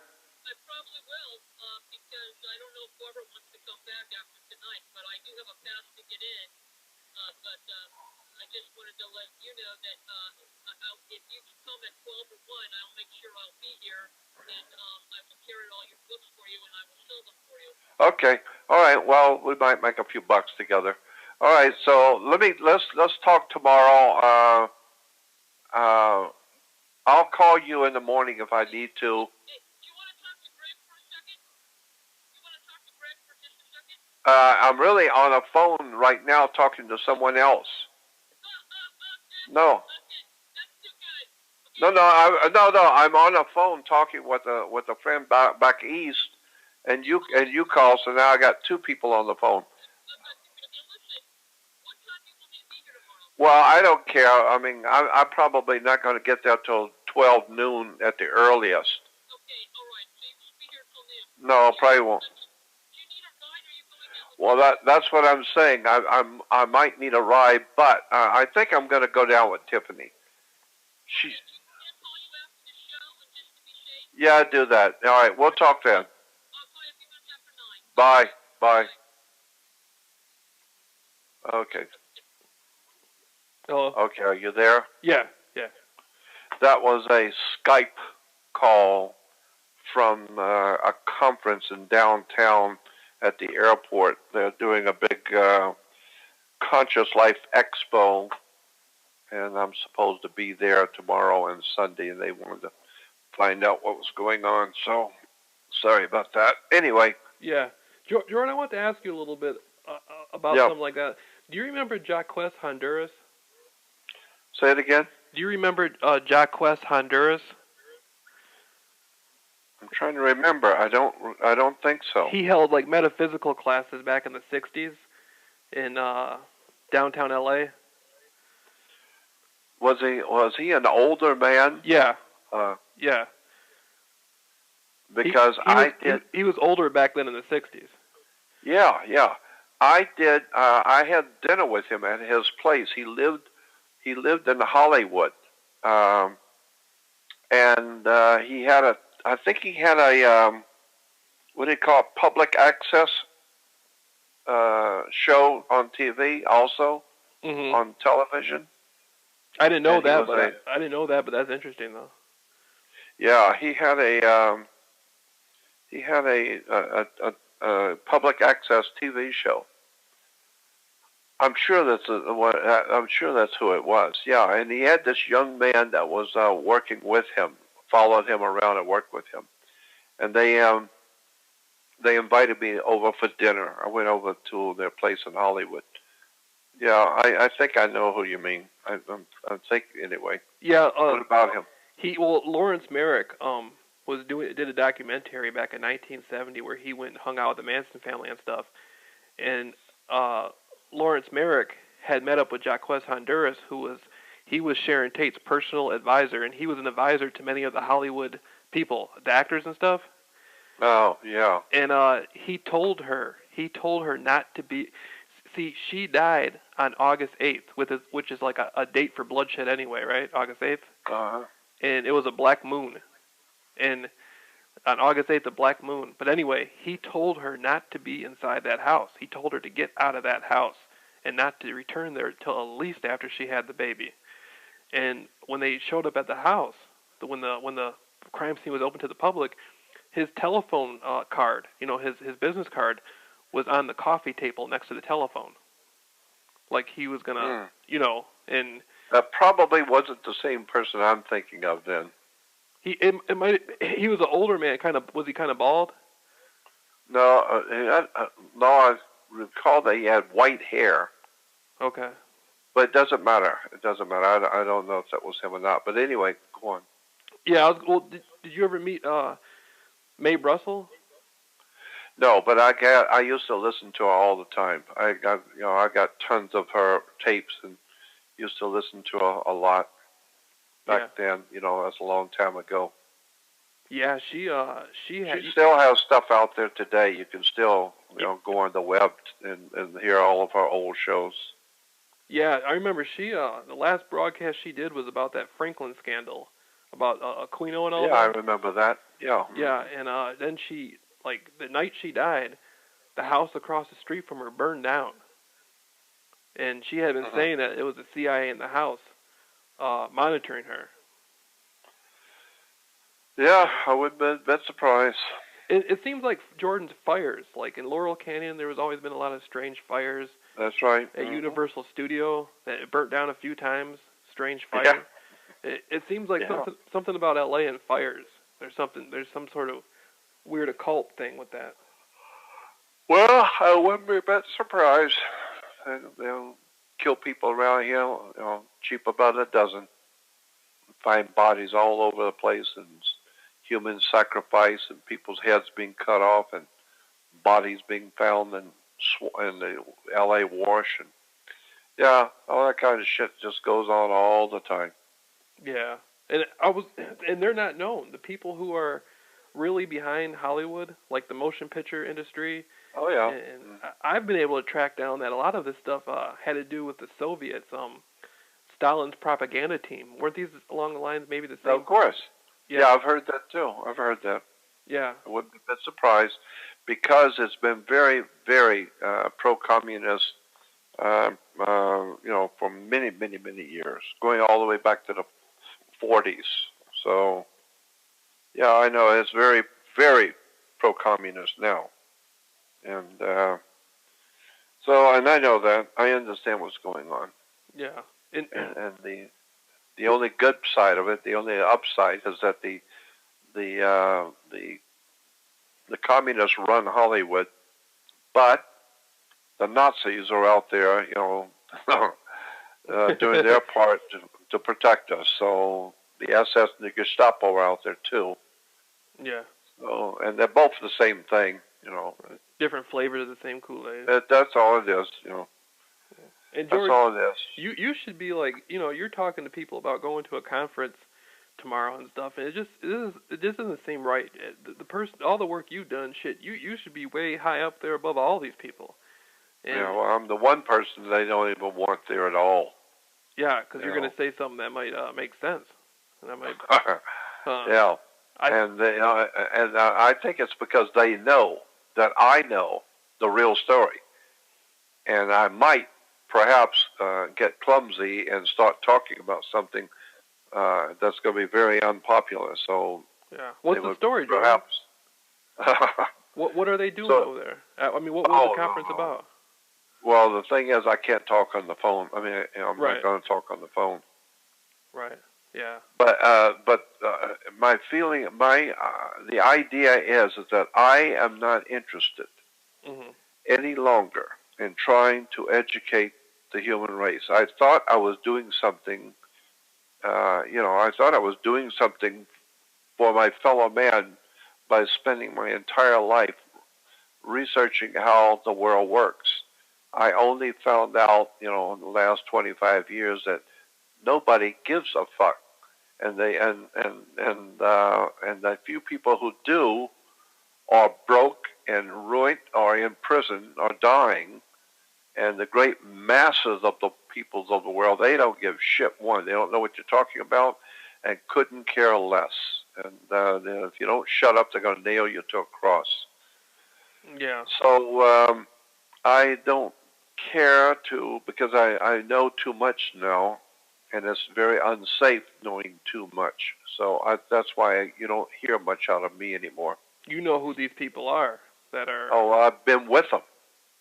Yeah. Just like that Dr. Horowitz, I was watching a conspiracy and I think you were there, and Michael Tessarian was there. And Michael Tessarian pulled Dr. Horowitz's card and was talking about how he was a Knights Templar right there in the conference. Yeah.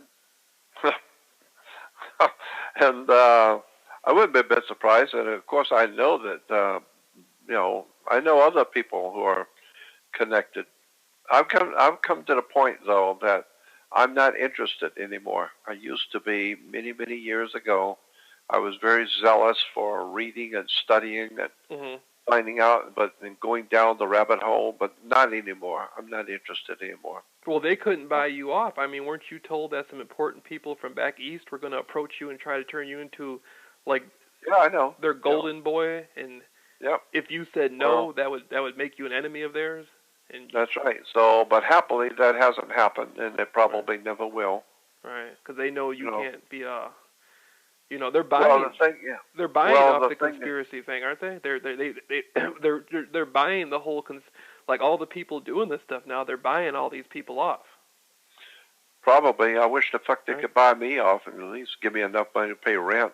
You know, I could buy some groceries. You know, and people think I'm working for the government. Yeah, well, come see how I live. Mm-hmm. Sleeping on an airbag in somebody else's home, penniless. I mean, if I was working for the government, at least I'd have enough money to buy a hamburger or something. Jordan, I'm not. Can you like elaborate a little bit more on that? Because like I see you wrote books like with Paul Tice, Alan Snow. That was that old time religion. Yeah. Matrix of Power. Yep. The book The Church Doesn't Want You to Know, and I got all these books here. Yeah. You know, I got all your books here, and are not all of them, I'm sure, but I got a lot of them.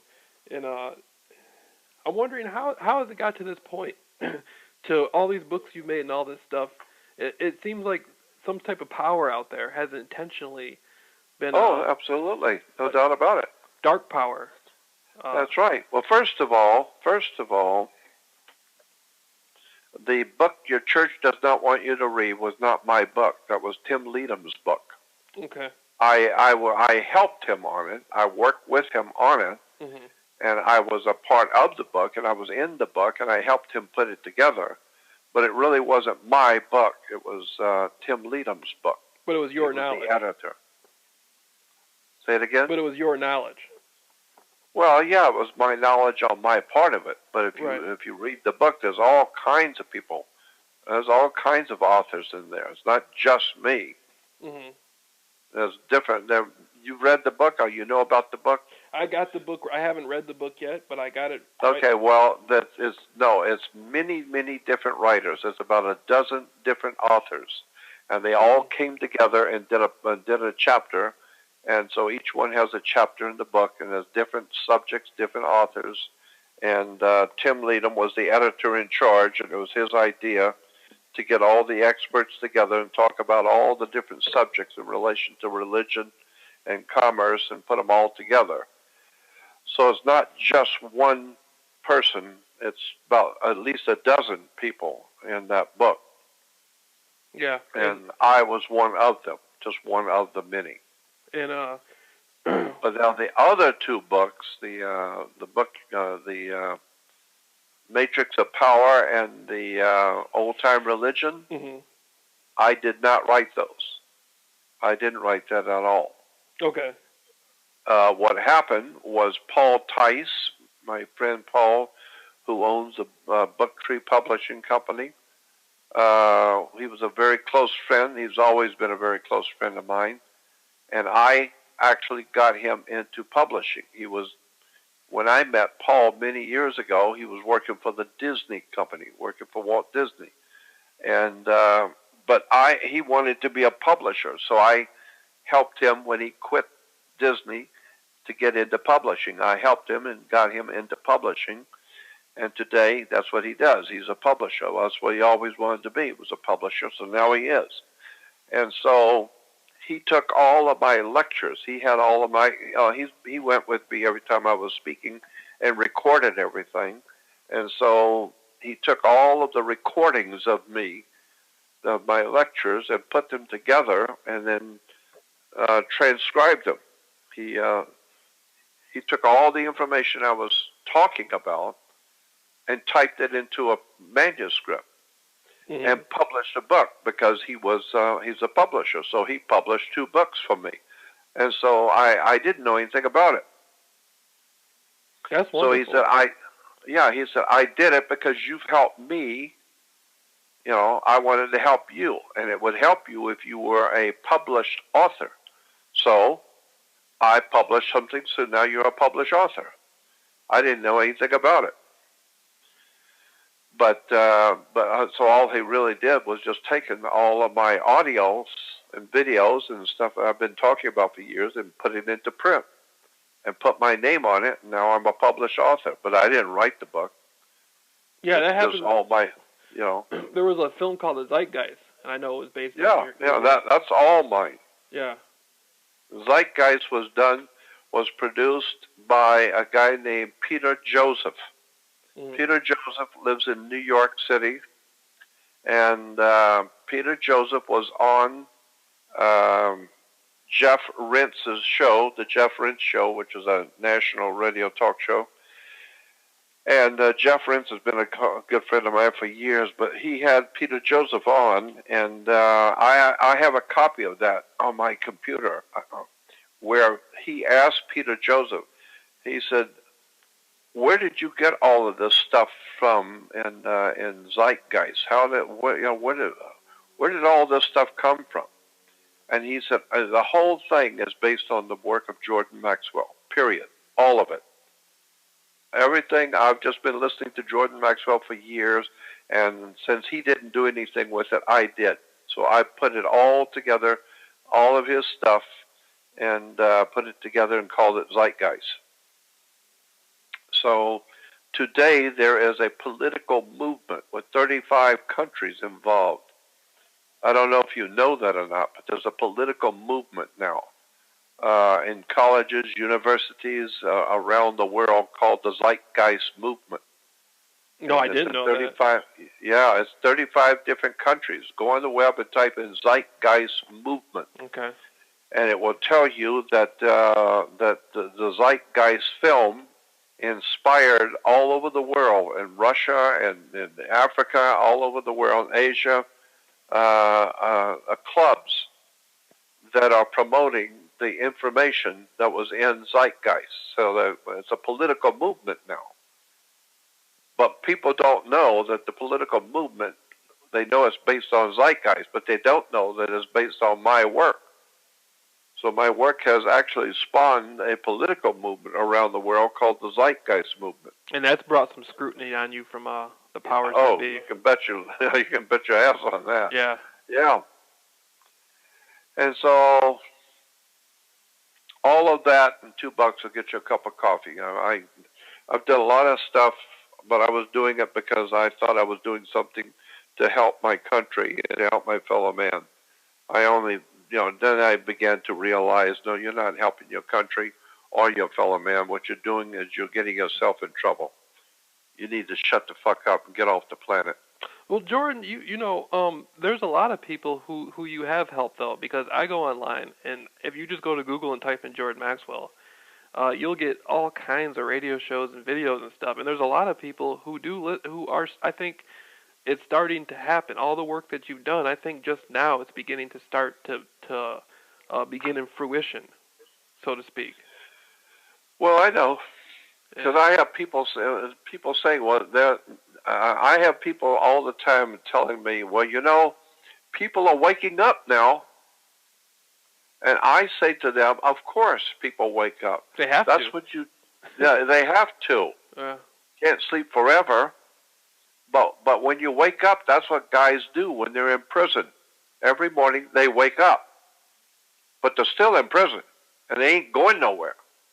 So just because you wake up, that don't mean shit, Big Jack. Nothing. That don't mean nothing. That just means you woke up and found out you fucked.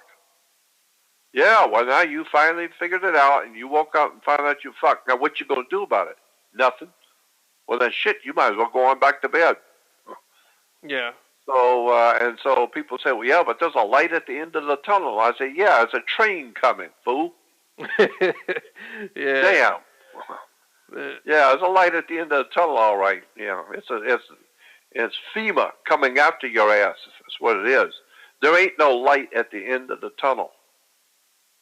And I've been trying to tell people for years that people will always, now you've heard me say this before, people will always support what they want. They will not support what they don't want. You've heard me say that. Yeah, I've heard you say that. Okay. It makes sense. If you go to a grocery store, you're not going to buy stuff you don't want. You're going to buy the stuff you do want. And if it's a tremendous cheap price on the stuff you don't want, you don't give a fuck if it's cheap. I don't want it. And if you're going to spend 10 times that much on something you do want. So people will always buy and spend on something they want, and they don't give shit one about stuff they don't want. They want a big flashy show. Well, whatever it is that they want, they will pay for. They will not pay for what they don't want. Jordan, I've seen where people will know, like, people won't even know 10% of what you know.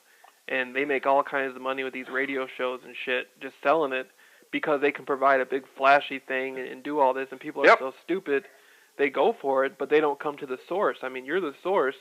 If it wasn't for you, at least 80% of this shit out here wouldn't be out here. Well, I know. I mean, but I've lived in Los Angeles for 54 years. Mm-hmm. And for many, many years, all the way back in the 70s, I was giving lectures in the motion picture studios. I used to go down to MGM, Universal, Warner Brothers, especially Warner Brothers, and giving lectures at 10 o'clock at night, giving slide presentations at night to the guys working at the studio on the Illuminati, secret societies, Federal Reserve, all the different, the shit going on with behind the scenes with the banking and you've been the approached, Masonic orders. Jordan, you've been it sounds like you've been approached by these people in the secret societies or something. That they've you've encountered them, maybe not willingly, but in some sort of way. You've come face to face with these people. Oh yeah, I have, no doubts about it. What did they tell you? And can you talk about that? But they just let me know in a very courteous way. They're not threatening. So they let me know that you're on a list, and so try and understand that when they come for you, you got a big mouth and you're talking too much, and there's nothing personal, but you've caused a lot of trouble.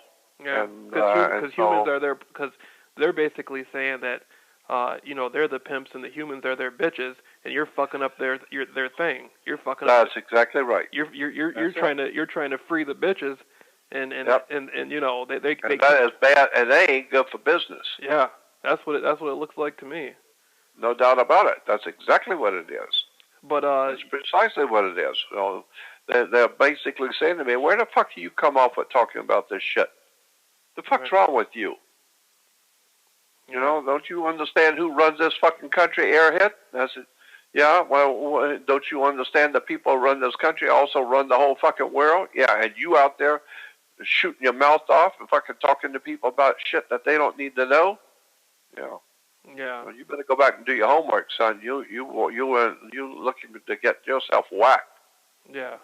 That's I wouldn't be a bit surprised if they got me on some type of thing like that, because who knows? I've been pushing this Jonestown thing pretty hard about the body doubles and stuff like that, but I'm at the point now, I really don't give a fuck, I mean, if that's that's commendable, but I don't either. But then again, I'm 75 years old, so it's understandable for me. I don't give a shit. I feel very bad about the human race, because I see every day young people, young couples with their children, picking their children up at school and the market, and I see young people with their families and their babies and their children, and they know, and I know there is no hope, none. There is no hope for the human race, and I know it. And I know what's going on. I know how it's being worked. I know where the country is going. I know way too much. And if I were to talk about what I actually know, I wouldn't be talking to you right now. I would already be I'd already be gone. Yeah. I know there's some areas that even myself. I don't know what you know, and I probably never will know exactly what you know, but I know there's some areas that are just off limits when discussing stuff, and you got that right. I've never made it a point. See, I don't feel any type of anger towards the people back in the secret societies. My anger is mostly with the people who are so stupid they can't figure it out. Well, I tend to agree with you. Yeah, you're right. But my subject is I'm just studying what I study, and I'm just doing this mainly for the knowledge itself, And if I can't do that, then that's just the way it's going to have to be. Well, but, I mean, if somebody's going to do something to me or something, then I was just born into the situation, and that's just something's going to, then fuck it. Well, I appreciate that, and I understand. I basically feel the same way. I came in just an ordinary human like anybody else, and I just got involved with shit. I didn't plan on doing any of this. Yeah, where the fuck are the people who are supposed to be? Isn't there some sort of agency out there that's supposed to help people who tell the truth or something? Yeah. They got a million different fucking agencies to fuck you over, but isn't there a group of people somewhere supposed to be helping people? No, that sounds good. That was in a Hollywood movie. Yeah. That was in a movie. Yeah, Jesus. What's really going on here is that if you study what Mao Zedong did, what Mao did when he took over China, for one of the first things he did after he came into power in China is he had all the top communist leaders across China that were under him. He had all of them go out and badmouth him in public. And all of his top leaders all began to spread stories about Mao as he's a criminal, and he's this and he's that, and he's a liar, and all this kind of shit, bad-mouthing Mao. Why? Because he told them to do that. So they're out bad-mouthing the Mao and calling him every name in the book, and they're the communist leaders. Mm-hmm. And so the people hearing the communist leaders ranting and raving about Mao, well, what they were saying was obviously true. Mm-hmm. And fuck, everybody knows he's a fucking criminal. You have to be a brain surgeon to figure that out. And everybody knows he's worthless as a tit on a boar, and he's sold out his country and all that. So everybody realized, and they knew that was true. But now that the communist leaders are saying it, now they felt more safer coming out and agreeing and talking about it, because even the leaders now see it. So now the people start talking publicly about it because they feel safer knowing that all the leaders across China are talking about it. That's what Mao wanted to know. That's what Mao wanted to know. Who is it that's thinking that I'm a fucking criminal? Who is it that could be my enemies? So my people go out there, that I hire them to go out there and badmouth me, so I can see who is thinking this way. And so the people who jump in with my leaders and say, yeah, you're right. You're right. That's what he wanted to know. There's no way that he would know who loved him and who doesn't love him, who was loyal to him and who's not loyal to him. So the only way to do it is to put your own people out there bad-mouthing you and see who jumps in to support them and get their names and their addresses and where they live, because they're out there supporting the communist leader that's calling the Mao a criminal. That's what he wanted to know. Who's going to agree with him? Yeah. So now they know. Now Mao knows who's thinking and who thinks that way. He already now knows who you are. And then you find out all the communist leaders were only doing that because they were told to do that. Mm-hmm. And now all the people that were innocent coming in to support these communist leaders and what they were saying, now Mao knows who they are and where they live. That's what he wanted to know. So anyway, that's what's happening here. Yeah. I think that's what's happening here. That's why. What's his name? Alex Jones. Alex is a great guy. I like him and all that. But I think now that the government is just watching who's agreeing with Alex and who's on the show, who's agreeing with him. And one day soon, the come down's going to come down, like Dick Gregory used to say. When the come down comes down, they're going to come knocking on your door, and you go into a FEMA camp, and you are finished. They want to do your ass is out of here. I look at it like, they want to do that anyway. Well, they're going to do it anyway. Yeah, it's coming. So, and it's coming for the whole country. And the only good part about this is I want to at least live long enough to see the whole country fucked and people being thrown into prison and all that, because I just want to see it.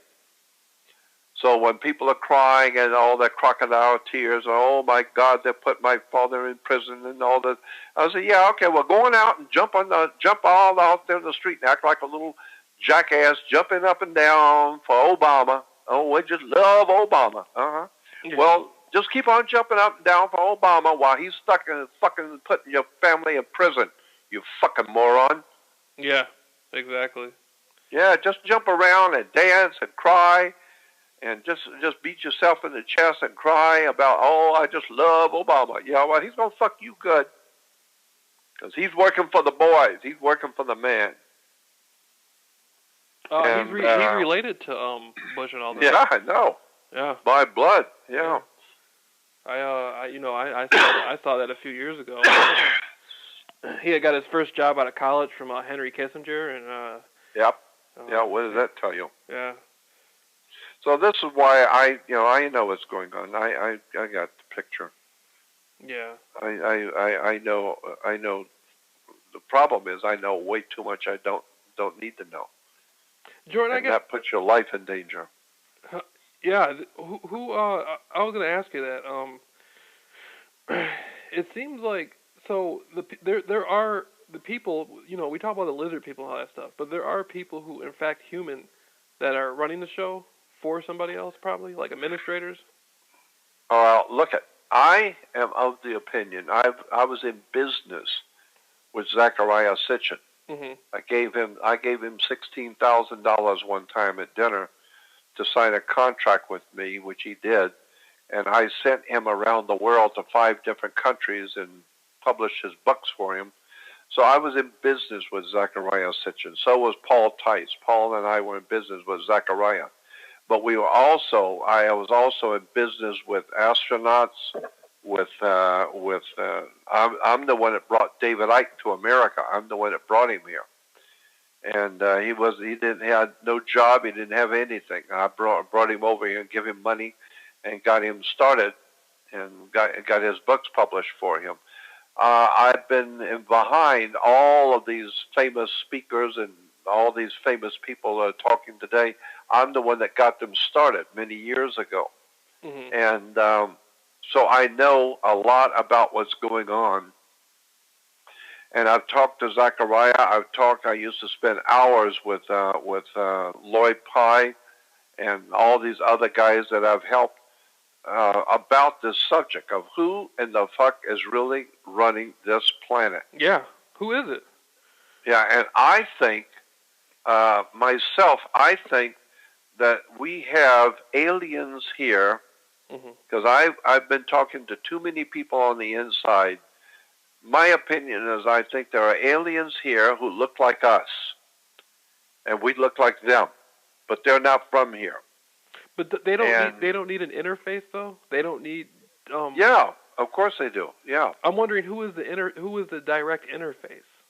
Well, I know there's no doubt about, but they look like us. No, so, not the aliens, Jordan. The humans that the aliens directly tell. No, I know that. I know, but I'm saying the aliens themselves look like us. Right. So they look like us. So no doubt about that. I know personally. Yeah, and so they can interact and interface with normal humans, and we would never know the difference. They're human, and so are you. Mm-hmm. Yeah, but they're not human. They just look like you. There's something going on over there in London with this too. With some of the people, like I saw pictures of was it Prince Philip and all these people, like the Duke of Kent. You ever seen the Duke of Kent? There's something really strange about that Duke of Kent guy. I saw him in a photograph, and he was shaking somebody's hand, but he didn't even look human. The way he was. I know. Well, it's probably because he wasn't human. That's why. And Kent doesn't Kent mean Egypt? I think so. Yeah, because it comes from the word Kemet. Kemet. Yeah, Kemet. And these people, didn't they were exiled from Egypt a long time ago. this royal group that went to Rome after that. Yeah, I've been looking at that stuff for years, and so I'm totally sure that what's going on is that we are being orchestrated by entities which look human, but they're not, and that's what the sci-fi movies, all the movies that came out in the 50s with what was it, Body Snatchers? Yeah. Invasion of the Body Snatchers. Invasion of Body Snatchers, but then there was about 600 little Mickey Mouse B and C movies about aliens from another world who come here and take, their brain from another planet, the brain from another world, and all kinds of sci-fi movies about entities and devils and demons coming here and space aliens coming here and all that. Yeah. Well, there's something to that. Yeah. There is. It may sound it may sound Mickey Mouse, but it isn't. There's something to that. There is, in fact, alien life forms on this earth, and they do look like humans. Yeah, Jordan, I heard it like there was a race here like the Bigfoot people, and that was the original. The humans were created from that, and then that's exactly right. That's what I think. And then the other creatures, like there's werewolf people, there's that's fish, right. There's fish people, there's lizard people, there's that's exactly right. Bug people. Yep. There's all kinds of different creatures, and humans seem to be like the lowest. For some reason, humans just don't get it. Yep. But all these other creatures, I had met up with this. There was a young black girl over in Tarzana when I was staying at the Tarzana Inn, and I was supposed to meet her, and I did meet her, but she had all this ancient African stuff from and she was about 19, 20, and she had all this stuff from old stuff, like stuff hundreds of years old and stuff at her house, and I was sitting there talking to her, and she turned her head, and when she turned her head, her ears looked like cat ears, but they went right back to what they were before, and it was almost like because she had been she knew everything. She knew a lot of stuff about the stuff I was talking about the secret societies. And it was almost like she was trying to figure out how much I exactly knew. And yeah, of course. I was just trying, me at the time, I'm thinking like, oh, she looks good, she looks, pretty, you know how it is. Of course. But really, she's trying to analyze what does he know, and exactly right. And listen, she could hear noises from extremely far away. Uh-huh. And it was like it was really tripped out. And I know all about it. I know all about it. I've met those kind of people. Yeah. One of my good Masonic friends was telling me that.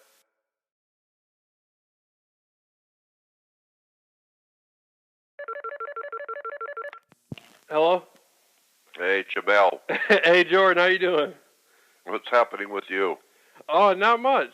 Not much. I wasn't sure when you were gonna what time you wanted to do it because me either. Yeah. Me either. But I just got up and I'm thinking now is about as good a time as any. Yeah. I didn't mean to put you on the spot last night when I emailed you like you said you had to go out and do some things. So I was like, no, that's no problem. I was like, oh man, I hope I didn't think I was trying to like push him into, talking on the phone. No. I just had Joe coming over. Did you ever get a reading from Joe yet? You know what? I talked to him a couple years ago. He has a website about the True Zodiac or something like that. Yeah, that's it. Yeah, I need to get one from him though. I need to contact him on that. But his waiting list is like 2 or 3 months down the road.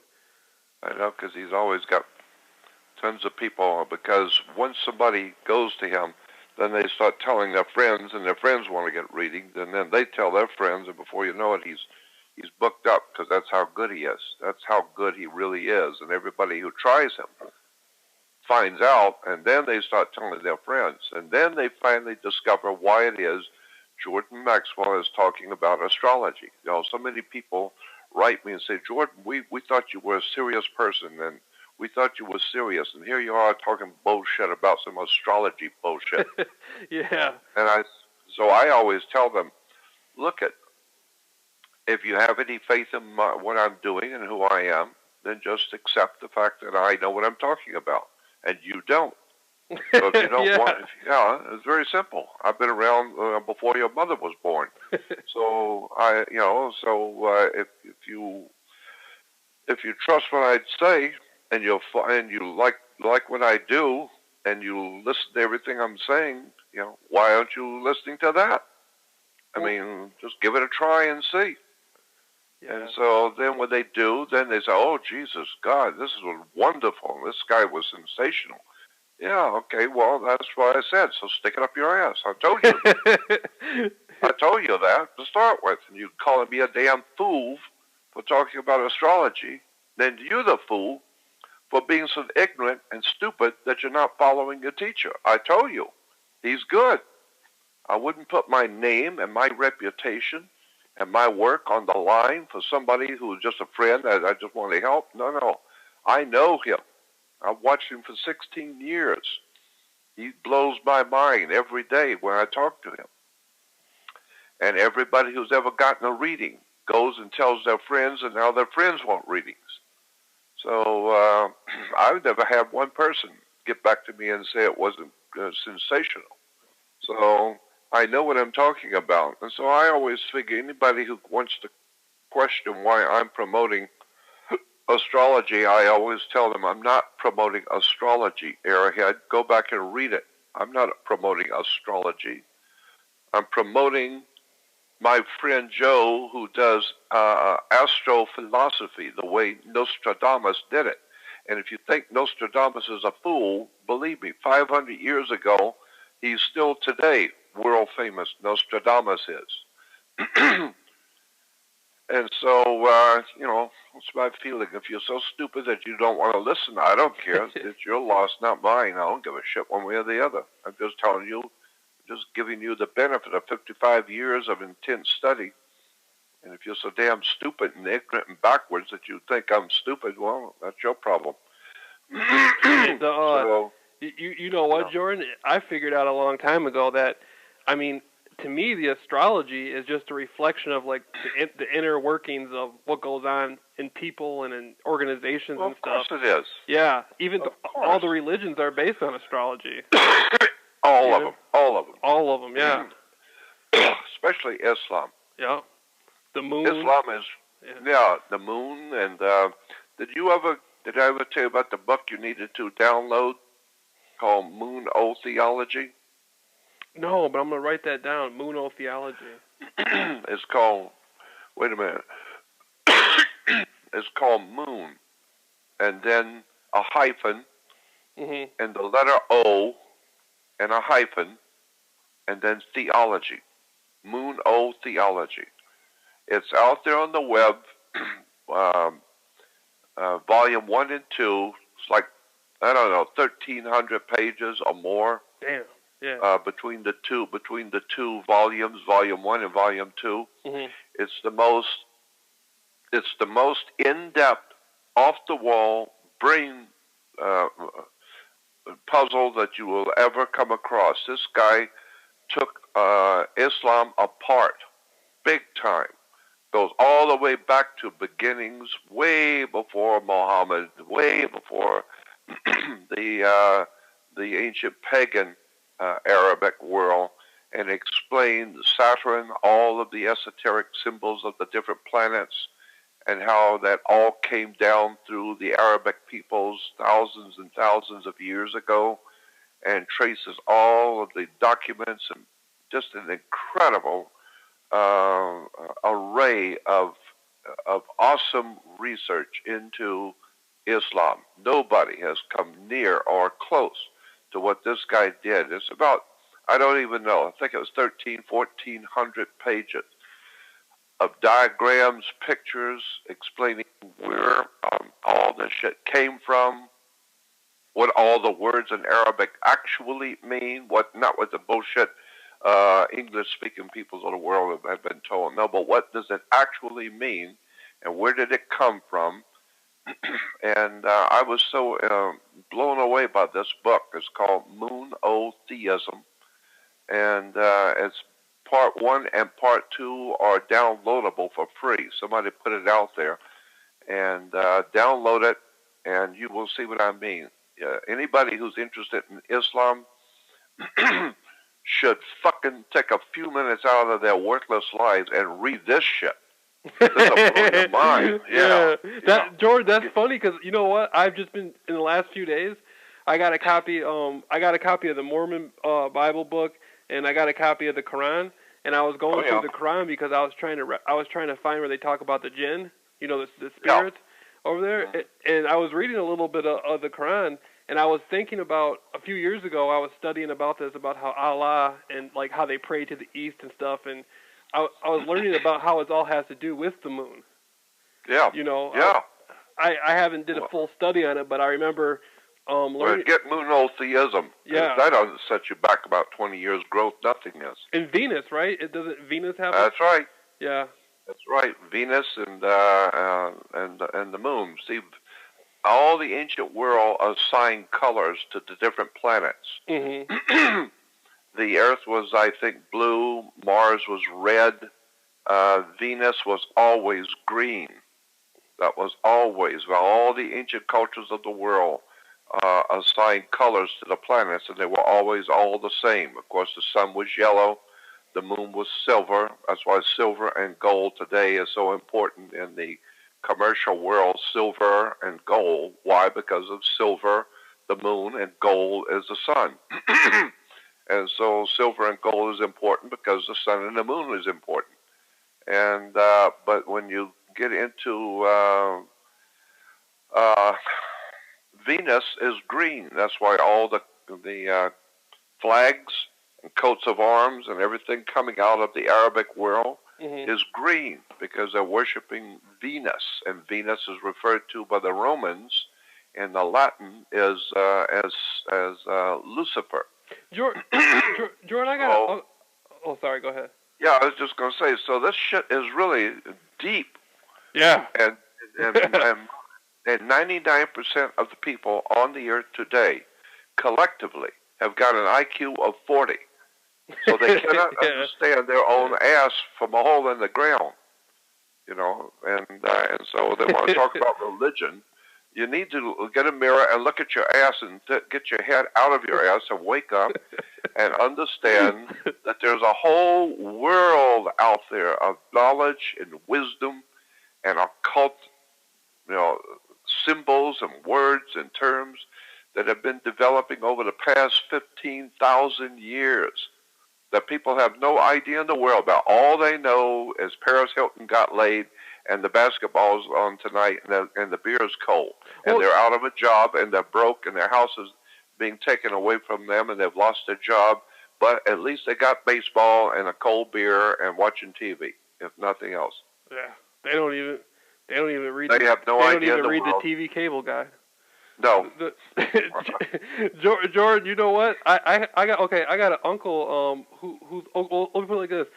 When I was going through my situation with the court system I was telling you about before, I even told the judge, like, after they cleared the courtroom and I left, I was telling the woman in the hall, she was a clerk, and I was telling her I was factually innocent and stuff, and she was like writing this shit down, right? She was like, factually innocent, and she was writing all this shit down, and she said, well, are you one of the Moors? And I said the judge is a Moor too, because they all wear the Shriner fezzes in the court in the secret lodges when no one's looking. I said, shit, he's more of a Moor than me. I'm not a Moor, you know what I mean? I said he knows about all that shit. I don't know that much about it. I'm just trying to protect my rights so I don't have to go to jail. Shit. Yeah. If you want to know about the Moors, go ask him. Yeah. Yeah, Jordan, they all wear feathers. They all wear Islam, like they wear a bunch of Islamic shit. The judges and shit, the prosecutors. Well, no. But see, Islam was developed by the Illuminati, and the Illuminati was developed by the Vatican. So the Vatican is behind Islam. As a matter of fact, a lot of people don't know this. Islam is a corporation in London. And it's on the serious. No, it is. It's on the London Stock Exchange. You go to the London Stock Exchange and look up the stocks of the major, what they call the major corporations, the big ones. And one of the biggest one is Islam Incorporated. It's a religious corporation called a Corporation Soul. And it's a company. It's a business. Oh, soul? Like soul as in like the... S-O-L-E, Corporation Soul. Have you ever heard the word Corporation Soul? No, I haven't heard that yet. Okay. Write this down. Yeah. It's called Corporation Soul. S-O-L-E. What that is, it's hard to explain, but are you by your computer right now? No, I'm not. Okay. What a corporation soul is, it was developed by the Vatican back in the 8th, 9th, and 10th century. It became very, very popular in Europe about the 10th century with the Knights Templars. They set up something called a corporation soul, and what it is, it's a position. It's a position in politics. It's a corporation, but it's called Corporation Soul because it's an office. The United States, the President of the United States, it doesn't matter who's in there at the time, but there is a position in power called the President of the United States, and so whoever happens to be in there at the time, it doesn't matter who the president is, but there's an office called President of the United States. Yes, yes. And so there's always some dumbass fuckers in there doing something. There's always some dumbass fuck in there doing something, And but it doesn't matter who's in there. What matters is it's an actual office, and there has to be somebody in there continually. Some dumbass. And so, all right. Well, the President of the United States office is called in law a corporation soul, meaning it's an office. It's an office, an official office, like in the Catholic Church.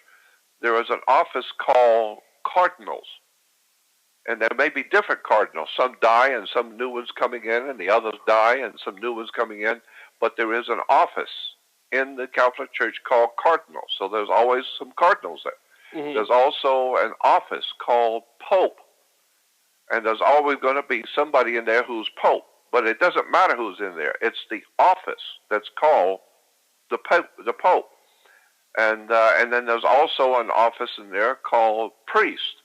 So they're going to have priests coming in and priests going, priests dying, priests coming in. And they usually have their own office. Bank. Yeah, but I'm talking about an office. Yes, I know. An office. Yes. Okay. That's why the cops are called police officers, because they are working in an office, police officer.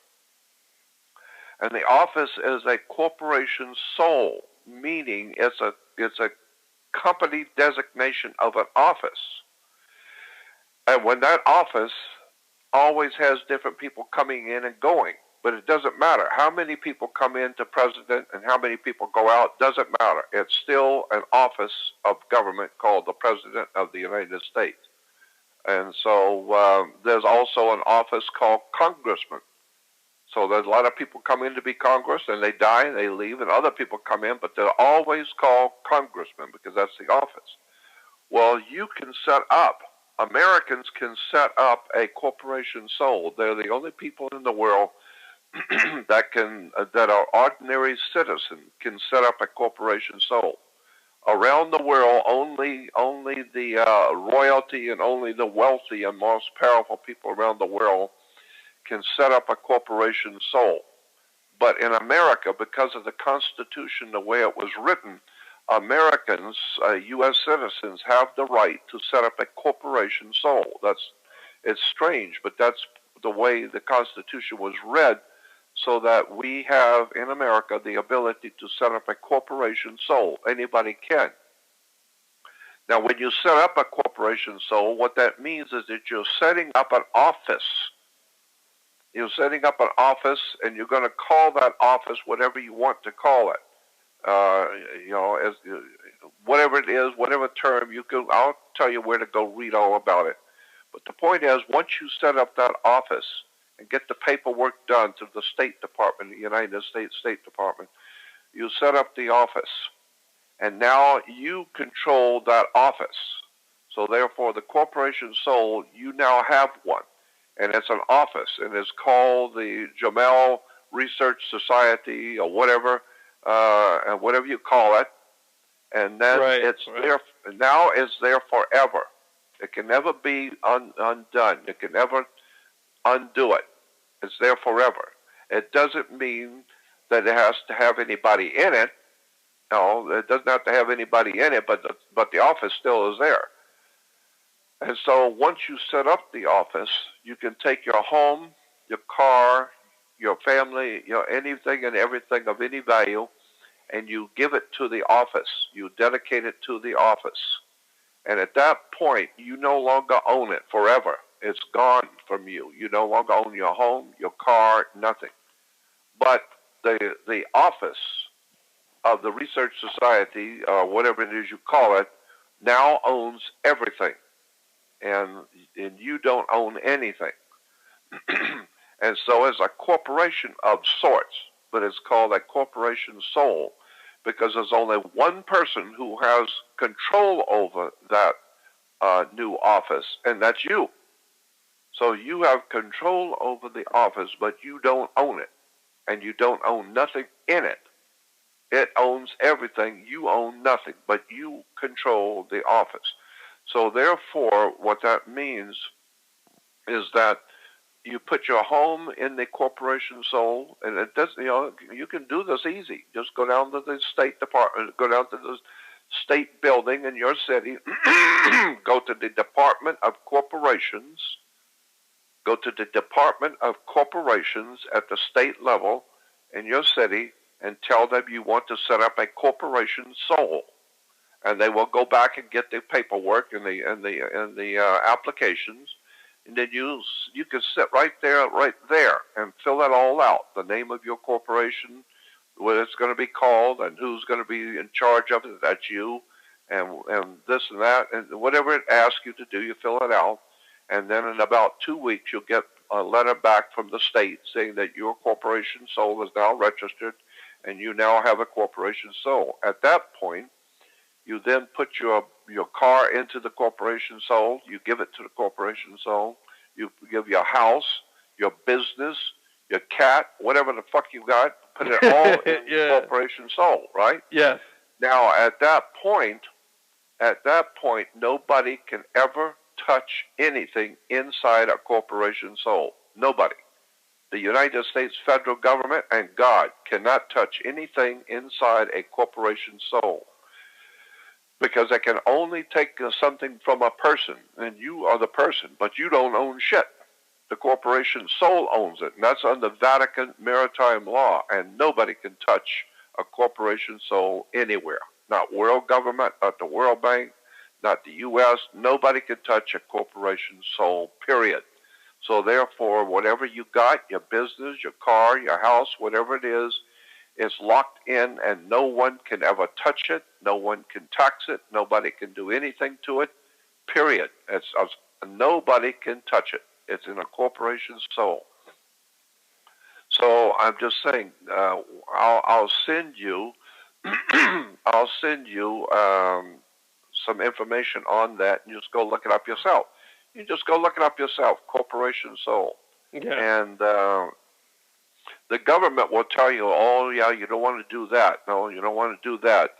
And then you turn around and go to each one of the big corporations like General Electric, General Motors, the Vatican, New York Stock Exchange, all the big corporations in the world, and they will tell you, all of them are corporation soul. And so therefore I say, the government is telling you on the web, oh, you don't want to do that. No, stay away from that corporation soul. That's bad business. Well, if it's so bad, how come every fucking goddamn organization on the goddamn face of the earth is a corporation soul? All the big shots, All the big multi-billionaires are all corporation sold. The Donald Trumps, Steven Spielbergs, the George Lucases, the Disney Corporation, all of them are corporation souls. And yet here's the government telling me, little old me, I ain't got shit. Oh, you want to stay away from that? Well, fuck you, stay away from that. Why don't you tell Steven Spielberg to stay away from that? Yeah, they love it. No. The reason why they tell you to stay away from it, because like the church is telling you to stay away from astrology. They don't want you to know what the big boys know. Yeah, they're good. George, you don't even got to tell me that. I know. I mean, I've been through so much fucking, I didn't come onto the public until the last year. But for like the last 10 years, I mean, 5 of those years, I went through the sovereign stuff with the courts and back and forth and finally I just got sick of it and just left it alone. But yep, me too. I know you're right. They like to give me your name. No, I'll tell you my name, but I won't give it to you. It's that they fuck you over as much as they can whenever they can. Oh yeah. But this corporation soul, this is a bombshell for me. I never even knew about that. Write it down. Write it down now. There's also a book out there, a couple of books. Yeah. And the books. One of the books you will see a Catholic cardinal on the face of the book. It's a very famous book. And so go on the web and go to image. You understand what I'm saying? Yeah, Google Images. Google image and then type in corporation soul. And it will be, first thing will pop up is a picture of the book. There's a book put out by the Vatican showing a cardinal on the face of the book. And the name of the book is Corporation Soul. And it explains how the Vatican, through in British Maritime Admiralty law, set up something back in the 10th century called corporation soul. And the Pope is a corporation soul. The Queen of England is a corporation soul. Prince Charles is corporation soul. King Faisal in Arabia, corporation soul. All of the big names, the Donald Trumps are corporations. All the big names are corporation soul. Yeah. Why? Nobody can touch them. That's why they can piss on you, rip you off, do anything they want to do, and you can't touch them because they don't own nothing, ain't got nothing, and don't have nothing. So nobody's going to be able to sue them because they ain't got nothing. Yeah. But they control the world. Why? Because their world is in a corporation soul. Yeah. Now this makes sense to me why people don't really do no jail time after they after that's right. When they kill a village, they kill a whole village to build a pipeline over in Nigeria somewhere, but nobody does any time behind it. Now it makes sense. Why? But because the corporation is in a corporation soul. Yeah. And the Vatican and British maritime law has locked that in on the earth. So all over the world, powerful people have quietly, unbeknownst to anybody, set up a corporation soul for themselves. So now they can do whatever they want. You can't touch them. Jordan, speaking of the Vatican money, you remember Robert Calvi, the God's banker? God, yeah. Roberto Calvi. Yeah, Roberto Calvi. Yeah, check this shit out. Mark Lane, right? The guy, the dude, you know Mark Lane and all that, right? Okay, I know all about him. When he was in Jonestown and all that happened, he had a woman named Terry Buford pregnant in his home in Tennessee. Terry Buford was the financial aid to the People's Temple, the Jonestown thing. And she was, these people had millions of dollars spread out in all kinds of different bank accounts all over the world. But one of the ones that was interesting was leading back to Panama, and it was under the name of Saint Peter. It was in Latin, but it was under the name of Saint Peter in Panama, and it was connected to a guy named Archbishop Paul Menakis, who had like 12 ghost companies. Oh, yeah. He had like 12 ghost companies. Yeah, but the thing is, he was head of the Vatican Bank, Paul Marcinkus. Yeah, he was. He was the president of the Vatican Bank called Paul Marcinkus. Yeah. And he now today, the last time I heard, was living in Arizona.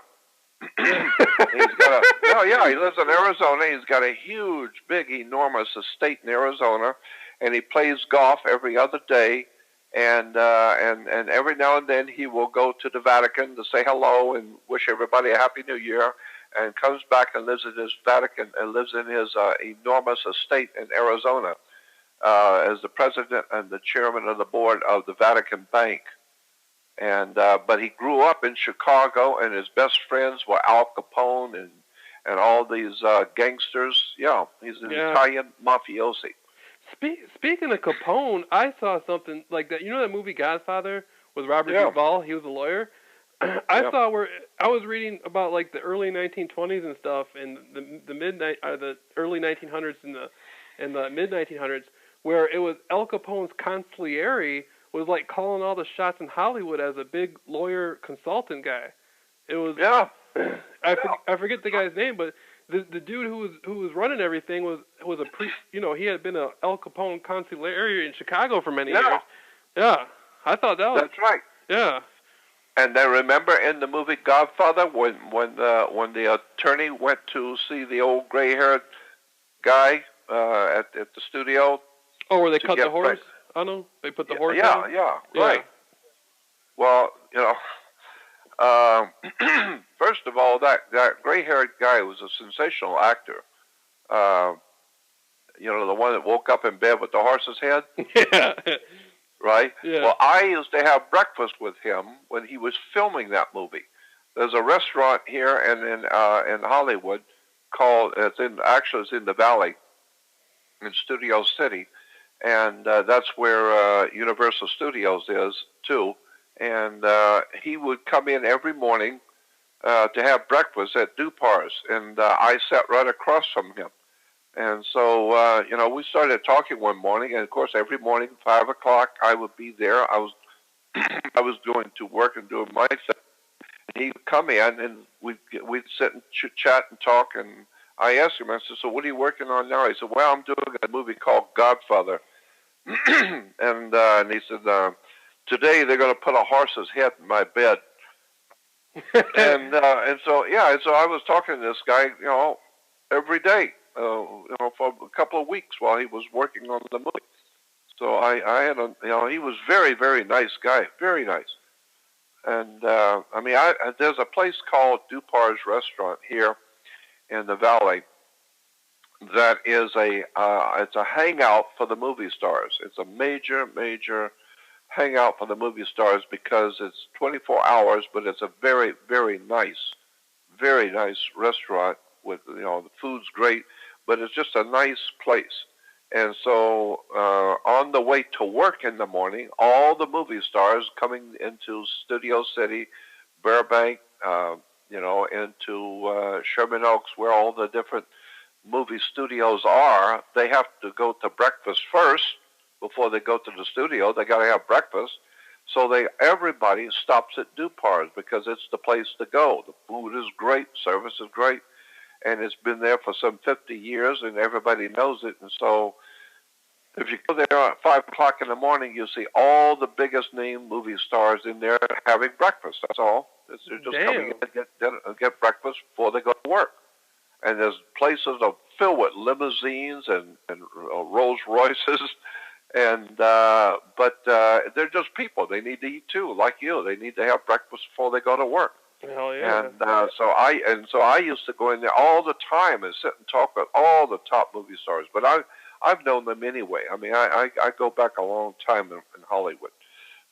But I would sit there and talk with Rock Hudson in the morning and Steven Seagal and all these different, just tons of people. Sean Connery was doing James Bond, some stuff here.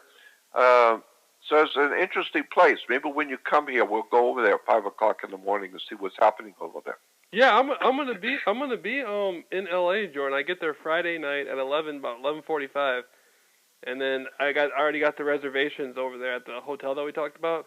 Right. So, okay. Now when is that? This Friday coming? Yeah, I leave Friday night in Michigan around 7, and I'll be there about your time around 11 o'clock. So. Yeah. Now, you're going to LAX, are you? Yeah, the international airport. Okay. How are you getting from LAX to the motel? I was gonna call a cab. Well, you could do that. When you get that is easy to do, but when you get out, once you pick up your luggage and walk out into the street, there are people out there that are, you will see them with vests on, with their yellow vests and flashlights and walkie-talkies, and they are there to help people get rides to wherever they're going. Oh, yeah. I know. I've been to the LAX a few times. Yeah, okay. So you can tell them that they can get you a shuttle. Just tell them I'm going to Woodland Hills, and they know exactly where Woodland Hills is. It's Woodland Hills, and tell them I'm going to Woodland Hills, and they'll say, all right, hold on, and then they'll call, and they'll say anybody, they'll call all of the shuttles at the same frequency, and they will say, we got a guy who needs to go to Woodland Hills, and they'll tell, and then a couple of minutes, a car will pull up, a shuttle will pull up, and it's about the same thing, but a little cheaper than a cab. So you can catch a cab or a shuttle. Just go out and tell them where you want to go, and they'll get you a shuttle. Yeah, I'm gonna go for the shuttle then. I want to do that. Yeah, it's a little cheaper, and it's actually nicer because they're usually real comfortable. What do you call them? Vacation vehicles, big ones. Yeah. So they're very comfortable, and they take you right to the door, just like a cab. But it's a little cheaper. Yeah. I can't wait to get there because I've been in Michigan through this whole winter thing, and it's just enough of that shit's enough, right? Yeah, I love entering Los Angeles. For me, to me when you're here, when people say it's cold, to me it's like we get 20, 30 degrees, down below zero. Oh, yeah. Yeah. So even some of the coldest nights in LA aren't cold to me, Oh well, yeah. We've gotten in our winter. We've gotten down almost down to 60 one time. Yeah. Above, Yeah. And people are pissing and moaning because it's so cold. Yeah. Cold. I saw a guy wearing the air conditioner in the office is about 60. It's comfortable. Yeah, I saw a guy wearing a winter cap, like a ski cap, in LA. Yeah. And I'm like, what the hell is he wearing that for? It's not cold. Well, that's because he's mentally deranged. Yeah. Yeah. They probably let him out of some kind of a mental ward in a hospital or something. Yeah. Hey, Jordan, you know what? I remember you were telling, man, you were I was listening to your show one time, and you were telling this really good story about how you were doing this thing with all these spiritualists in LA. Like they were. Oh yeah. That was called US of A, United Sensitives of America. Yeah. Is it real? The other, you know what? There's the other thing is, are you going to rent a car while you're here? You know what? I was thinking about that, but I don't have a real license. I always use the other stuff. I don't have no real by the book, license, as they say. Well, look if you want to rent a car, I'll come down to the motel. When you get there, I'll come down the next morning, and we could go over and rent the car. I'll drive it. I'll get it, in my name if you could pay for it. I don't have the money to pay for it. Probably only $50 to $70. Hell yeah, hell yeah. That sounds like a good idea. Yeah, and then we'll have a car, and we could go all over. Yeah. We'll have a car. How long are you figuring on being here? I got it at least a week, but my thing is negotiable because I bought insurance for my ticket back. Okay. And it was a good deal. It was only $400 something to get a round trip, and then because no, that's very good, very good. Yeah. With the insurance, now I can extend it or something. I can call them, and it sounds like I'm gonna be able to figure something out with them. Yeah. Okay. Well then, I'll come over and I'll have my friend drive me over because I don't have a car either. But I'll have my friend who takes me everywhere I need to go. He'll drive me down to see you. Then he'll take both of us over to the rental, and we'll get the car, and that's it. No big deal. Yeah. And then I can keep the car since you can't drive it anyway. I'll keep the car, and I'll just come pick you up in the mornings. Yeah, it sounds good. Yeah. Jordan, were you in LA okay, you were in LA in the 60s too, right? Like the early 60s? Oh yeah, I was here from 59. I got here in 59. Jordan, it sounds like in the early 60s, like when I look back and I listen to all the different groups, no matter if they're whites, blacks, Hispanics, whatever group it is, it sounds very serious and very practical what they were talking about. It looks like when it got to the later 60s, things had gotten really goofy a little bit. Oh, yeah. Well, you know, when it started was with the assassination of Kennedy in '63. Yeah. Because before, and when I got here in '59 and '60, '61, '62, it was an incredible place. This Southern California, especially L.A., was one incredible place. But after the, there was, it's just in a whole different world. And after the assassination of Kennedy, everything turned to shit. Everything started going downhill quickly. All kinds of stuff started happening to just destroy Los Angeles, to destroy the country, actually. But L.A. began to really feel it quick. And then soon after that, 66, 67, 68 is when the big riots were breaking out all over Los Angeles. The cities were burning, riots, crime was out of control. It was interesting. I've seen it all. I was here before. I was here doing, and here after. So yeah, I've seen it all. I was listening to Malcolm X speak about why he had left the Nation of Islam, about how Elijah Muhammad had a bunch of children with pregnant girls. I mean, he impregnated a lot of teenage young girls. Mm-hmm. And the story was, what Malcolm was saying is, like, the girls were getting in trouble for doing this. He was saying that the girls had committed a crime by doing this, like not admitting that he was the father, you know? But then Malcolm X had brought up something very interesting, that Malcolm X was saying how Elijah Muhammad was causing violence to blacks. All the violence that came out of the Nation of Islam at that time was on other blacks. You never. That's right. And so I was listening to Malcolm X say that. I really thought about that. I was like, wow, man, this guy must be working for the Ku Klux Klan or something, because because some black guy in the Nation of Islam does something. They take him on the alley and beat him up or shoot him or something. But you never heard. But when it came to the police were shoot the blacks. But the blacks that got shot, there was never any type of attempt to try to stop it, even, or any type of. It's almost like the power that saw to it the Honorable Elijah Muhammad was there was a power of the establishment itself. That's exactly right. That's what he knew. That's what he. And the Nation of Islam was started by a white man, a Jewish man. By a white man. Yeah. Yeah. Yeah, a Jewish guy.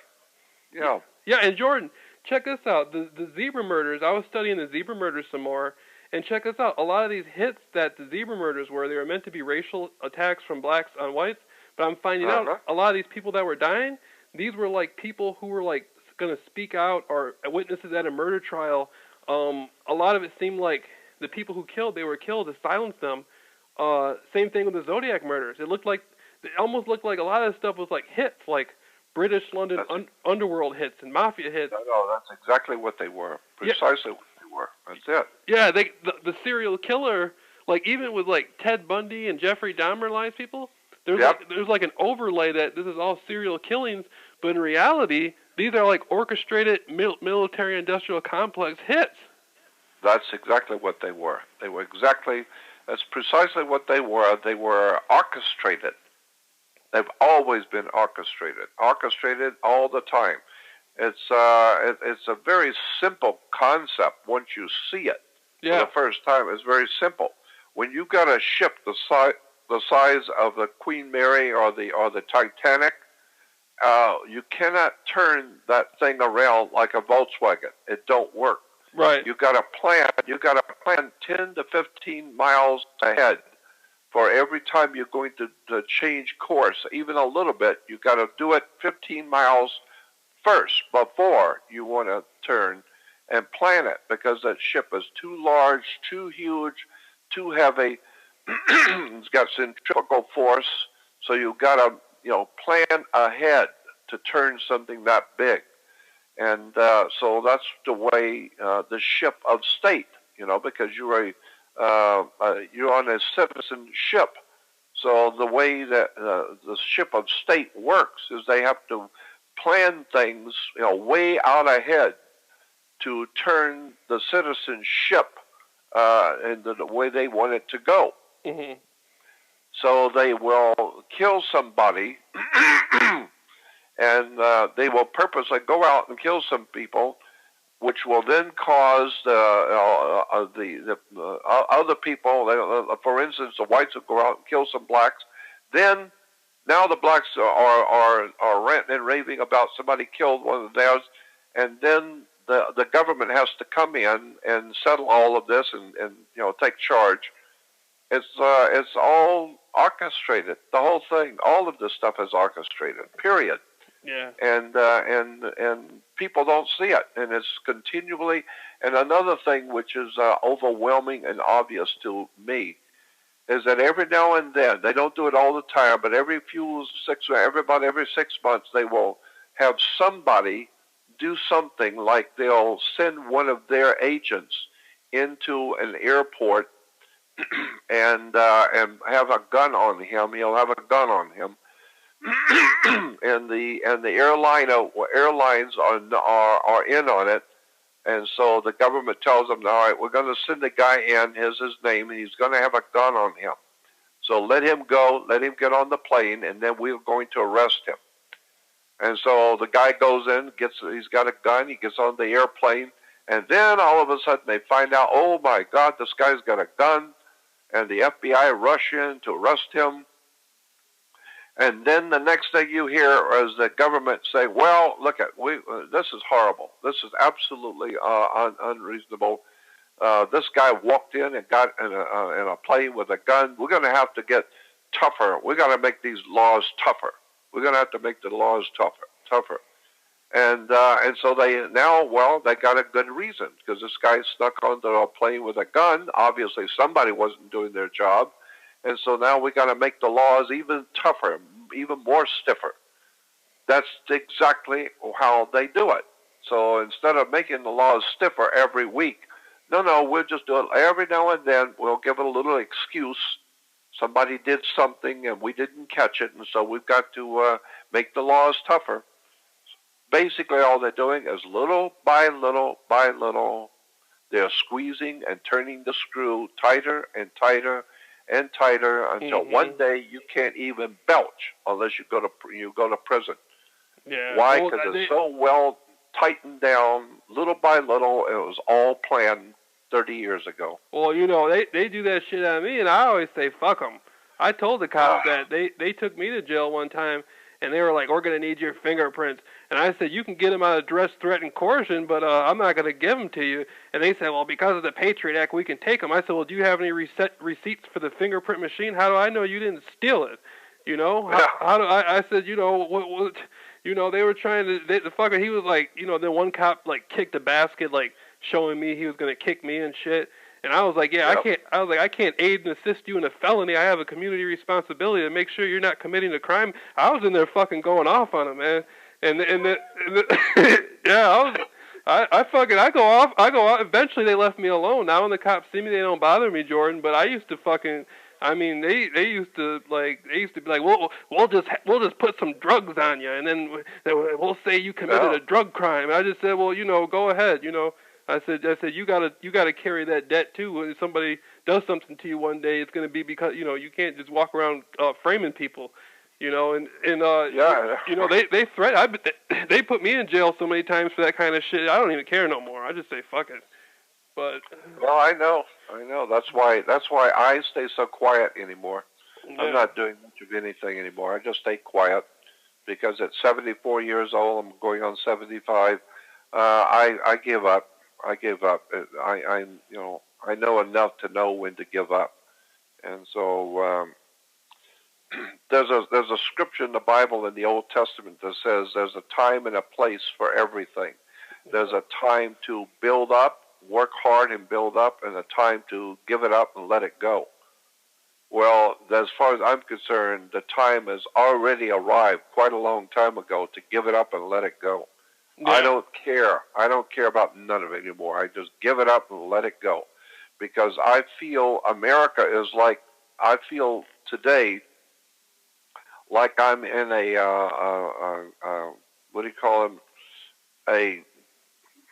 a life preserver boat on the Titanic. I mean, a life preserver boat, and they dropped the boat off the side, and then you get about a block away from the Titanic, and she's 2/3 under already, and we're sitting out there in this boat, life preserver boat, watching the Titanic go under with the lights going off and the sirens going off. Yeah, and it's already 2/3 under, and ain't fuck all you gonna do about it. It's already 2/3 under, and you ain't gonna do shit.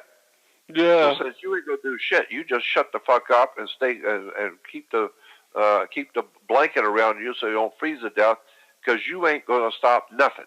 You ain't you can't stop nothing. You don't know nothing. You ain't gonna do nothing. You know, and so that's the way this country is 2/3 away. No, it's 4/5 of the way now. It's going under, and I can't do nothing about it. I ain't got nothing to say about it. I ain't God, and I don't have any supernatural powers. I just know what's going on for 50 years, but I can't do nothing about it. So I just stay quiet. I don't give a shit anymore. Fuck them. Yeah, that you know what, Jordan? I think like since 1933, we've been under martial law with that House Joint Resolution 192. That's right. Mm-hmm. You know, where they took away the gold and all that shit. I think that right there. Yeah, I know. Well, look, you and I both know, so that's it. So you know nothing anybody's going to do about it. So yeah, I don't protest or like when it comes to protesting and all that shit. You know, like I'm not. You know, I learned a long time ago. Like if I go out there and I try to fight for somebody else's rights, I'm going to be fucked. But that's right. I just when they try to take something away from me, that's when I like that's when they've crossed the line. You know, when you know they get out and talk to me crazy and shit. That's I try to be like what you're saying. I try to I don't look for trouble. I try to avoid it. But man, they just some of these cops talk to you like there's something wrong with these cops. The way they talk to people. Oh, I know all about it. Believe me, I know all about it. I can write a book on the subject. That's why I become a recluse. I don't do much radio anymore, and now I'm not doing any radio. I don't do any radio anymore. I don't speak in public anymore. I don't talk to people anymore. None of it. I'm not interested. I'm not interested in talking to people, doing radio, educating people about anything. Yeah. I'm not interested. I just do what I do, but I'm not out there like I used to be. Why? Because it's irrelevant. What I'm doing now is totally, totally irrelevant. It has nothing to do with anything. Nobody, the few people who are listening to me, they already know. And the great masses of the people out there, they don't know their ass from a hole in the ground. So I'm not gonna put myself on the line, not at all. Yeah, I don't blame you. They've already taken so much. It's like they've taken so much. Yeah. People, even people like myself, Jordan, who've been I don't even know what all they've taken. They've taken so much from me. You know, I know.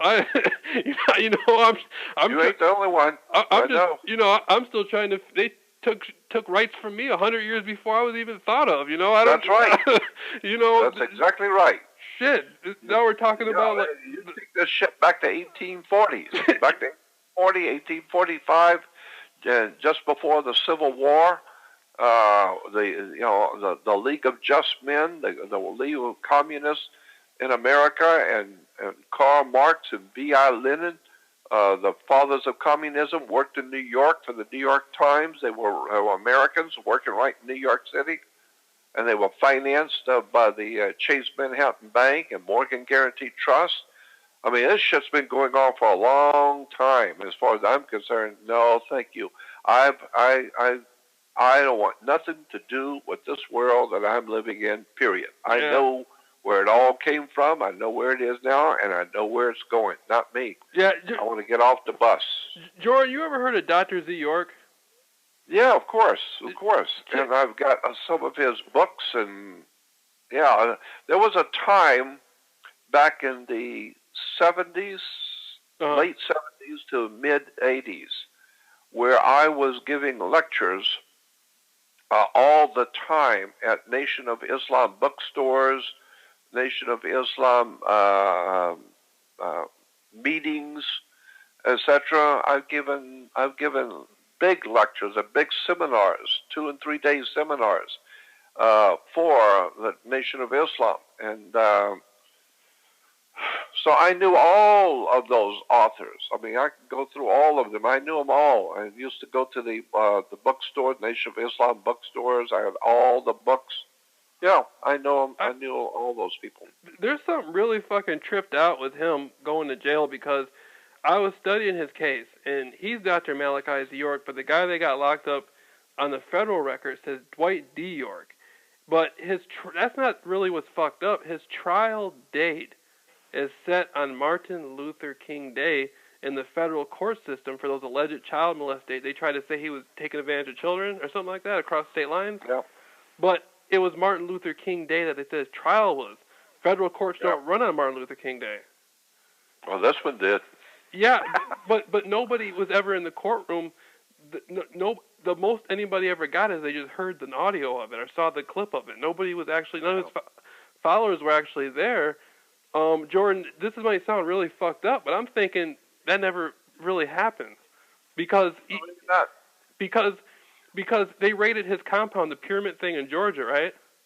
But his home, his bookstore, all his fucking properties leading up to New York were untouched. The government never stepped foot in any of these places, and he got charged with the RICO Act and doing shit across state lines. Well, everything with his name on it should have been touched by the government, and and even the guy that they arrested at the compound didn't have the same. The guy was like 10 years younger or something. The name that they arrested the guy with, Dwight D. York, is not the same age or nothing, and the court dates were on a federal holiday. There's something really fucked up with his story. I'll tell you what. Look at. I don't think it's very wise for us to talk much, on the phone. But okay. I feel. But suffice it to say, but what I will say is that I'm not interested anymore in any of this politics or social politics or the body social and all that kind of thing. I don't care about the world I live in. I don't care about the politics of it. I don't care about nations and countries and peoples. I don't care about any of that. I've already been there and done that 50 years ago. What I'm concerned now with, and this is the only thing I'm actually involved in, is the spiritual matrix of the universe. Who we are, where we've come from, who made us. Right, George. It's not even safe to talk about. It's not even safe to talk about none of this shit no more. I know. I hear you, man. I hear you. You can't even fuck. I don't even care about countries. I don't give a shit about Russia or America or China. I don't care about that.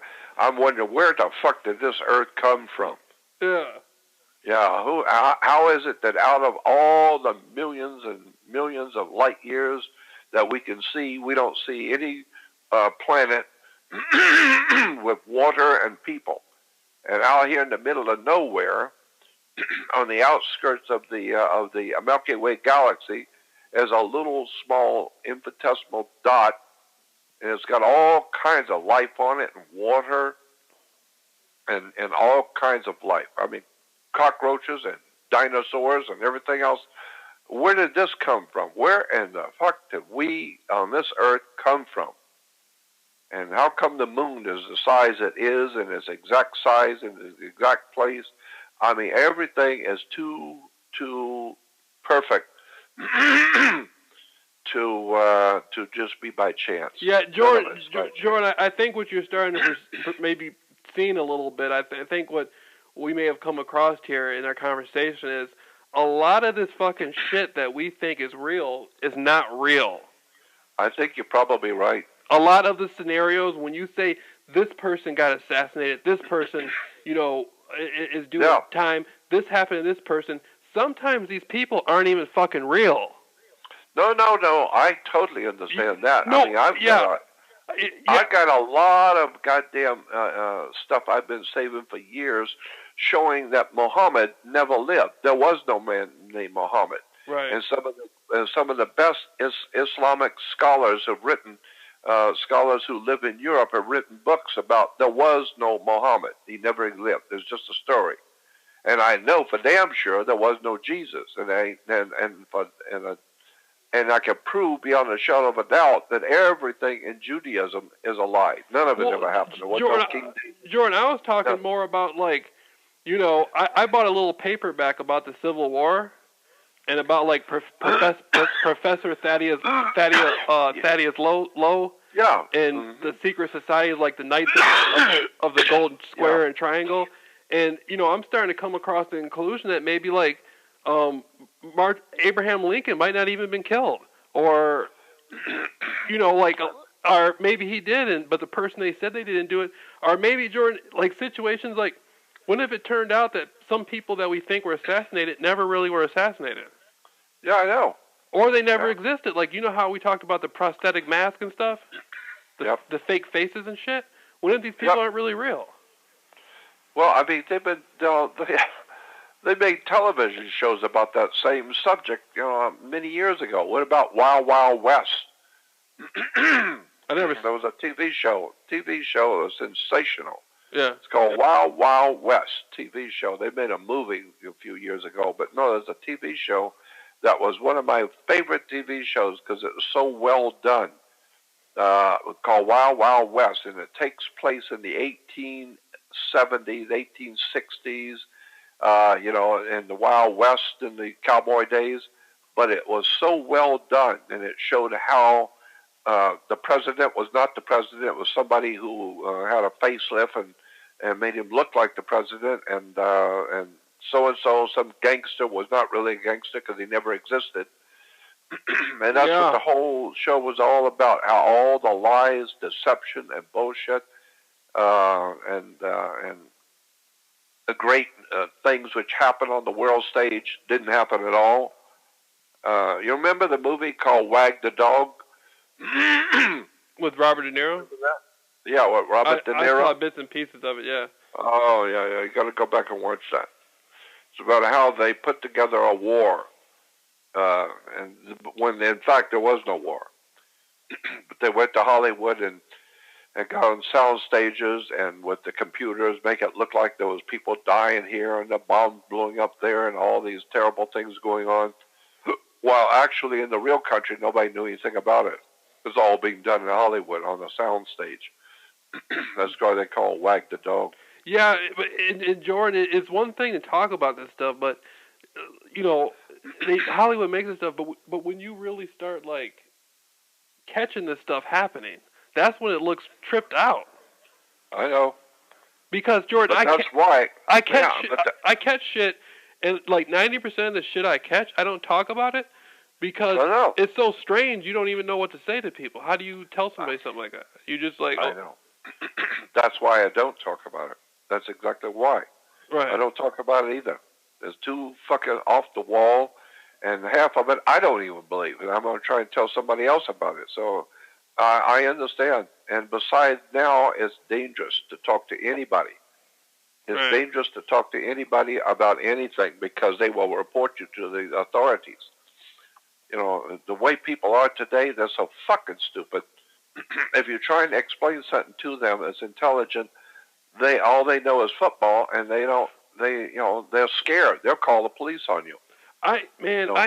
Jordan, I came across some stuff, man. It's not nothing really dangerous, but I came across some stuff where I think, like, this was in Hollywood, and it was the last time I was there, and there were these people selling tour tickets, and I don't think the people were human. I'm for real. It looked like they had, like, Yeah, so you take a tour, you buy the ticket, and you're going on a tour, all right. Yeah, but you ain't coming back. Really? That's what they do? No, I'm saying that I've heard things like that. You know, where they're selling tickets to go somewhere, and you think you're going on some tour. You know, well, you are going on a tour. You know, but where you're going, you don't want to know. You know. What? Yeah. So. What's that about? Well, I mean, there's all kinds of shit I can tell you about when you get out. I don't want to talk on the phone. Yeah. But the point is that I am not interested to talk about anything in public anymore. Right. Period. I've given up. I look at the American public. Have you ever seen those television, those things on YouTube? Americans are stupid, or stupid Americans. Have you ever seen those videos? They got some guys from England who came over here, and they've got about 4 or 5 of these 10-minute, 15-minute things that they've got on YouTube called Americans, Stupid Americans, or something like that. And what they do is they go around the country from England. They come here, and then they go around the country interviewing Americans about life, about things, about the war, about space, anything. And you should hear how fucking stupid these people really are. Mm-hmm. And it's funny. It's great stuff to sit and watch it. It's a crack up. Asking people, about the Al-Qaeda. What do you think about Al-Qaeda? And then one guy says, well, what team were they on? Is that basketball? No, it's football. Oh, yeah. Who do they play ball for? Yeah. And then they have a big board, a big easel, and on the easel, on the board, it's the world map. And on the world map, they have Australia, and they have names of countries. But they have in Australia, they put New York. And then they asked us, some poor dumb fucking in New York and the U.S., can you point out New York on the map? And says, oh yeah, there it is. They points to Australia because it says New York. So it just shows the IQ of the human being today on the earth is so far gone. There's nothing to argue about. There's nothing to discuss. It's over. Just go on the web to YouTube and put out and type in "stupid Americans" and watch that shit. And if that doesn't blow your mind, nothing will. Oh shit! All you gotta do is just go outside for that. Just go talk to them. Just go talk to somebody. Yeah. If that doesn't set you back 10 years growth, nothing won't. So. Yeah. Incredible. Yeah, you know what? I've been trying to, like, lately, you know how people talk to spirit guides and stuff? Yeah. Okay, check this out. One night I was having a vision in my mind of this, like, guy. He was like a kind of like Hindu looking, like a bald-headed, dark-skinned Hindu looking guy in a circle with a bunch of other people. And I was having this kept popping in my mind throughout the day. Then I did a channeling session with this guy named Brad Johnson who channels this energy.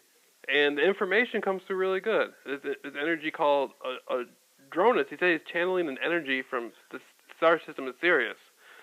And I asked the energy if I had spirit guides, and he said the spirit guide's name was Muhammad. And I said, Muhammad? He said, right, but not like a Muslim or the Muslim prophet Muhammad. He said a guru from India around 1,000 years ago.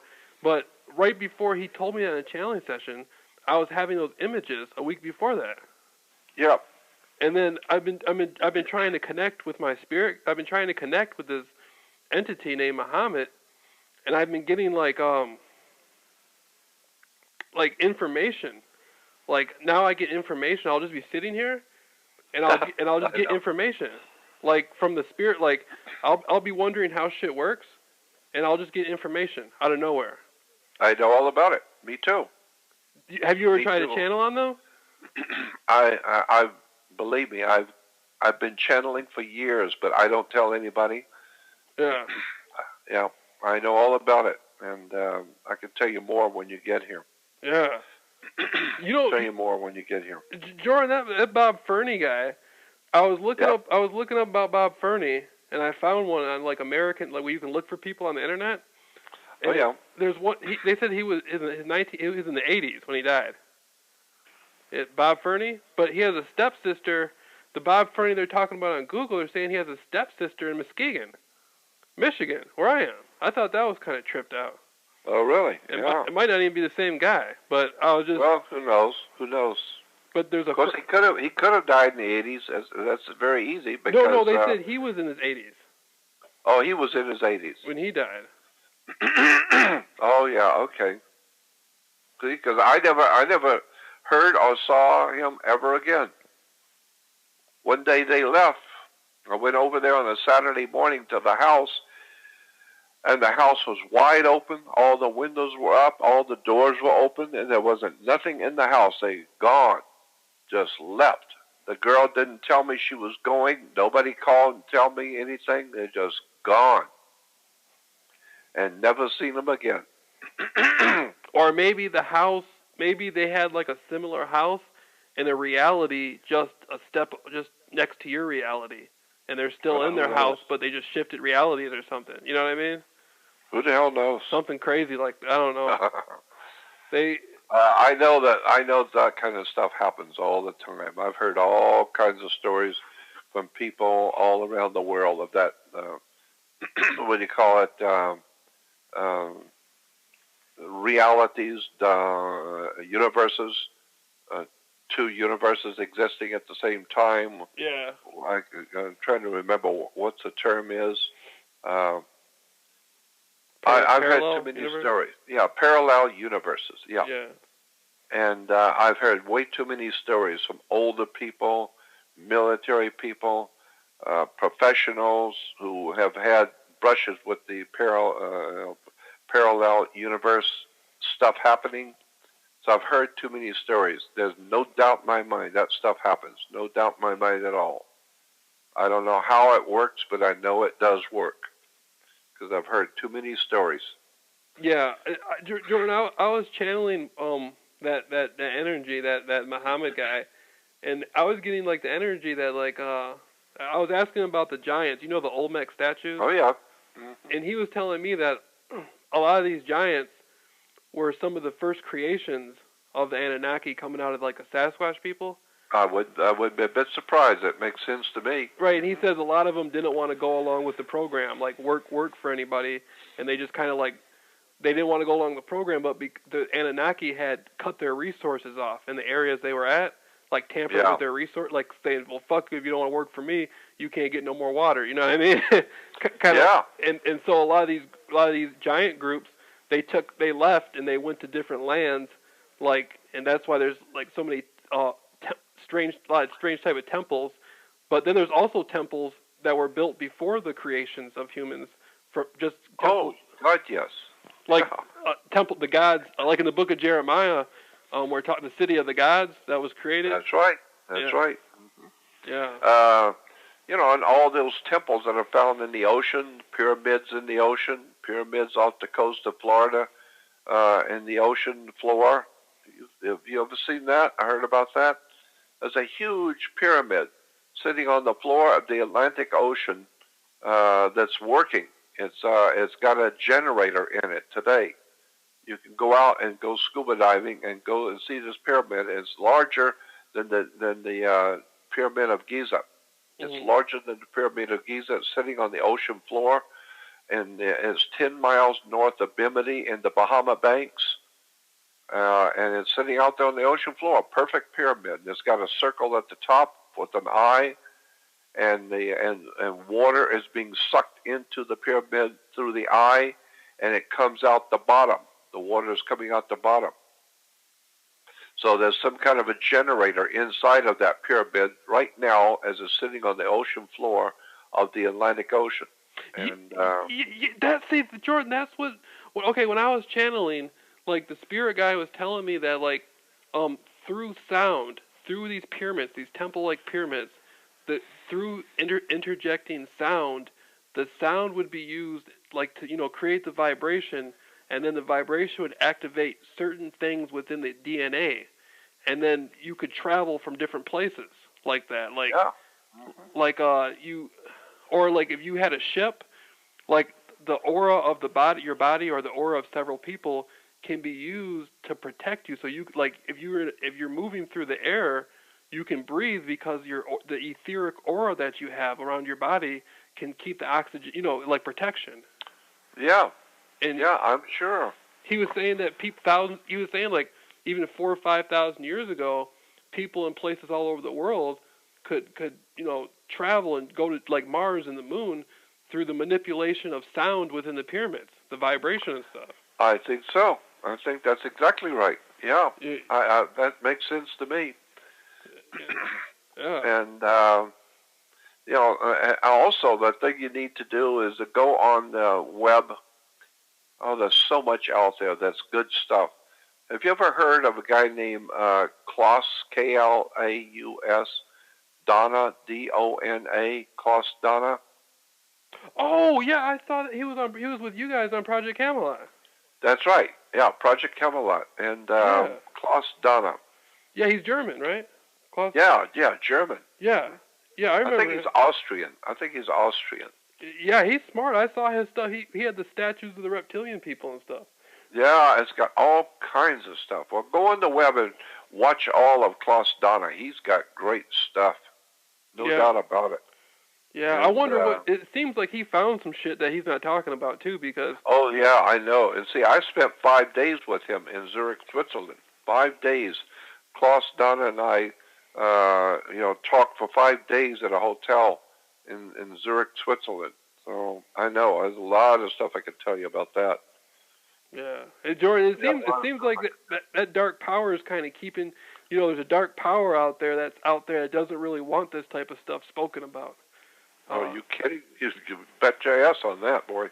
And even, like, a lot of people that, they think, okay, they're in the system, they're an agent, or they're working for the man or something. They don't realize they ain't working for no man. They're working for an entity. Yeah.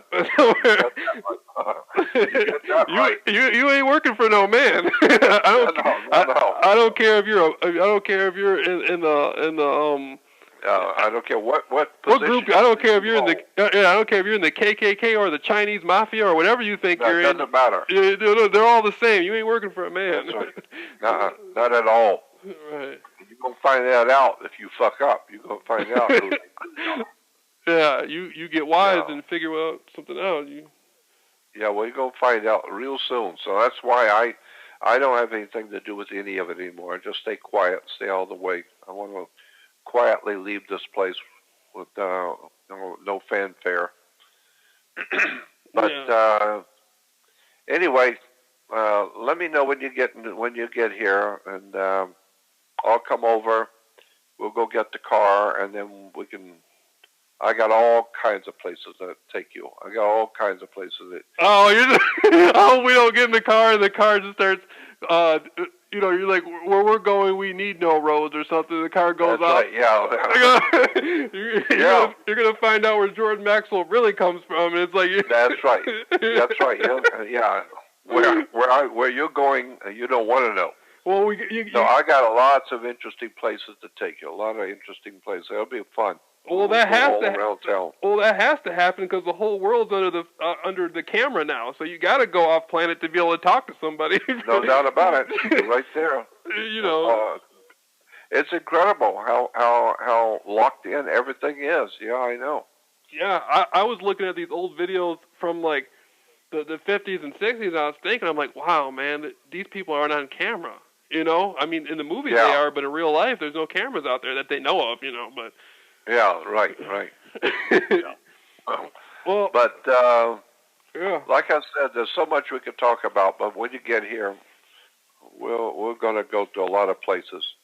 Okay. I like going places with somebody who I can talk with. 99% of the people, like Jackie Mason said, he said, when I talk to other people, I always end up talking to myself. So now I just talk directly to me and fuck everybody else. I'm not talking to anybody. I'm going to talk directly to me. And so that's the way I feel. I mean, I don't even want to talk to people who are so goddamn stupid.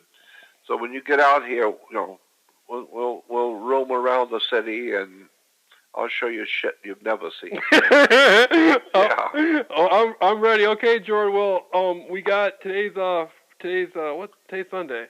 So right. Today is the 22nd. Okay. Sunday the 22nd. So 5 days. I'll be there. Then the next day, the day after I get there, we can go. Now that'll be what, Saturday? Yeah. Yeah, the rent-a-car place. Because you'll get here Friday, and what time did you say you get here on Friday? It's going to be around 11 or something at night. I'm gonna Good. Okay, so what you need to do is email or call. Well, actually, you don't even have to. You don't have to do that. I don't get up till late, like noon or so. So you just sleep in, and then I will call the hotel and get your room number. Okay. And or I have them call me or whatever. But I'll get to you. I know where you are. I'll get to you, and you'll have all my information too. So, did I send you all the information too yet? On my phone numbers and all that stuff. I got one phone number that was on the I don't want to say too much, but I got one phone number on one of the on an address. Okay, well let me send you all the information you need. I'll email it to you tonight or tomorrow. Okay. Well, hey. All the information you need, I'll send it to you. Okay, sounds great, Jordan. And then also, the mere fact that you're coming to the motel, I know where it is, and I can call them and get your room number, and I'll come over. So I know where you are, and I'll just come over Saturday and get you. Now, also, Joe, I might bring Joe. As a matter of fact, look at email me your birthday and where you were born and your birthday. And if you don't, that's all right. If you know the time you were born. And I'm going to give that to Joe because he usually comes down. He lives about 20 miles from me, but he usually comes down on Saturdays and we hang out together. So I'm going to have Joe look up your chart for you. And then when you Saturday when I come pick you up, I might come with Joe, and then while we're out roaming around and driving all around, he'll have your chart in the car. Maybe he can start telling you some shit about you. Man, this is really exciting. This is really exciting. Yeah. And it would be just as well that I'm driving because it's going to fucking blow you away when he starts telling you some shit about yourself. Jordan, is that guy that knows everything about people that you know? Yeah, that's him. That's my friend Joe. You said he can start telling you about, like, when you were such and such, you fell down. That's right, yeah. Oh, shit. Uh-oh, there might be some stuff I don't want to know. Well, too bad, because he tells you, I don't give a shit if you like it or not. I'm just going to tell you. Oh, and here's what was happening to you last year. Here's what's happening to you right now. And I'll tell you what's going to happen to you in 2 weeks from now. Here's the date, and here's what's going to happen to you, whether you like it or not. Because I don't give a shit. I'm just telling you what... And, oh, man. And so my feeling has always been, I would rather know. At least I know. So when it happens, I'm not surprised. And so you plan for it. So that means he knows lottery numbers and shit. Well, no. He will tell you. No, the way he does it, he just reads the stars in relation to your birthday. Okay. He just reads the stars, and he will tell you all the general stuff that's happened to you. He does not always get very specific, especially on the first time around. The kind of thing he does, for instance, a year and a half before it happened, I was talking to him, because I talk to him almost every day. And he came down last night, yesterday. I spent the whole day with him. But...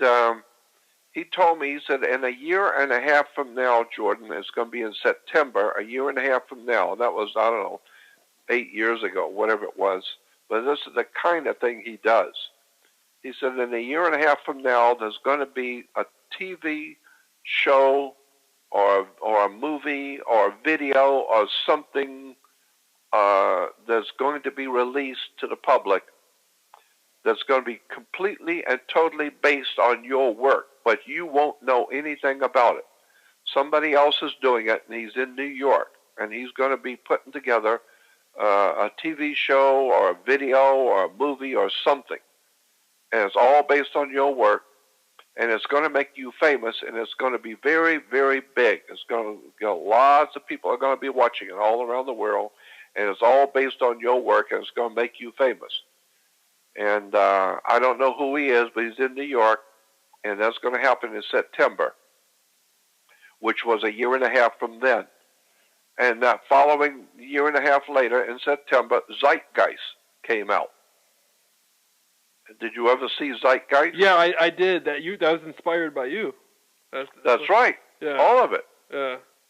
And so I didn't know anything about it. No, Peter Joseph did it on my work, but I didn't know anything about it. Well, that's what Joe said. You won't know anything about it, but this guy in New York is going to do it. Well, that's what Peter Joseph is in New York.